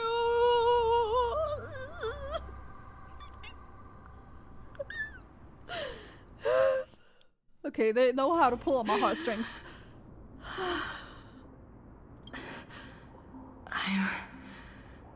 Did it work? At last. I knew you could do it. Your soul is still perfectly whole. As if some kind of force is trying its best to keep it together. Is it Orynyx's final blessing? Or is it a miracle of your own? It's truly incredible. Such a strange surge of familiarity. So hard to describe. Perhaps it is fate, once again fulfilling its own design. Or perhaps it is the laws from beyond the sky, so familiar to you, that intertwined our fates long ago. It seems that this is the riddle which cannot be solved anytime soon. The sensation of becoming a demigod is truly wondrous. It's as if the river of souls is winding its way through the depths of my spirit, transforming with each breath into a fine rain that nourishes the world. Do you recall that prophecy? At the end of the sea of flowers, the souls of the living shall warm thy fingertips, and after an embrace, there shall be eternal separation. I promised you that I would do everything in my power to give it another meaning. Now, as I stand as a demigod, and destiny draws to a close, I can finally end it in a way that is as beautiful as it deserves. I feel bad for Cass. She has to stay there alone. Like, I know, like, it feels good to, like, ascend to a demigod as of now, but after 1,000 years, is it still gonna feel good? You know, like, is she stuck there? Like, she can go back, maybe. I don't know. I feel kind of weird about it. I wish I once saw it. but could never grasp snow within reach. In this brand new world, every blooming life will lift its arms in celebration and recount the profound meaning of this very instant. Every touch, every embrace we share will never again be an ice-cold loss. They will radiate with an intense warmth, sowing love far and wide throughout the land. The other shore is very cold. Oh my gosh. Cass! May I borrow your warmth? One last time. Yeah, come here, girl, come here. Thank you for fulfilling this wish of mine. Baby! The place I'll be going to is what humans call the Land of Sorrows. But with this heartbeat and the residual heat of this embrace, I shall turn the nether realm into a gentle place of rest.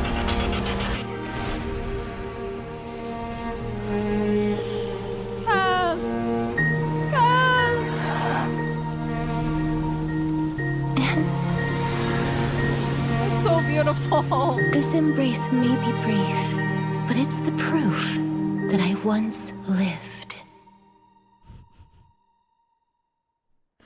Farewell, then. May we reunite in the new world. Oh my god. That grand and absurd performance was what you've been Why does she have to do this to us? I swear to God, Cass has made me cry so many times now. I gave up everything in search of truth. And it culminated in this very moment. You, on the other hand, performed as I expected. You did not hesitate when you saw the chance to attain power. It's as if you... crave power. Like a fly craves rot. Those are your words, not mine. But what you said at the end... Did you already know what I had planned for Thynan? I may have lost an eye, but my vision is clearer than anyone else. You've nearly exhausted your humanity. You're now different from my current state as a walking corpse. That's true. I've long since burned to ash over the past 1,000 years. Only he is capable of unleashing a raging fire that rivals our final great enemy. Aquila. Aquila. Ooh. So, this is our last chance. How about we let go of the bad blood between us? Are you gonna be able May to I do that? resonate They with hate your each core other. flame, Holy shit. Aglaya? Please do. That's impossible. To persist with your soul thinned to such an extent. You're insane. Just as you fight to lug your corpse onward to complete your unfinished goals, I have my own reasons for doing this. Until Thynan grows into his position as the prophesied leader, I must continue to lead everyone on the flame chase journey. It's all about Thynan at the end, huh? Inching forward, even if only as an empty shell. He's the last piece of the I've puzzle. long predicted this was the case, but I didn't think you'd already lost so much. How ironic. We would have avoided so many misunderstandings if you and I had just spoken this candidly before. Yeah, probably. But casting aside our ideological differences, there is one thing you and I agree on. Thynan. Yes. He was born to be a hero. He understands the hearts of the people, and I can confidently say he is a far better leader than you. Damn, okay. Only he is capable of fulfilling your mission. Man, he's so honest. He is a man cursed by Nestia. But by my estimates, his horribly elaborate sense of style should not impede Aranova. Congratulations are in order. We found common ground at the very end. Is he just gonna disappear now? When you put it that way, it makes me want to take back what I said. Bro, come on. We're back. Oh my god, Daniel! Come welcome our great hero reborn from the ashes. Danny! I hope he didn't hear your earlier assessment. It wouldn't be the first time I criticized him. A man should be aware of his own shortcomings. Ooh. Submit the core flame. I'm glad. But I don't see CASTORICE. Yeah, about among that, your number. she kind of stayed there. Yeah, she didn't It want to looks come like with she us. not only helped me prove my theory, but helped you fulfill your mission as well. She finally understood her origin and completed her trial.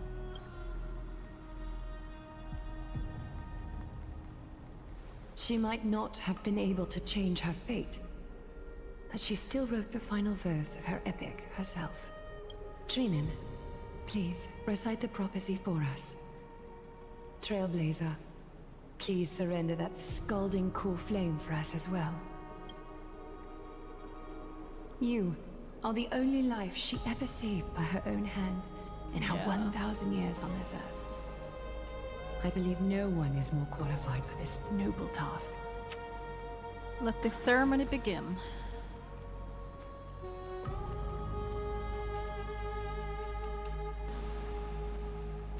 O gods who have returned, and gods who are still watching, today we bring you a soul laid bare. The Hand of Shadow, Thanatos, remembered their name from the past. From daylight they came, and to their fragrant dwelling they return, to walk now among your ranks. And there was one who joined hands with the Titan, a traveler risen from the dead, and reborn among mortal kind.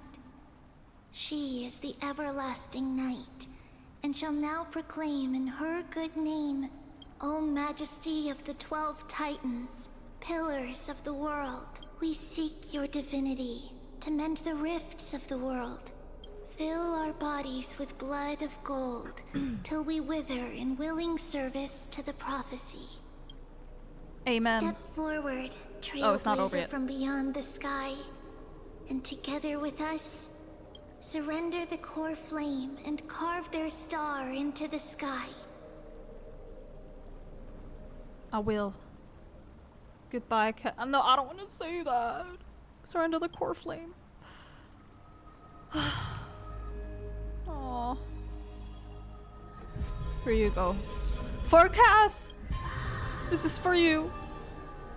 Pookie.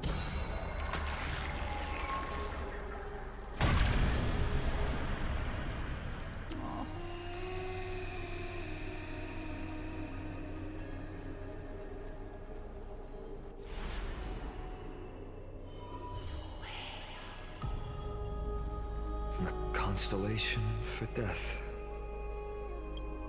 For life and death, to be more precise. Actually. He's the definition of actually. Look, it's...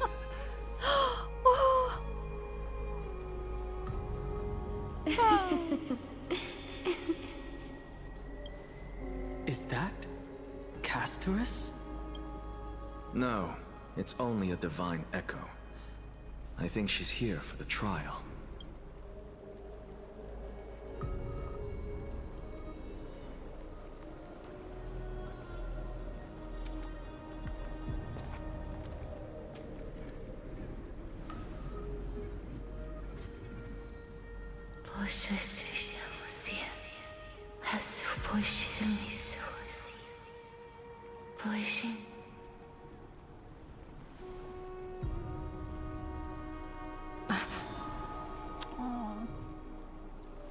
Did we understand that? Because I don't understand what she said. What did she say?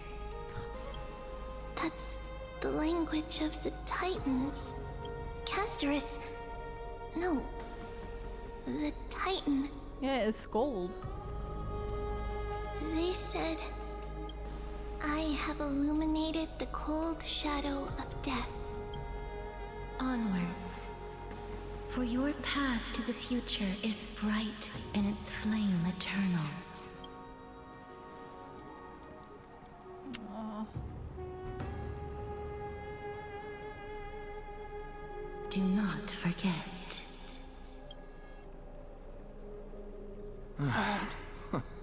She made quite a scene. I suppose it's my turn now. I won't stop you. Professor, you... What's with that look? You were present, so let's get this execution over with. Oh shit, what? We How wouldn't is want to this bring gonna work? shame to Akima's divine laws or keep me from creating a new world. You never change, do you, Professor? I don't understand. If your theory is correct, you'll lose all memories of your past life once you become a Titan. So what's the point of becoming a god? Of course there's a point. Even if I forget who I am, I'll still have my brilliant mind. It goes without saying, I'll find a way to retrieve memories of my past life. Besides, I still have you, don't I? Oh? I still don't really understand what you said during the assembly. Even if it were true, things reforged from memory could never be the same as the original anyway. Then allow me to tell you right now that you're wrong. What exactly are we? My answer is that the Chrysos heirs are the future Titans and vice versa. Of course, this answer only applies to us. So, what are we when it comes to regular mortals? The very essence of the world, our souls, are tiny invisible seeds that hold records of each person's memories of the world. And we are the buds that sprout from these seeds to grow into great trees. Is that what new sporism means? Correct. Once our physical bodies are born, we become new extensions of the world. From there, we plant our seeds into someone's memories, and then scatter them into the hearts of countless people in the future. Just as seeds are affected by their environment, so too will our appearances differ across memories. But the partial memories we carry will always be the same, because that is just how the world is. To destroy our very existence, one must destroy the world itself. But we have someone who will still live on with his perfect memory. That person is you, child of Kefali. This is what it means to be the world-bearing Titan. So, carry everything of this world and live on. Don't disappoint those most precious to you. Don't disappoint Lady Goldweaver, and especially, don't bring dishonor to my theory. Anaxa, I swear to you, I'll lead everyone to our reunion in the new world. Good. That is all I have to say. Farewell, everyone. May we meet again in the next life. I don't think we're gonna. Farewell, great performer. Or May Cersei's Stell won't. safeguard your thoughts. Salute him in the same way. May Cersei's safeguard your thoughts. Are you satisfied, Honorable Titan? Very. I hereby swear I have borne witness. Anaxagoras of the New Sporists and the Grove of Epiphany has successfully overcome the trial of reason. Thus, I shall confer upon you these words. You shall transcend the peaks of purity and return to corruption and hardship. That sucks. Oh, so that's a god's prophecy. It sounds like you just rephrased my past, present, and future. Oh, Cersei's. Is that all you've got? Well, you've already transcended the peaks of purity, and you were never the type to give me any leeway. True. That is true. But I do still have one question. I knew it. What is it? Maybe we're thinking of the same thing. As you've so boldly stated, we and the world itself live on through the memories of others. If that is the case, whose memories did the very first new spore sprout from? How should I know?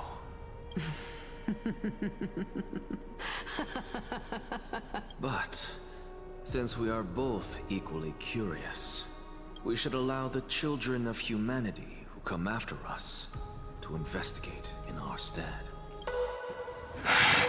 Oh, shit. Oh my god. Rejoice, Circes. I sow the seeds of suspicion in the new world with your soul! And now, the objective is complete. That is all. Oh my goodness! What an epic exit. But damn, does that mean he's just gone? She's still alive. Wait, guys. March. She's still alive? Yeah, she better be. Was March 7th also in this condition when she was first rescued by the Express? She was, wasn't she? She was like in the ice thing as well? Her condition was very similar. It's just that at that time, the Express did not have a memo keeper who could diagnose her condition. But she still woke up naturally. Looking on the bright side, that might happen this time as well. When March awakened from the ice, her memories were completely wiped clean. I want to prepare for the worst. No, she's not gonna prevent forget something everything. like that from happening again. Nah. Can you share with us your hypothesis? I do not have conclusive evidence, but judging by her current condition, perhaps March 7th's memories have been hijacked. Hijacked? Hijacked? Think about it, Miss Himiko. What will happen when someone loses their ability to remember? That's called dementia. I'm not a biologist, but I hear that there's a species of fish on Von Walk that has the memory span of less than a second. It forgets anything that occurs in the very next instant. Perhaps something similar will happen? Are you saying that March is gonna have a memory of a fish? I don't like that. That doesn't sound good. I don't want that. Unfortunately, short-term memory is an entirely different concept from the inability to remember. Perhaps it is difficult for you to imagine, but an individual who has lost their ability to remember turns into nothingness. Stop it, Black Swan. That's the worst part. That's the worst possible scenario. Nothingness? The belief of the Garden is that everything in this universe can be interpreted through memories. This is the driving force behind the continuance of this path. The past is made up of memoria, while the future is a possibility that will eventually be converted to memoria. But the present, it doesn't really exist, and it's only an abstract expression. Therefore, when a person is affected by the path and loses their ability to remember, their physical form will also be affected. These ice crystals are a manifestation. I don't like that theory. Miss Black Swan, there's one thing that I haven't looked into deeply until now. You've guided us to Amphorius, but refused to tell us your true intentions. Collecting memories is simply not a convincing answer. Is Miss Himiko suspicious of me? I mean no offense. I am merely speculating. But I'd appreciate your honesty, if possible. In other words, now is the time for me to prove my innocence. That's not a problem, of course. The true reason behind my intentions is that Amphorius holds special significance. For some memo keepers of the Garden with extremist views, it is a perfect example. Perfect example? A world that can only be seen through the garden's mirror means that memo keepers have the right to keep the world in their private collection. If those Pathstriders of Remembrance were to uncover the secrets of Amphorius first, they might unleash their wild ambitions and remodel more worlds into a similar form. So the reason you did everything you could to convince the Express to come to this star zone is just to uncover the secrets and foil the plans of these people? I chose to remain quiet before, because I did not want to involve you in the Garden's internal conflicts. So she was not here to be my wife? What? I'm just kidding. I'm delusional, guys, sorry. Remodeling the world is no easy feat. Oh my These god. extremists likely aren't just simple Pathstriders. Do they wield the powers of Emanators? You can be even bolder with your guesses. The people that I'm talking about, they aren't just individuals. They are an organization that has already attached itself to the pinky finger of Fu Li. So what you're saying, could they be the ones who hijacked March 7th's memories? I cannot be certain, but at the very least, they are capable of doing so. Well, why March? I am deeply sorry about what has happened to March 7th, but the deal that I propose still remains a fair one. Amphorius is still an excellent destination, and investigating further might allow us to uncover the truth behind the accident. I hope so. Miss Himiko, she's been asleep for a the while. wisest choice right now is for us to continue cooperating. What's wrong? Let me take back a part of what I said just now, Miss Himiko. What now? Although we indeed struck a deal, it seems like I have involved you in some unforeseen danger. Please accept my deepest apologies. Has something changed? It's Fu Li. Their gaze has just swept across Amphorius. What does that mean? Herda! How interesting. I Oh never my God. expected a mere memo snatcher to be actually hiding so much inside her head. What's even more interesting is that the word Amphorius has appeared in her subconscious. This lady seems to be having fun. Is she usually like this? It's hard to explain. What are you two whispering about?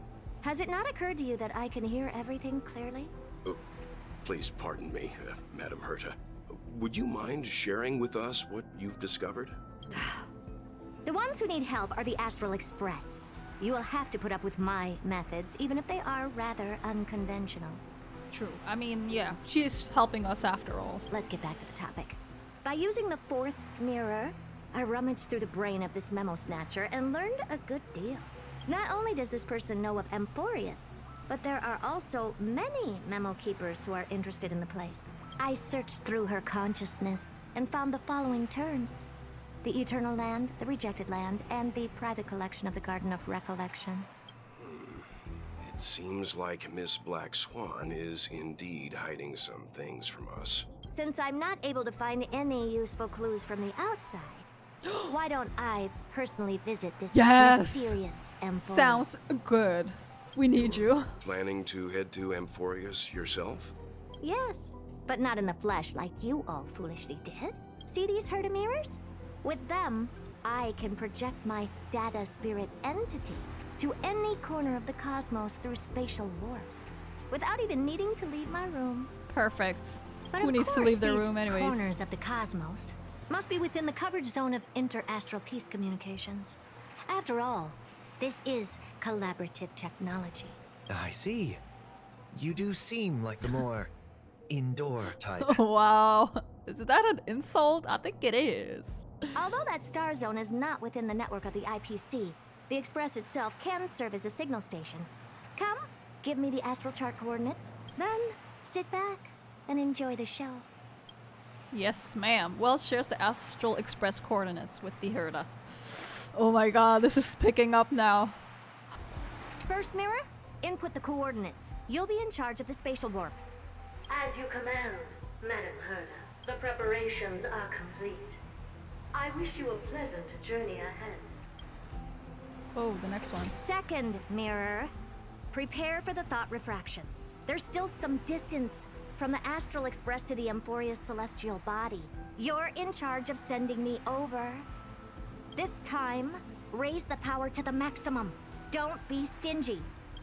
Okay, I won't fail the mission, Madam Herda. It sounds scared of her.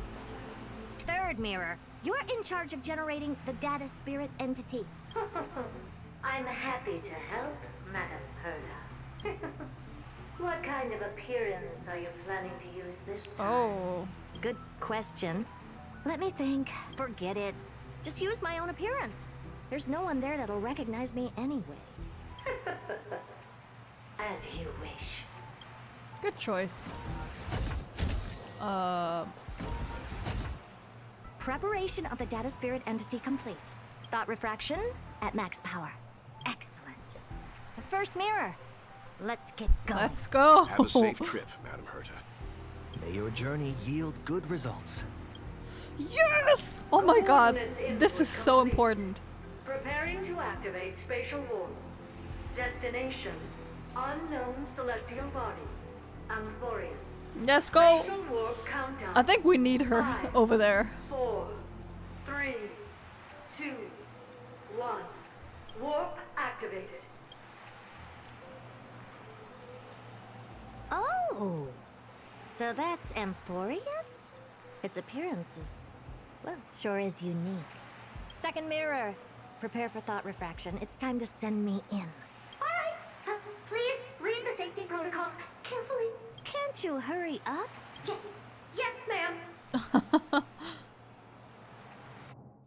Oh my god. I didn't expect it to be so turbulent. She's here already? I should have asked the second mirror to use slightly less power. What a magnificent God sight. damn. Is this the entrance Wait, we're to there. Amphorius? With the flame weavers there. Let's see. Perhaps I'll be able to find a way in. What's this? A statue? It's ugly. I don't like it. Okay. What's Dude. this? Oh, how creepy. Oh, it moves? Who are you trying to scare? Dude, what the hell? Oh, I finally found your traces. How esteemed must you be for the great Herda to come out personally? When we return, get ready to become free labor for the simulated universe for the rest of your lives. It's either a projection or a fake. There doesn't seem to be much to take note of. Probably a projection, yeah. But I don't remember this happening. How am I going In to here? get into Amphorius? My deepest Wait, apologies, does he esteemed see her? lady. I'm afraid that you cannot proceed further. Who's there? Your visit, although not part of my calculations, is a pleasant surprise. It's a pity that the preparations are not yet in place to receive you. With What do you mean? How does he know her? hospitality that someone of your status deserves. Are you not going to answer my question? Who are you? I have many identities, and I'm going to have even more in the future. But if you just need a form of address, you can use my common alias, Lycurgus. Lygus. All right, Lygus. But you can't possibly think that I'm just asking for a name, can you? Regrettably, I do not have the authority to share more information. However, standards are always flexible. While not violating the ultimate protocol, I'm able to disclose this piece of information. How is he As stopping you her? thought, this is the entrance to Amphorius. Now, please, kindly turn back. Amphorius is not a world that you should be involved with. Regardless of what kind of magnificent achievement Can't you just do it anyways? This place will not open its doors so easily. You seem to understand me very well. Then you should know that I have no reason to listen to you. Your reaction is completely within my calculations.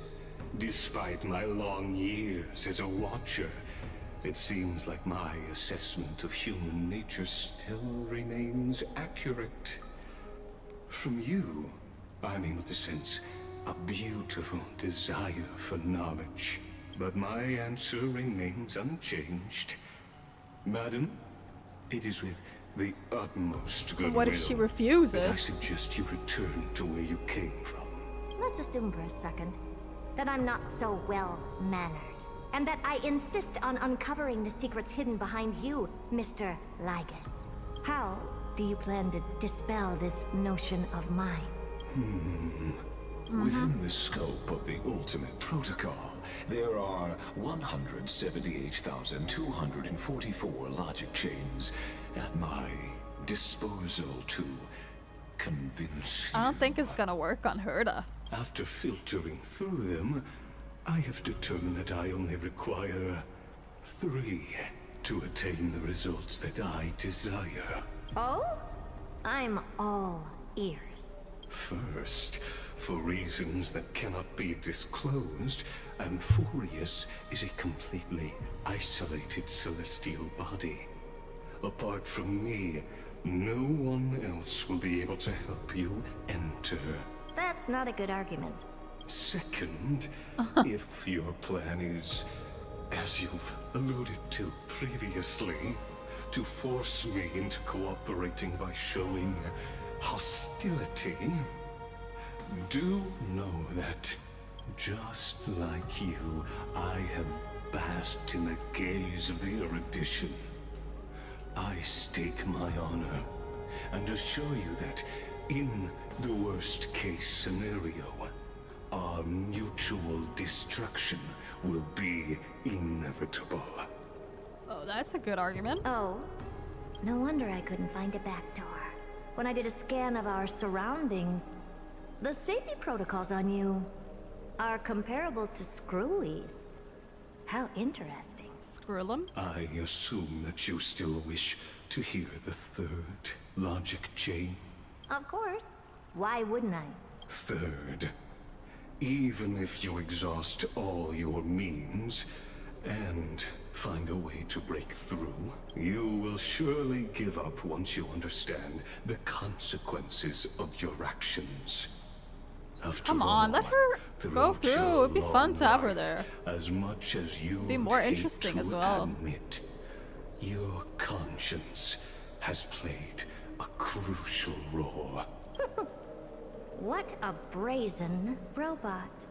You think that you can actually understand me through your paltry calculations? But since you put it that way, why don't you tell me what these consequences will be? It concerns the third path that is entangled with Amphorius.